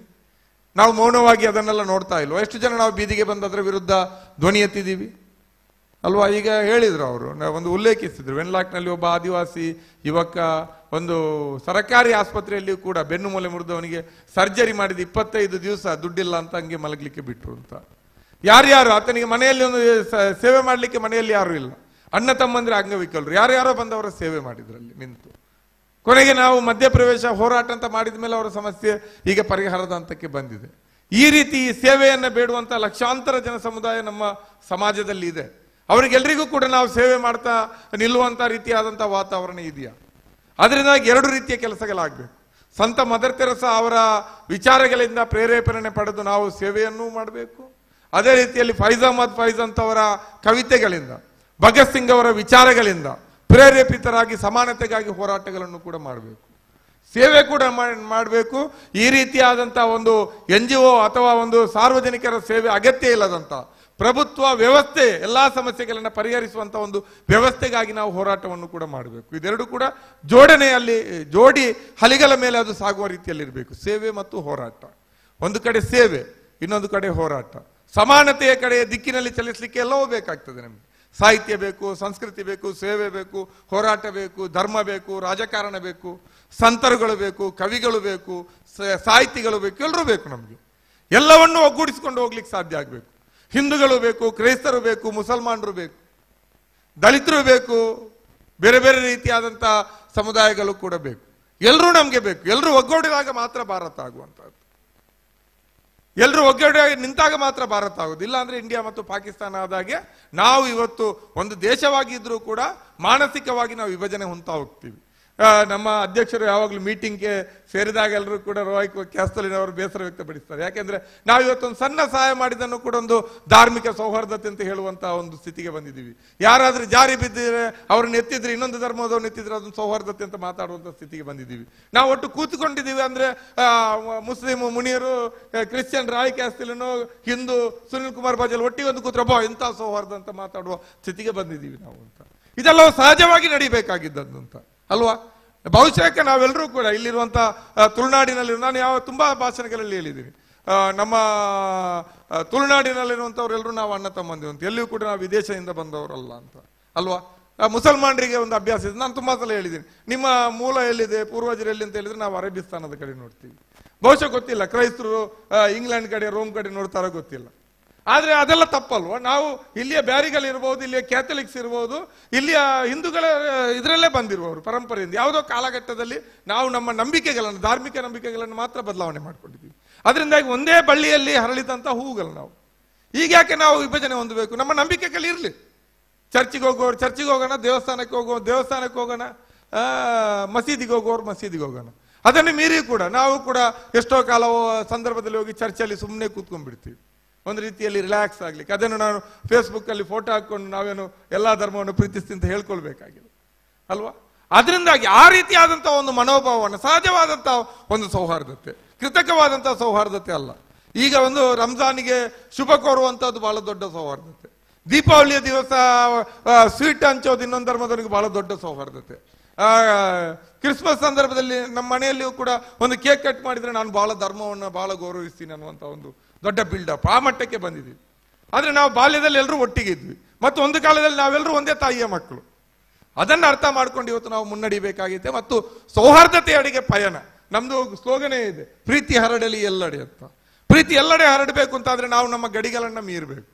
ನಾವೇ ಕಟ್ಕೊಂಡಿರುವಂತ ಬೇಲಿಗಳು, ಮನಸ್ಸಿಗೆ ನಾವು ಬೇಲಿಗಳನ್ನು ಹಾಕೊಂಡಿದ್ದೀವಿ. ಇನ್ನೊಂದು ಧರ್ಮದವರ ಬಗ್ಗೆ, ಇನ್ನೊಂದು ಜಾತಿಯವರ ಬಗ್ಗೆ, ಇನ್ನೊಂದು ಭಾಷೆಯವರ ಬಗ್ಗೆ ಇನ್ನೊಂದು ರಾಜ್ಯದವರ ಬಗ್ಗೆ ಸಹಜವಾಗಿ ನಮಗೆ ಅಪನಂಬಿಕೆಗಳು ಉಟ್ಕೊಂಡಿದೆ. ಇದು ಸಹಜ ಅಲ್ಲ, ಇದು ಅಸಹಜ. ಇದನ್ನ ಮೀರಿ ನಾವೆಲ್ಲರೂ ಮನುಷ್ಯರು ಅನ್ನುವಂಥ ಒಂದು ಮೂಲವಾದಂಥ ಮನುಷ್ಯನ ಮೂಲ ಸಿದ್ಧಾಂತದ ಕಡೆಗೆ ನಾವು ಮರಲಿಕ್ಕೆ ಸಾಧ್ಯ ಆಗಬೇಕಾಗತ್ತೆ. ಅದಕ್ಕೆ ಸೇವೆನೂ ಬೇಕು, ಹೋರಾಟನೂ ಬೇಕು. ಎಲ್ರಿಗೂ ಕೂಡ ಸಮಾನವಾದಂಥ ಒಂದು ಆತ್ಮಗೌರವದಲ್ಲಿ ಬದುಕುವುದಕ್ಕಿಂತ ಮಿಗಿಲಾದದ್ದು ಯಾವುದೂ ಇಲ್ಲ. ಇವತ್ತಿನ 80-90% ಜನಗಳು ಇವತ್ತು ಆತ್ಮಗೌರವವನ್ನು ಕಲ್ಕೊಂಡು ಬದುಕುವಂಥ ಸ್ಥಿತಿ ನಮ್ಮ ಸಮಾಜದಲ್ಲಿದೆ. ಅವರಿಗೆ ಆತ್ಮಗೌರವವನ್ನು ಗಳಿಸಿಕೊಡುವಂಥ ಒಂದು ಸಮಾಜ, ಒಂದು ವ್ಯವಸ್ಥೆ, ಒಂದು ಪ್ರಭುತ್ವ ನಿರ್ಮಾಣ ಆಗುವ ನಿಟ್ಟಿನಲ್ಲಿ ನಾವು ಕೆಲಸ ಮಾಡಬೇಕಾಗಿತ್ತೆ. ಆ ಜಸ್ಟಿಸ್ ನಾಗಮೋಹನ್ ದಾಸ್ ಹೇಳಿದ ಹಾಗೆ ನಮ್ಮ ಪ್ರಭುತ್ವಕ್ಕೆ, ನಮ್ಮ ಸಿಸ್ಟಮ್ಗೆ ಧರ್ಮ ಇರಬಾರ್ದು, ಜಾತಿ ಇರಬಾರ್ದು. ಅದು ರಿಯಲ್ ಸೆಕ್ಯುಲರಿಸಮ್. ಅದು ಅವರವರ ಆಯ್ಕೆಗೆ ಬಿಡಬೇಕು ಮತ್ತು ಅವರವರ ನಂಬಿಕೆಗಳಿಗೆ ಬಿಡಬೇಕು. ಆ ನಿಟ್ಟಿನಲ್ಲಿ ನಾವೆಲ್ಲ ಕೆಲಸ ಮಾಡಲಿಕ್ಕೆ ಸಾಧ್ಯ ಆಗಬೇಕು. ಇಲ್ಲಿಯೂ ಕೂಡ ಸೇವೆಗೆ ದೊಡ್ಡ ಉದಾಹರಣೆಯಾಗಿ ನಿಂತಿರುವಂಥ ನಮ್ಮ ಕ್ರಾಸ್ತಾ ಅವರು ನಮ್ಮ ಮುಂದೆ ಇದ್ದಾರೆ. ಅದೇ ರೀತಿಯಲ್ಲಿ ಮದರ್ ತೆರಸ್ತರನೆ ಕೂತಿರುವಂಥ ಸಿಸ್ಟರ್ ಅವರು, ಭಗಿನಿಯವರು ನಮ್ಮ ಜೊತೆಗಿದ್ದಾರೆ. ಎಲ್ಲ ಅದರ ಜೊತೆಯಲ್ಲಿ ಬಹಳಷ್ಟು ಹೋರಾಟಗಾರರಿದ್ದಾರೆ, ಬೇರೆ ಬೇರೆ ರೀತಿಯಲ್ಲಿ ಸರ್ವಿಸ್ ಮಾಡುವವರಿದ್ದಾರೆ. ನಾವು ದಕ್ಷಿಣ ಕನಿಷ್ಠ ಇಡೀ ದೇಶವನ್ನು ನಾವು ಉದ್ಧಾರ ಮಾಡುತ್ತೀವಿ ಅಂತ ನಾವು ಮಾತಾಡೋದು ಬೇಡ. ದಕ್ಷಿಣ ಕನ್ನಡ ಜಿಲ್ಲೆಯನ್ನು, ಕನಿಷ್ಠ ಮಂಗಳೂರು ನಗರವನ್ನು ನಾವು ಸ್ವಚ್ಛವಾಗಿಡ್ತೀವಿ. ಇಲ್ಲಿ ಕಷ್ಟಕ್ಕೆ ಬಿದ್ದವರ ನೆರವಿಗೆ ನಾವೆಲ್ಲರೂ ಜೊತೆಯಾಗಿ ಧಾವಿಸ್ತೀವಿ. ಇಲ್ಲಿ ಅನ್ಯಾಯಗಳನ್ನ ಪ್ರತಿಭಟಿಸೋದ್ರಲ್ಲಿ ನಾವೆಲ್ಲರೂ ಒಂದಾಗಿ ನಿಲ್ತೀವಿ. ಇಲ್ಲಿ ಹಿಂದೂ ಮುಸ್ಲಿಂ ಕ್ರೈಸ್ತರ ಮಧ್ಯೆ ವಿಭಜನೆ ತರುವಂಥ ಶಕ್ತಿಗಳ ವಿರುದ್ಧ ಮುಲಾಜಿಲ್ಲದೆ ಮಾತಾಡ್ತೀವಿ. ಇಲ್ಲಿಯ ರಾಜಕಾರಣವನ್ನು ನಾವು ಸ್ವಚ್ಛಗೊಳಿಸ್ತೀವಿ. ಅದು ನಿಜವಾದಂಥ ರಾಜಕಾರಣ ಆಗುವ ನಿಟ್ಟಿನಲ್ಲಿ ನಾವು ಪ್ರಯತ್ನವನ್ನು ಮಾಡ್ತೀವಿ ಅನ್ನುವಂಥ ಒಂದು ಪ್ರತಿಜ್ಞೆಯನ್ನು ಮಾಡಲಿಕ್ಕೆ ಸಾಧ್ಯ ಆದರೆ, ಅಥವಾ ಆ ನಿಟ್ಟಿನಲ್ಲಿ ಜಸ್ಟಿಸ್ ಅವರು ಹೇಳಿದ ರೀತಿಯಲ್ಲಿ ಒಂದಷ್ಟು ಹೆಜ್ಜೆಗಳನ್ನು ನಮಗೆ ಹಾಕಲಿಕ್ಕೆ ಸಾಧ್ಯ ಆದರೆ, ಅದು ನಿಜಕ್ಕೂ ಮದರ್ ತೆರೇಸಾ ಅವರ ಕನಸಿನ ಭಾರತ ಆಗ್ತದೆ ಅನ್ನುವಂಥ ಮಾತನ್ನು ಹೇಳ್ತಾ ನನ್ನೆರಡು ಮಾತುಗಳಿಗೆ ವಿರಾಮ ಹಾಕ್ತೀನಿ. ನಮಸ್ಕಾರ. ಅಭಿನಂದನೆಗಳು ಮುನೀರ್ ಕಾಟಿಪಳ್ಳ ಅವರಿಗೆ. ಈಗ ಭಾಷಣಗಳು ಮುಗಿಯಿತು. ಬಹಳ ಪ್ರಮುಖವಾದಂಥ ಒಂದು ಘಟ್ಟ ಇದೆ. ನಾವು ಕಳೆದ ತಿಂಗಳು ವಿಚಾರ ವೇದಿಕೆಯಿಂದ ಪ್ರಬಂಧ ಸ್ಪರ್ಧೆ ಮತ್ತು ಚಿತ್ರಕಲಾ ಸ್ಪರ್ಧೆಯನ್ನು ಏರ್ಪಡಿಸ್ತೇವೆ. ಬಹಳ ನಿರೀಕ್ಷೆಗೂ ಮೀರಿ ವಿದ್ಯಾರ್ಥಿಗಳು, ಇಡೀ ದಕ್ಷಿಣ ಕನ್ನಡ ಜಿಲ್ಲೆಯ ಹಲವಾರು ಶಿಕ್ಷಣ ಸಂಸ್ಥೆಗಳಿಂದ ವಿದ್ಯಾರ್ಥಿಗಳು ಭಾಗವಹಿಸಿದ್ದಾರೆ. ಆ ಭಾಗವಹಿಸಿದ ವಿದ್ಯಾರ್ಥಿಗಳಿಗೆ ನಾನು ಆಗತಾನೆ ಹೇಳಿದಾಗೆ ಅವರಿಗೆ ಸರ್ಟಿಫಿಕೇಟ್ ಅನ್ನು ನಾವು ವಿಚಾರ ವೇದಿಕೆಯನ್ನು ನಾವು ಕೊಡ್ತಾ ಇದ್ದೇವೆ. ನಮ್ಮ ಕೌಂಟರಲ್ಲಿ ಸಿಗುತ್ತೆ. ಇಡೀ ಆ ಸ್ಪರ್ಧೆಗಳಲ್ಲಿ ವಿಜೇತರಾದವರಿಗೆ ಬಹುಮಾನ ವಿತರಣೆ ಈಗ ನಡೆಯಲಿಕ್ಕಿದೆ. ಇಂಥ ಒಂದು ಪ್ರಥಮತವಾಗಿ ಆ ಇಡೀ ಸ್ಪರ್ಧೆಯಲ್ಲಿ ಭಾಗವಹಿಸಿದ ವಿದ್ಯಾರ್ಥಿಗಳಿಗೆ ಮತ್ತು ವಿಜೇತರಿಗೆ ಅಭಿನಂದನೆಗಳು ಸಲ್ಲಿಸ್ತಾ ಇದರ ಬಹುಮಾನದ ವಿವರವನ್ನ ನಮ್ಮ ವೇದಿಕೆಯ ಮುಖಂಡರು, ಯುವ ವಕೀಲರಾಗಿರ್ತಕ್ಕಂಥ ಮನೋಜ್ ವಾಮಂಜೂರು ನೀಡಬೇಕಾಗಿ ವಿನಂತಿ.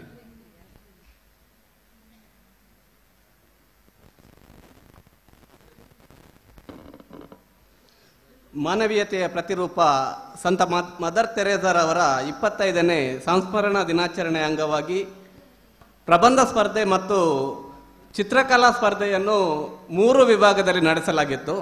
1 ಹೈಸ್ಕೂಲು, 2 ಕಾಲೇಜು ಮತ್ತು 3 ಸಾರ್ವಜನಿಕ ವಿಭಾಗ.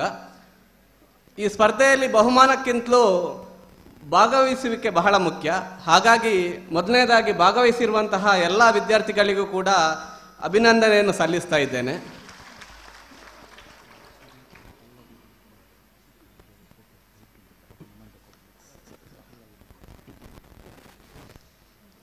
ಹಾಗೇನೆ ಸ್ಪರ್ಧೆ ಅಂದಮೇಲೆ ಬಹುಮಾನ ಅನಿವಾರ್ಯವಾಗಿ ಕೊಡಬೇಕಾಗುತ್ತೆ.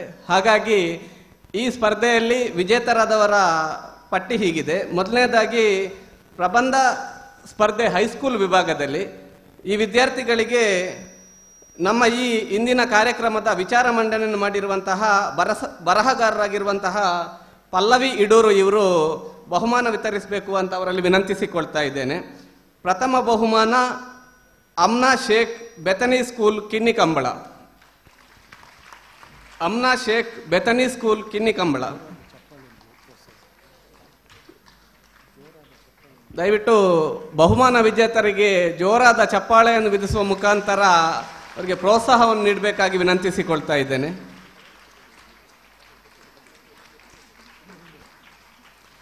ದ್ವಿತೀಯ ಬಹುಮಾನ ವಿವೇಕ್ ಬಸವರಾಜ್ ಮಳವಾಡ, ಆಳ್ವಾಸ್ ಕನ್ನಡ ಮಾಧ್ಯಮ ಪ್ರೌಢಶಾಲೆ, ಮೂಡಬಿದ್ರೆ.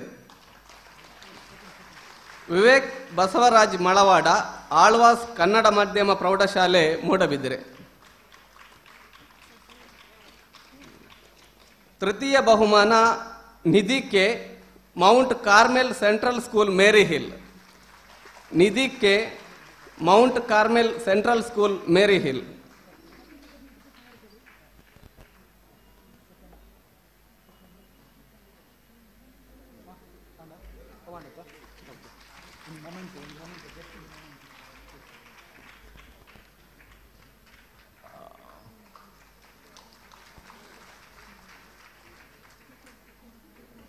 ಈಗ ನಮ್ಮ ಮುಖ್ಯ ಅತಿಥಿಗಳಾಗಿರ್ತಕ್ಕಂತಹ ಪಲ್ಲವಿ ಇಡೂರವರು ಅವರ ಫ್ಲೈಟ್ಗೆ ಸಮಯ ಮೀರ್ತಾ ಬಂದಿದೆ. ಅವರು ಇಲ್ಲಿಂದ ಹೋಗ್ತಾ ಇದ್ದಾರೆ. ಇಂಥ ಸಂದರ್ಭದಲ್ಲಿ ಅವರಿಗೆ ನಮ್ಮ ಒಂದು ಸ್ಮರಣಿಕೆಯನ್ನು, ಇಂಥ ಒಂದು ಕಾರ್ಯಕ್ರಮದಲ್ಲಿ ಭಾಗವಹಿಸಿದ ನೆನಪಿಗಾಗಿ ಒಂದು ಸ್ಮರಣಿಕೆಯನ್ನು ನಮ್ಮ ವೇದಿಕೆಯ ಅಧ್ಯಕ್ಷರಾಗಿರ್ತಕ್ಕಂಥ ರಾಯ್ ಕ್ಯಾಸ್ಟೋಲಿನರವರು ಸ್ಮರಣಿಕೆಯನ್ನು ನೀಡಿ ಗೌರವಿಸಬೇಕಾಗಿ ವಿನಂತಿ.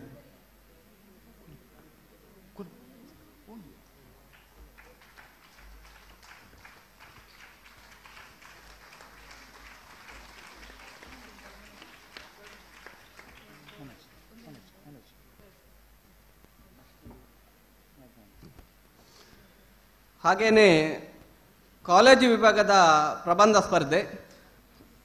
ಈ ಬಹುಮಾನವನ್ನು ನಮ್ಮ ಕಾರ್ಯಕ್ರಮದ ಉದ್ಘಾಟಕರಾದಂತಹ ಜಸ್ಟಿಸ್ ನಾಗಮೋಹನ್ ದಾಸ್ ಇವರು ನೀಡಬೇಕಾಗಿ ಅವರಲ್ಲಿ ವಿನಂತಿಸಿಕೊಳ್ತಾ ಇದ್ದೇನೆ. ಕಾಲೇಜು ವಿಭಾಗದ ಪ್ರಬಂಧ ಸ್ಪರ್ಧೆಯ ಪ್ರಥಮ ಬಹುಮಾನ ರೀಮಾ ಮೆನೇಜಸ್, ಸಂತ ಅಲೋಷಿಯಸ್ ಪದವಿ ಪೂರ್ವ ಕಾಲೇಜು, ಮಂಗಳೂರು. ರೀಮಾ ಮೆನೇಜಸ್, ಸಂತ ಅಲೋಷಿಯಸ್ ಪದವಿ ಪೂರ್ವ ಕಾಲೇಜು, ಮಂಗಳೂರು. ದ್ವಿತೀಯ ಬಹುಮಾನ Sulochana VY Acharya, Vijaya College, Mulki. Sulochana VY Acharya, Vijaya College, Mulki. ತೃತೀಯ ಬಹುಮಾನ Reshal Miranda, Sacred Heart College, Madanthyar. Reshal Miranda, Sacred Heart College, Madantyar.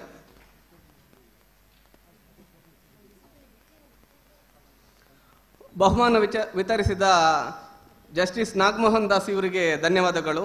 ಮುಂದಿನ ಬಹುಮಾನವನ್ನು ಧರ್ಮಗುರುಗಳಾದ ಫಾದರ್ JB ಸಾಲ್ಡಾನಾ ಇವರು ಬಹುಮಾನವನ್ನು ವಿತರಿಸಬೇಕು ಅಂತ ವಿನಂತಿಸಿಕೊಳ್ತಾ ಇದ್ದೇನೆ. ಮುಂದಿನ ಬಹುಮಾನ ಸಾರ್ವಜನಿಕ ವಿಭಾಗದ ಪ್ರಬಂಧ ಸ್ಪರ್ಧೆ. ಪ್ರಥಮ ಬಹುಮಾನ ಡಾಕ್ಟರ್ ಪ್ರವೀಣ್ ಬಿಕರ್ನಕಟ್ಟೆ, ಡಾಕ್ಟರ್ ಪರ್ವೀನ್ ಬಿಕರ್ನಕಟ್ಟೆ. ಪ್ರಥಮ ಬಹುಮಾನ ಡಾಕ್ಟರ್ ಪರ್ವೀನ್ ಬಿಕರ್ನಕಟ್ಟೆ.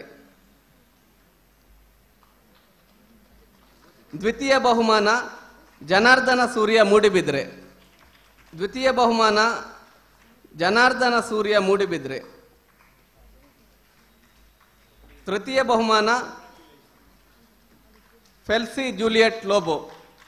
ತೃತೀಯ ಬಹುಮಾನ ಫೆಲ್ಸಿ ಜೂಲಿಯಟ್ ಲೋಬೋ.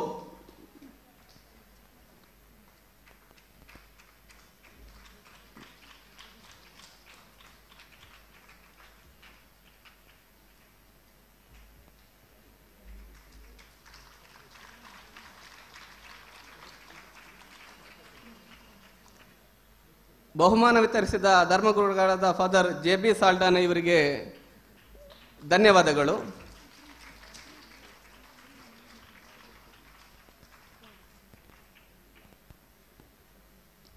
ಮುಂದಿನ ಬಹುಮಾನ ಚಿತ್ರಕಲಾ ಸ್ಪರ್ಧೆ.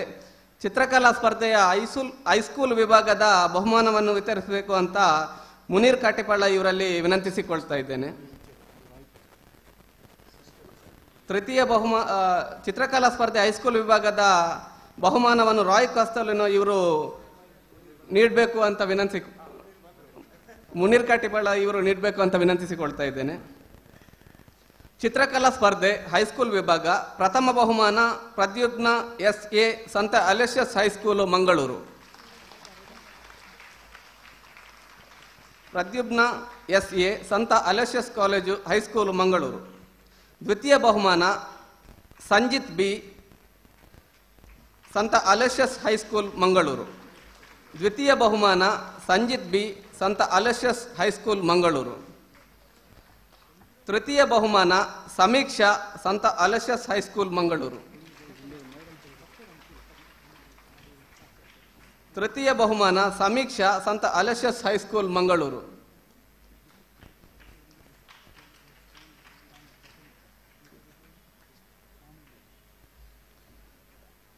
ಚಿತ್ರಕಲಾ ಸ್ಪರ್ಧೆ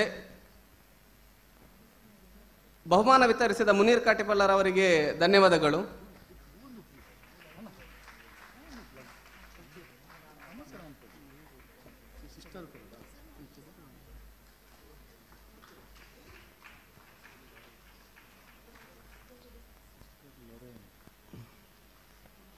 ಮುಂದಿನ ಬಹುಮಾನ ಚಿತ್ರಕಲಾ ಸ್ಪರ್ಧೆ ಕಾಲೇಜು ವಿಭಾಗ. ಈ ಬಹುಮಾನವನ್ನು ಸಿಸ್ಟರ್ ಲೊರೆನ್ ಇವರು ವಿತರಿಸಬೇಕು ಅಂತ ವಿನಂತಿಸಿಕೊಳ್ತಾ ಇದ್ದೇನೆ. ಚಿತ್ರಕಲಾ ಸ್ಪರ್ಧೆ ಕಾಲೇಜು ವಿಭಾಗ ಪ್ರಥಮ ಬಹುಮಾನ ಎಂ ಸಿಂಚನಾ ಸುಭಾಷ್, ಸಂತ Aloysius college Mangaluru. M Sinchana Subhash, ಸಂತ ಅಲೋಷಿಯಸ್ ಕಾಲೇಜು ಮಂಗಳೂರು.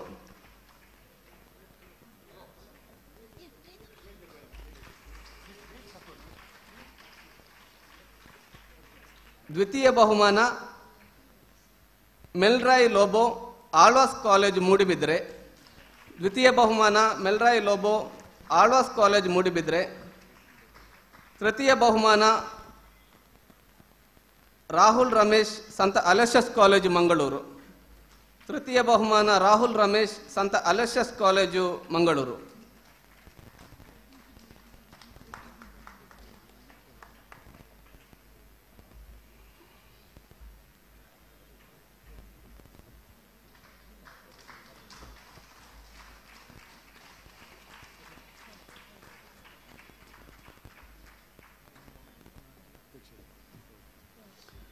ಬಹುಮಾನ ವಿತರಿಸಿದ ಸಿಸ್ಟರ್ ಇವರಿಗೆ ಧನ್ಯವಾದಗಳು.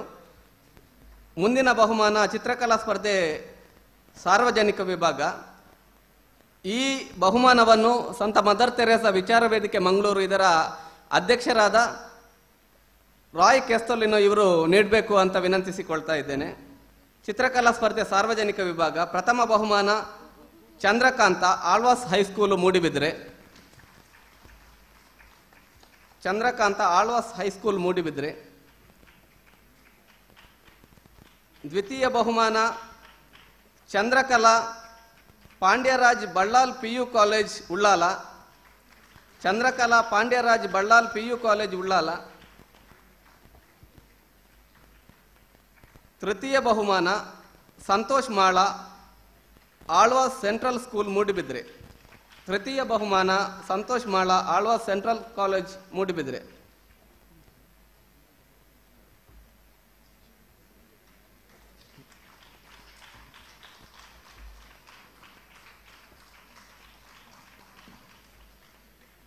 ಬಹುಮಾನ ವಿತರಿಸಿದ ರಾಯ್ ಕೆಸ್ತೋಲಿನಿ ಇವರಿಗೆ ಧನ್ಯವಾದಗಳು. ಅದರ ಜೊತೆಗೆ ಈ ಇಡೀ 2 ವಿಚಾರದಲ್ಲಿ ನಡೆದಿರುವಂತಹ ಸ್ಪರ್ಧೆಯ 3 ವಿಭಾಗಗಳ ತೀರ್ಪನ್ನು ನೀಡಬೇಕಾದ್ರೆ ಬಹಳ ಕಷ್ಟ ಇತ್ತು. ಯಾಕಂದ್ರೆ ಒಬ್ಬರಿಂದ ಒಬ್ಬರು ಚಿತ್ರಕಲೆಯಲ್ಲಿ ಕೂಡ ಬಹಳ ಚೆನ್ನಾಗಿ ಚಿತ್ರಗಳನ್ನು ಬಿಡಿಸಿದ್ರು, ಪ್ರಬಂಧಗಳು ಕೂಡ ಅಷ್ಟೇ ತೀಕ್ಷ್ಣವಾಗಿತ್ತು. ಹಾಗಾಗಿ ಇಲ್ಲಿ ತೀರ್ಪುಗಾರರನ್ನು ಕೂಡ ನೆನಪಿಸಬೇಕು. ತೀರ್ಪುಗಾರರಾಗಿ ಸಹಕರಿಸಿದವರು doctor Krishnappa Konchady, doctor Jeevan Raj Kuttar, doctor Pauly NV, doctor Vasanth Kumar, doctor Carmelita D'Souza, doctor N Ismail, doctor Eric Lobo, MG Hegde, Yashwanth Maroli. ಹಾಗೇನೆ ಚಿತ್ರಕಲಾ ಸ್ಪರ್ಧೆಯಲ್ಲಿ ತೀರ್ಪುಗಾರರಾಗಿ ಸಹಕರಿಸಿದವರು ರಾಜೇಂದ್ರ ರಾವ್ ಕೇದಿಗೆ, ರೇಷ್ಮಾ ಶೆಟ್ಟಿ, ಸಂತೋಷ್ ಅಂದ್ರಾಜೆ. ಇವರಿಗೂ ಕೂಡ ಈ ಸಂದರ್ಭದಲ್ಲಿ ಧನ್ಯವಾದವನ್ನು ಸಮರ್ಪಿಸ್ತಾ ಇದ್ದೇನೆ. ವಂದನೆಗಳು. ಮುಖ್ಯವಾಗಿ ಚಿತ್ರಕಲಾ ಸ್ಪರ್ಧೆಯಲ್ಲಿ ಭಾಗವಹಿಸಿದ ಎಲ್ಲ ಆ ಚಿತ್ರಗಳನ್ನು ಹೊರಗಡೆ ಪ್ರದರ್ಶನಕ್ಕೆ ಇಟ್ಟಿದ್ದೇವೆ. ಎಲ್ಲರೂ ಕೂಡ ಅದನ್ನು ನೋಡಬೇಕಂತಲೂ ಕೇಳ್ಕೊಳ್ತಾ, ಈಗ ಕೊನೆಯದಾಗಿ ಕಾರ್ಯಕ್ರಮದ ಧನ್ಯವಾದ ಸಮರ್ಪಣೆ ನೀಡಿ ಈ ಸಭಾ ಕಾರ್ಯಕ್ರಮ ಮುಗಿಯುತ್ತೆ. ಬಳಿಕ ಸಾಂಸ್ಕೃತಿಕ ಕಾರ್ಯಕ್ರಮದ ಭಾಗವಾಗಿ ಪ್ರೀತಿಯ ಸಿಂಚನ ಎನ್ನುವಂತಹ ಸೌಹಾರ್ದ ಗಾಯನ ಕಾರ್ಯಕ್ರಮ ನಡೀಲಿಕ್ಕಿದೆ. ಆ ಕಾರ್ಯಕ್ರಮವನ್ನು ಕೊನೆ ತನಕ ಇದ್ದು ಈ ಕಾರ್ಯಕ್ರಮ ಯಶಸ್ವಿ ಮಾಡಿಕೊಡ್ಬೇಕಂತ ತಮ್ಮಲ್ಲಿ ವಿನಂತಿಯನ್ನು ಮಾಡ್ತಾ ಇದ್ದೇವೆ. ಈ ಜಿಲ್ಲೆಯ ಖ್ಯಾತ ಹಾಡುಗಾರರು, ಆಗತಾನೆ ನೀವು ಉದ್ಘಾಟನಾ ಸಮಾರಂಭದಲ್ಲಿ ನೋಡಿದ್ದೀರಿ, ಏಕತಾರಿ ಹಾಡುಗಾರರಾದಂಥ ನಾದ ಮಣಿನಾಲ್ಕೂರು, ಅದೇ ರೀತಿ ನಮ್ಮ ತುಳುನಾಡಿನ ತುಳು ಚಿತ್ರರಂಗದ ಕಲಾವಿದರು ಆಗಿರ್ತಕ್ಕಂಥ ಮೈಮ್ ರಾಮದಾಸ್ ಅವರ ಹಾಡುಗಾರರು ಕೂಡ, ಅವರ ಹಾಡು ಇದೆ. ಅದೇ ರೀತಿ ಮೇಘನಾ ಕುಂದಾಪುರ, ಜಾಸ್ಮಿನ್ ಡಿಸೋಜಾ, ಮಹಮ್ಮದ್ ಇಸ್ಮಾಯಿಲ್ ಇವರ ಹಾಡುಗಳು ಪ್ರೀತಿ, ಶಾಂತಿ, ಸೌಹಾರ್ದತೆಗೆ ಸಂಬಂಧಪಟ್ಟಂತಹ ಹಾಡುಗಳು ಕಾರ್ಯಕ್ರಮ ಇದೆ. ದಯವಿಟ್ಟು ಕೊನೆಯ ತನಕ ಇದ್ದು ಸಹಕರಿಸಬೇಕು. ಈಗ ಧನ್ಯವಾದ ಸಮರ್ಪಣೆ ನಮ್ಮ ವೇದಿಕೆಯ ಮುಖಂಡರು ಮಾರ್ಗದರ್ಶಕರಾಗಿರ್ತಕ್ಕಂಥ ಡಾಕ್ಟರ್ ಕೃಷ್ಣಪ್ಪ ಕೊಂಚಾಡಿ ಇವರಿಂದ. ಬಂಧುಗಳೇ, ಪ್ರಾರ್ಥನೆ ಮಾಡುವ ತುಟಿಗಳಿಗಿಂತ ಇತರರಿಗೆ ಸಹಾಯ ಮಾಡುವ ಕೈಗಳೇ ಲೇಸು ಎಂಬ ಸಂತ ಮದರ್ ತೆರೇಸರವರ ಸಾರ್ವಕಾಲಿಕ ಆ ಮಾತನ್ನು ಮಾನವೀಯತೆಯ ಪ್ರತಿರೂಪ ಆಗಿರುವಂಥ ಸಂತ ಮದರ್ ತೆರೇಸರವರ ಸಂಸ್ಮರಣೆಯ 25ನೇ ಈ ಸಂದರ್ಭದಲ್ಲಿ ದಕ್ಷಿಣ ಕನ್ನಡ ಜಿಲ್ಲಾ ಮಟ್ಟದ ಒಂದು ವಿಚಾರ ಸಂಕಿರಣ ನಾವು ಬಹುತ್ವದ ಭಾರತದಲ್ಲಿ ಮಾನವೀಯ ಸೇವೆಗಳು ಎಂಬ ವಿಷಯದ ಬಗ್ಗೆ ಇವತ್ತು ಹಮ್ಮಿಕೊಂಡಿದ್ದೇವೆ. ಇಂಥ ಈ ವಿಚಾರ ಸಂಕಿರಣದ ಉದ್ಘಾಟನೆಯನ್ನು ಕರ್ನಾಟಕ ಹೈಕೋರ್ಟ್ನ ನಿವೃತ್ತ ನ್ಯಾಯಮೂರ್ತಿಗಳು, ಭಾರತದ ಸಮಕಾಲೀನ ಸಾಮಾಜಿಕ ಆರ್ಥಿಕ ಶೈಕ್ಷಣಿಕ ಸನ್ನಿವೇಶಗಳಿಗೆ ವಿಶ್ರಾಂತ ನ್ಯಾಯಾಧೀಶರಾಗಿ ಸಂವಿಧಾನ ನೆಲೆಗಟ್ಟಿನಲ್ಲಿ ತೀಕ್ಷ್ಣವಾಗಿ ಪ್ರತಿಕ್ರಿಯೆ ನೀಡುತ್ತಿರುವಂಥ ಜಸ್ಟಿಸ್ ನಾಗಮೋಹನ್ ದಾಸ್ರವರು ಉದ್ಘಾಟನೆ ಮಾಡಿದ್ದಾರೆ. ಬಹಳಷ್ಟು ವೈವಿಧ್ಯಮಯವಾದಂಥ ವಿಷಯಗಳನ್ನು ಅವರು ಈ ಸಂದರ್ಭದಲ್ಲಿ ನಮಗೆ ಉಣಬಡಿಸಿದ್ದಾರೆ. ನಾನು ಬೇರೊಂದು ಸಂದರ್ಭದಲ್ಲಿ ಅವರನ್ನು ಹೇಳಿದ್ದೇನೆ, ಕರ್ನಾಟಕದ ಪಾಲಿಗೆ ಎಚ್ ಎನ್ ನಾಗಮೋಹನ್ ದಾಸ್ ಅವರು ವಿ ಆರ್ ಕೃಷ್ಣಯ್ಯರಂಥ ಮಹಾನ್ ನ್ಯಾಯಾಧೀಶರ ಸ್ಥಾನದಲ್ಲಿ ನಿಲ್ಲುವಂಥ ವ್ಯಕ್ತಿ. ಅಂಥ ನ್ಯಾಯಾಧೀಶರು ಈ ಕಾರ್ಯಕ್ರಮವನ್ನು ಉದ್ಘಾಟನೆ ಮಾಡಿದ್ದಾರೆ. ಸಂತ ಮದರ್ ತೆರೇಸಾ ವಿಚಾರ ವೇದಿಕೆ ಮಂಗಳೂರು, ಇದು ಎಲ್ಲ ಮತಧರ್ಮಗಳಲ್ಲಿ ವಿಶ್ವಾಸ ಇರುವಂಥ ಒಂದು ಕನ್ಸ್ಟ್ರಕ್ಟಿವ್, ಪ್ರೋಗ್ರೆಸಿವ್, ಸೆಕ್ಯುಲರ್, ಹ್ಯುಮಾನಿಟೇರಿಯನ್ ಮತ್ತು ಕಾನ್ಸ್ಟಿಟ್ಯೂಷನ್ ವ್ಯಾಲ್ಯೂವನ್ನು ಈ ನೆಲದಲ್ಲಿ ಚಿರಸ್ಥಾಯಿ ಆಗಬೇಕೆಂಬಂಥ ಹಿನ್ನೆಲೆಯಲ್ಲಿರುವಂಥ ಒಂದು ಸಂಸ್ಥೆಯಾಗಿದೆ. ಅಂಥ ಒಂದು ಸಂದರ್ಭದಲ್ಲಿ ಅಂಥ ಕಾರ್ಯಕ್ರಮ ಉದ್ಘಾಟನೆ ಮಾಡಿರುವಂಥ doctor justice H N Nagamohan Das ಅವರಿಗೆ ನಮ್ಮ ವೇದಿಕೆಯ ಪರವಾಗಿ ಹೃದಯಸ್ಪರ್ಶಿ ಧನ್ಯವಾದಗಳು. ಈ ಸಂದರ್ಭದಲ್ಲಿ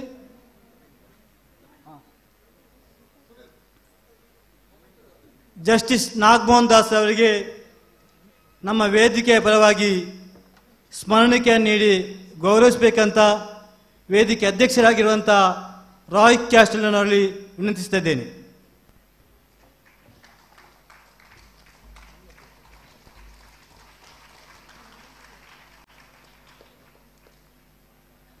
ಬಂಧುಗಳೇ, ಈ ಸಂದರ್ಭದಲ್ಲಿ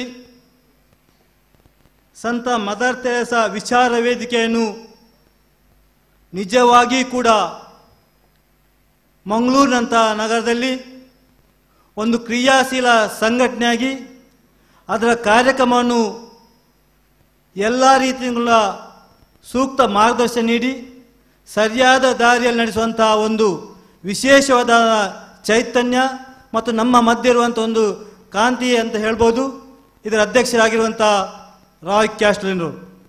ಅಂಥ ರಾಯ್ ಕ್ಯಾಸ್ಟಲಿನರ ಮಾರ್ಗದರ್ಶನದಲ್ಲಿ ಸಮರ್ಥವಾಗಿ ಈ ಕಾರ್ಯಕ್ರಮ ನಡೆದಿದೆ. ಅವರು ಈ ಕಾರ್ಯಕ್ರಮದ ಅಧ್ಯಕ್ಷತೆಯನ್ನು ವಹಿಸಿದ್ದಾರೆ. ಅವರಿಗೆ ನಿಮ್ಮೆಲ್ಲರ ಪರವಾಗಿ ಹೃದಯಸ್ಪರ್ಶಿ ಧನ್ಯವಾದಗಳು.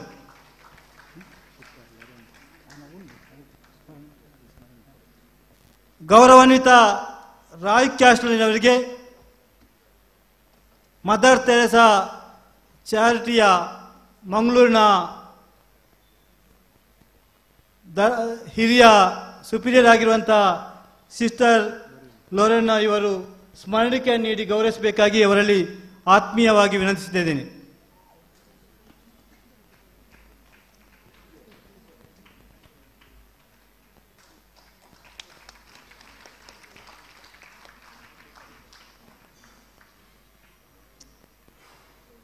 ಬಹುತ್ವದ ಭಾರತದಲ್ಲಿ ಮಾನವೀಯ ಸೇವೆಗಳು ಎಂಬಂಥ ಒಂದು ಬಹಳ ವಿಶೇಷವಾದಂಥ ಒಂದು ವಿಷಯದ ಮೇಲೆ ಹಲವು ಚಿಂತನೆಗಳ ಗೊಂಚಲುಗಳನ್ನು ಹಂಚಿರುವಂಥ ಖ್ಯಾತ ಬರಹಗಾರರು ಚಿಂತಕರು ಆಗಿರುವಂಥ ಪಲ್ಲವಿ ಇಡೂರು ಅವರು ಈಗ ತಾನೇ ನಮ್ಮೊಂದಿಗೆ ಇಲ್ಲಿಂದ ಆಗಮಿಸಿದ್ದಾರೆ. ಅವರಿಗೂ ಕೂಡ ನಮ್ಮ ವೇದಿಕೆಯು ಗೌರವಪೂರ್ವಕ ಧನ್ಯವಾದವನ್ನು ಸಲ್ಲಿಸ್ತಾ ಇದೆ. ಇನ್ನು ಒಟ್ಟಾರೆ ಈ ಕಾರ್ಯಕ್ರಮಕ್ಕೆ ನಾವು ಪ್ರತಿಕ್ರಿಯೆಯನ್ನು ನೀಡಬೇಕೆಂಬ ನಮ್ಮ ವೇದಿಕೆಯು ಫಾದರ್ JB ಸಲ್ದಾನ್ರಲ್ಲಿ ವಿನಂತಿಸುತ್ತಿದ್ದು, ಫಾದರ್ JB ಸಲ್ದಾನ ಇವರು ಮಂಗಳೂರಿನ ಧರ್ಮ ಪ್ರಾಂತದ ಸಾರ್ವಜನಿಕ ಸಂಪರ್ಕಾಧಿಕಾರಿಗಳು ಮತ್ತು ನಮ್ಮ ಕೋರ್ ಕಮಿಟಿಯಲ್ಲಿ ಒಬ್ಬ ಪ್ರಮುಖ ಮಾರ್ಗದರ್ಶಕರಾಗಿದ್ದು ಬಹಳ ಎಲ್ಲ ರೀತಿಯೂ ಕೂಡ ನಮ್ಮನ್ನು ಬಹಳಷ್ಟು ಅವರ ವಿಚಾರಗಳಾಗಿರ್ಬೋದು, ಇಲ್ಲಿ ಮಂಡಿಸುವಂಥ ವಿಚಾರ ಆಗಿರ್ಬೋದು ಅಥವಾ ನಮ್ಮ ಕೋರ್ ಸಮಿತಿಯಲ್ಲಿ ಅವರು ಭಾಗವಹಿಸಿ ನಮ್ಮನ್ನು ಉದ್ಯಮಿಸಿರುವಂಥ ಅವರ ಆಲೋಚನೆಗಾಗಿದ್ದು ಖಂಡಿತ ಕೂಡ ನಮಗೆ ಈ ಮಂಗಳೂರಲ್ಲಿ ಒಂದು ಸಾಧನೆಯನ್ನು ಮಾಡಲಿಕ್ಕೆ ಉಜ್ವಲ ಅವಕಾಶವನ್ನು ಕೊಟ್ಟಿರುವಂಥ ಫಾದರ್ JB ಸಲ್ದಾನ್ ಅವರಿಗೆ ಈ ವೇದಿಕೆಯ ಪರವಾಗಿ ಧನ್ಯವಾದವನ್ನು ಸಲ್ಲಿಸ್ತಾ ಇದ್ದೇನೆ. ಅವರಿಗೆ ನಮ್ಮ ವೇದಿಕೆಯ ಅಧ್ಯಕ್ಷರಾಗಿರುವಂಥ ರಾಯ್ ಕ್ಯಾಸ್ಟನ್ ಅವರು ಸ್ಮರಣಿಕೆಯನ್ನು ನೀಡಿ ಗೌರವಿಸಬೇಕಾಗಿ ಅವರಲ್ಲಿ ಆತ್ಮೀಯವಾಗಿ ವಿನಂತಿಸ್ತಾ ಇದ್ದೇವೆ.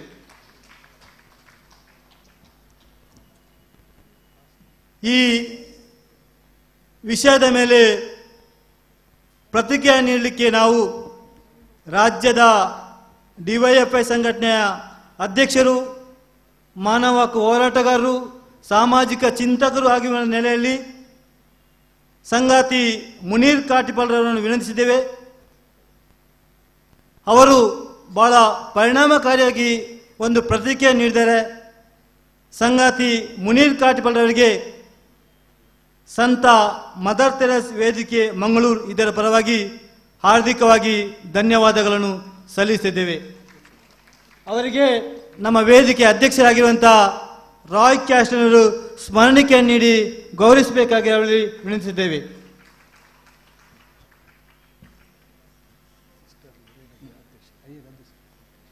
ನಮ್ಮೊಂದಿಗೆ ಮದರ್ ತೆರೇಸಾ ಚಾರಿಟೇಬಲ್ ಟ್ರಸ್ಟ್ನ ಸಿಸ್ಟರ್ ಲೊರೆನ್ನರ್ ಅವರಿದ್ದಾರೆ. ಅವರ ಚಾರಿಟಿಯ ಹಿನ್ನೆಲೆಯನ್ನು ನಮ್ಮ ಫಾದರ್ JB ಸಲ್ದಾನ್ ಅವರು ಹೇಳುವಾಗ ನಮಗೆಲ್ಲರಿಗೂ ಕೂಡ ಒಂದು ರೋಮಾಂಚನ ಸನ್ನಿವೇಶ ನಿರ್ಮಾಣ ಆಗಿತ್ತು. ಅಂಥ ಸಿಸ್ಟರ್ ಲೊರೆನ್ನರ್ ಅವರಿಗೆ ಮಂಗಳೂರು ಸಂತ ಮದರ್ ತೆರೇಸಾ ವೇದಿಕೆಯು ಧನ್ಯವಾದ ಸಲ್ಲಿಸ್ತಾ ಇದೆ.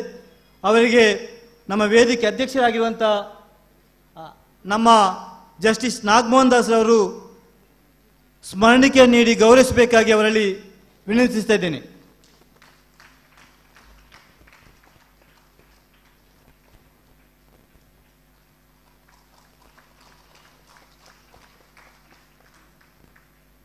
ಬಂಧುಗಳೇ, ನಮ್ಮ ಸಂತ ಮದರ್ ತೆರೇಸಾ ವಿಚಾರ ವೇದಿಕೆಯ ಎಲ್ಲ ಕಾರ್ಯಕ್ರಮಗಳ ಸಂಯೋಜಕರು, ಖ್ಯಾತ ಕೊಂಕಣಿ ಮಾಸಿಕದ ಸಂಪಾದಕ, ರಾಕ್ನೋ ಪತ್ರಿಕೆಯ ಸಂಪಾದಕರು ಆಗಿರುವಂಥ ಫಾದರ್ ರೂಪೇಶ್ ಮಾರ್ತಾ ವೇದಿಕೆಯಲ್ಲಿದ್ದಾರೆ. ಅವರನ್ನು ನಮ್ಮ ವೇದಿಕೆಯು ಹೃತ್ಪೂರ್ವಕವಾಗಿ ಧನ್ಯವಾದವನ್ನು ಸಲ್ಲಿಸ್ತಾ ಇದೆ. ಅವರಿಗೆ ನಮ್ಮ ವೇದಿಕೆ ಅಧ್ಯಕ್ಷರಾಗಿರುವಂಥ ರಾಯ್ ಕ್ಯಾಸ್ಟನ್ ಅವರು ಸ್ಮರಣಿಕೆ ನೀಡಿ ಗೌರವಿಸಬೇಕಾಗಿ ಅವರಲ್ಲಿ ವಿನಂತಿಸ್ತಾ ಇದ್ದೇನೆ.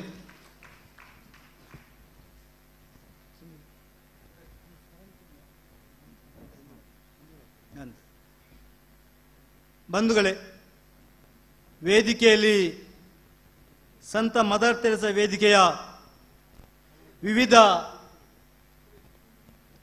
ಜವಾಬ್ದಾರಿಗಳನ್ನು ನಿರ್ವಹಿಸಿರುವಂಥ, ಅರ್ಪಣಾ ಮನೋಭಾವದಿಂದ ಶ್ರಮಿಸಿರುವಂಥ ಹಲವಾರು ಗಣ್ಯರಿದ್ದಾರೆ. ಅವರೆಲ್ಲರಿಗೂ ಕೂಡ ಒಂದೇ ವಾಕ್ಯದಲ್ಲಿ ಹೃದಯಸ್ಪರ್ಶಿಯಾದ ಧನ್ಯವಾದವನ್ನು ಸಲ್ಲಿಸ್ತಾ ಇದ್ದೇನೆ. ನಮ್ಮ ಈ ಕಾರ್ಯಕ್ರಮಕ್ಕೆ ಆಹ್ವಾನವನ್ನು ಮನ್ನಿಸಿ ಆಗಮಿಸಿರುವಂಥ ಮಂಗಳೂರಿನ ಶಾಂತಿಪ್ರಿಯ, ಮಾನವೀಯತೆ ಪ್ರಿಯ, ಸೆಕ್ಯುಲರಿಸಂ ಪರವಾಗಿರುವಂಥ ಎಲ್ಲ ಮನಸ್ಸುಗಳಿಗೆ ಕೂಡ ಧನ್ಯವಾದವನ್ನು ಸಲ್ಲಿಸ್ತಿದ್ದೇನೆ. ಈ ಕಾರ್ಯಕ್ರಮದಲ್ಲಿ ಮತ್ತು ಸ್ಪರ್ಧೆಯಲ್ಲಿ ಭಾಗವಹಿಸಿರುವಂಥ ವಿದ್ಯಾರ್ಥಿಗಳಿಗೆ ಧನ್ಯವಾದವನ್ನು ಸಲ್ಲಿಸ್ತಿದ್ದೇನೆ. ಅದೇ ರೀತಿ ಬೇರೆ ಬೇರೆ ಧಾರ್ಮಿಕ, ಶೈಕ್ಷಣಿಕ, ಶಿಕ್ಷಣ ಸಂಸ್ಥೆಗಳ ಪ್ರತಿನಿಧಿಗಳು ಈ ಕಾರ್ಯಕ್ರಮದಲ್ಲಿ ಭಾಗವಹಿಸಿದ್ದಾರೆ. ಅವರೆಲ್ಲರಿಗೂ ಕೂಡ ಧನ್ಯವಾದ ನಮ್ಮ ಸಂತ್ ಮದರ್ ತೆರೇಸಾ ವಿಚಾರ ವೇದಿಕೆಯು ಸಲ್ಲಿಸ್ತಾ ಇದೆ. ದೃಶ್ಯ ಮತ್ತು ಟಿವಿ ಪ್ರಿಂಟ್ ಮಾಧ್ಯಮದ ಪ್ರತಿನಿಧಿಗಳು ಈ ಕಾರ್ಯಕ್ರಮದಲ್ಲಿ ಭಾಗವಹಿಸಿದ್ದಾರೆ. ಅವರೆಲ್ಲರಿಗೂ ಕೂಡ ಧನ್ಯವಾದವನ್ನು ಸಲ್ಲಿಸ್ತಾ ಇದ್ದೇವೆ. ಮಂಗಳೂರಿನ ಮಾನವ ಹಕ್ಕು ಹೋರಾಟಗಾರರು, ಕಾರ್ಮಿಕ ನಾಯಕರು, ವಿದ್ಯಾರ್ಥಿ ಯುವಜನ ನಾಯಕರು ಕೂಡ ಭಾಗವಹಿಸಿದ್ದಾರೆ. ಅವರೆಲ್ಲರಿಗೂ ಕೂಡ ಧನ್ಯವಾದವನ್ನು ಅರ್ಪಿಸ್ತಾ ಇಲ್ಲಿಗೆ ಧನ್ಯವಾದ ಮತ್ತು ಸಭಾ ಕಾರ್ಯಕ್ರಮ ಮುಕ್ತಾಯ ಆಗ್ತದೆ. ಮುಂದಿನ ಕಾರ್ಯಕ್ರಮ, ಸಾಂಸ್ಕೃತಿಕ ಕಾರ್ಯಕ್ರಮಕ್ಕೆ ಈ ವೇದಿಕೆಯನ್ನು ಅನುವು ಮಾಡಿಕೊಡಬೇಕಾಗಿ ನಮ್ಮ ಎಲ್ಲ ಅತಿಥಿಗಳಲ್ಲಿ ವಿನಂತಿಸ್ತಾ ಇದ್ದೇನೆ. ಇಲ್ಲಿ ಒಂದು 4 ಜನರಿಗೆ ಸ್ಮರಣಿಕೆಯನ್ನು ನೀಡಲಿಕ್ಕಿದೆ. ಬಹಳ ಮುಖ್ಯವಾಗಿ ನಮ್ಮ ವೇದಿಕೆಗೆ ಸಾಥನ್ನು ಕೊಟ್ಟು ಈ ಕಾರ್ಯಕ್ರಮದ ಯಶಸ್ವಿಗೆ ಅವಿಶ್ರಾಂತವಾಗಿ ಶ್ರಮಿಸ್ತಿರ್ತಕ್ಕಂತಹ ಕ್ಯಾಥೋಲಿಕ್ ಸಭಾದ ಅಧ್ಯಕ್ಷರು ಸ್ಟ್ಯಾನಿ ಲೋಬರ್ ಅವರಿದ್ದಾರೆ. ಅವರಿಗೆ ನಮ್ಮ ವೇದಿಕೆಯ ಅಧ್ಯಕ್ಷರು ಸ್ಮರಣಿಕೆಯನ್ನು ನೀಡಿ ಗೌರವಿಸಬೇಕಾಗಿ ವಿನಂತಿ. ಅದೇ ರೀತಿ ನಮಗೆ ಈ ವೇದಿಕೆ ಕಾರ್ಯಕ್ರಮಕ್ಕೆ ಸದಾ ಬೆಂಗಾವಲಾಗಿ ನಿಂತಹ ಲಯನ್ಸ್ ಇಂಟರ್ನ್ಯಾಷನಲ್ ಡಿಸ್ಟ್ರಿಕ್ಟ್ 317D ಇದರ ಮಾಜಿ ಗವರ್ನರ್ ಆಗಿರ್ತಕ್ಕಂಥ ರೊನಾಲ್ಡ್ ಗೋಮ್ಸ್ ಅವರಿಗೂ ಕೂಡ ಸ್ಮರಣಿಕೆಯನ್ನು ನೀಡಿ ನಮ್ಮ ಅಧ್ಯಕ್ಷರು ಸ್ಮರಣಿಕೆ ನೀಡಬೇಕಾಗಿ ವಿನಂತಿ. ಅದೇ ರೀತಿ ನಮ್ಮ ಈ ವೇದಿಕೆಯ ಮಾಧ್ಯಮ ಸಮಿತಿಯ ಸಂಚಾಲಕರಾಗಿದ್ದುಕೊಂಡು ಬಾರಿ ಅವಿಶ್ರಾಂತವಾಗಿ ಶ್ರಮಿಸಿರ್ತಕ್ಕಂತಹ ಮಾಧ್ಯಮ ಸಮಿತಿಯ ಸಂಚಾಲಕರು ಸುಶೀಲ್ ನೊರಣ್ಣ ಇವರಿಗೂ ಕೂಡ ಸ್ಮರಣಿಕೆಯನ್ನು ನೀಡಿ ಗೌರವಿಸಬೇಕಾಗಿ ವಿನಂತಿ. ಅದೇ ರೀತಿ ನಮ್ಮ ವೇದಿಕೆಯ ಜೊತೆ ಸದಾ ನಮ್ಮ ಜೊತೆ ಇದ್ದುಕೊಂಡು ಎಲ್ಲ ರೀತಿಯ ಸಹಾಯ ಸಹಕಾರ ನೀಡಿದಂತಹ ಸ್ನೇಹಾಲಯ ಸಂಸ್ಥೆ ಇದರ ಮುಖ್ಯಸ್ಥರಾಗಿರ್ತಕ್ಕಂಥ ಬ್ರದರ್ ಜೋಸೆಫ್ ಕ್ರಾಸ್ತಾ ಇವರಿಗೂ ಕೂಡ ನಮ್ಮ ಅಧ್ಯಕ್ಷರು ಸ್ಮರಣಿಕೆಯನ್ನು ನೀಡಿ ಗೌರವಿಸಬೇಕಾಗಿ ವಿನಂತಿ. ಅದೇ ರೀತಿ ಮುಂದಕ್ಕೆ ನಮ್ಮ ಸಾಂಸ್ಕೃತಿಕ ಕಾರ್ಯಕ್ರಮ ಇದೆ. ಆ ಕಲಾವಿದರನ್ನು ಕೂಡ ಇದೇ ವೇದಿಕೆಯಲ್ಲಿ ಸ್ಮರಣಿಕೆಯನ್ನು ನೀಡಲಿಕ್ಕಿದೆ. ಮುಖ್ಯವಾಗಿ ನಮ್ಮ ಈ ಸಾಂಸ್ಕೃತಿಕ ಕಾರ್ಯಕ್ರಮದ ಮುಖ್ಯ ಹಾಡುಗಾರು, ಏಕತಾರಿ ಹಾಡುಗಾರು ನಾದ ಮಣಿನಾಲ್ಕೂರು ಅವರಿಗೆ ನಮ್ಮ ಅಧ್ಯಕ್ಷರು ಸ್ಮರಣಿಕೆಯನ್ನು ನೀಡಿ ಈಗಲೇ ಅವರನ್ನು ಗೌರವಿಸಬೇಕಾಗಿ ವಿನಂತಿ. ನಾದ ಮಣಿನಾಲ್ಕೂರು ವೇದಿಕೆಗೆ ಬರಬೇಕಂತ ಕೇಳ್ಕೊಳ್ತಾ ಇದ್ದೀನಿ. ಅದೇ ರೀತಿ ಇನ್ನೋರ್ವ ಹಾಡುಗಾರರು, ಕಲಾವಿದರು, ಚಿತ್ರನಟರು ಆಗಿರ್ತಕ್ಕಂಥ ಮೈಮ್ ರಾಮದಾಸ್ ಅವರು ಕೂಡ ವೇದಿಕೆಗೆ ಬರಬೇಕು. ಅವರು ಈ ಸ್ಮರಣಿಕೆಯನ್ನ ತೆಗೆದುಕೊಳ್ಬೇಕಾಗಿ ವಿನಂತಿ. ಮೈಮ್ ರಾಮದಾಸ್. ಅದೇ ರೀತಿ ಇನ್ನೋರ್ವ ಹಾಡುಗಾರರಾಗಿರ್ತಕ್ಕಂಥ ಜಾಸ್ಮಿನ್ ಡಿಸೋಜಾ ಅವರು ಕೂಡ ವೇದಿಕೆಗೆ ಬಂದು ಸ್ಮರಣಿಕೆಯನ್ನ ನಮ್ಮ ಅಧ್ಯಕ್ಷರ ಕೈಯಿಂದ ತೆಗೆದುಕೊಳ್ಬೇಕಾಗಿ ವಿನಂತಿ. ಅದೇ ರೀತಿ ಮಹಮ್ಮದ್ ಇಸ್ಮಾಯಿಲ್ ಅವರು ಕೂಡ ವೇದಿಕೆಗೆ ಬಂದು ಈ ಒಂದು ಸ್ಮರಣಿಕೆಯನ್ನ ಪಡ್ಕೊಳ್ಬೇಕಾಗಿ ವಿನಂತಿ. ಅದೇ ರೀತಿ ಮೇಘನಾ ಕುಂದಾಪುರ.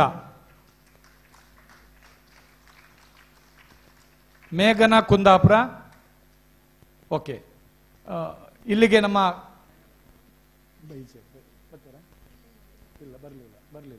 ಮತ್ತೆ ಕೊಡುವ. ಓಕೆ, ಸಭೆಯಲ್ಲಿ ಇರ್ತಕ್ಕಂಥ ಎಲ್ರಿಗೂ ಕೂಡ ಧನ್ಯವಾದಗಳು. ಈಗ ಸಾಂಸ್ಕೃತಿಕ ಕಾರ್ಯಕ್ರಮ ನಡೆಯುತ್ತೆ. ಎಲ್ಲರೂ ಹೊರಗಿನಲ್ಲಿ ಇರ್ತಕ್ಕಂತಹ ಎಲ್ಲ ನಮ್ಮ ಸ್ವಯಂ ಸೇವಕ ಬಂಧುಗಳು, ಸಂಗಾತಿಗಳು ಕೂಡ ಒಳಗಡೆ ಬಂದು ಆಸೀನರಾಗಬೇಕು. ಇನ್ನು ಸಾಂಸ್ಕೃತಿಕ ಕಾರ್ಯಕ್ರಮ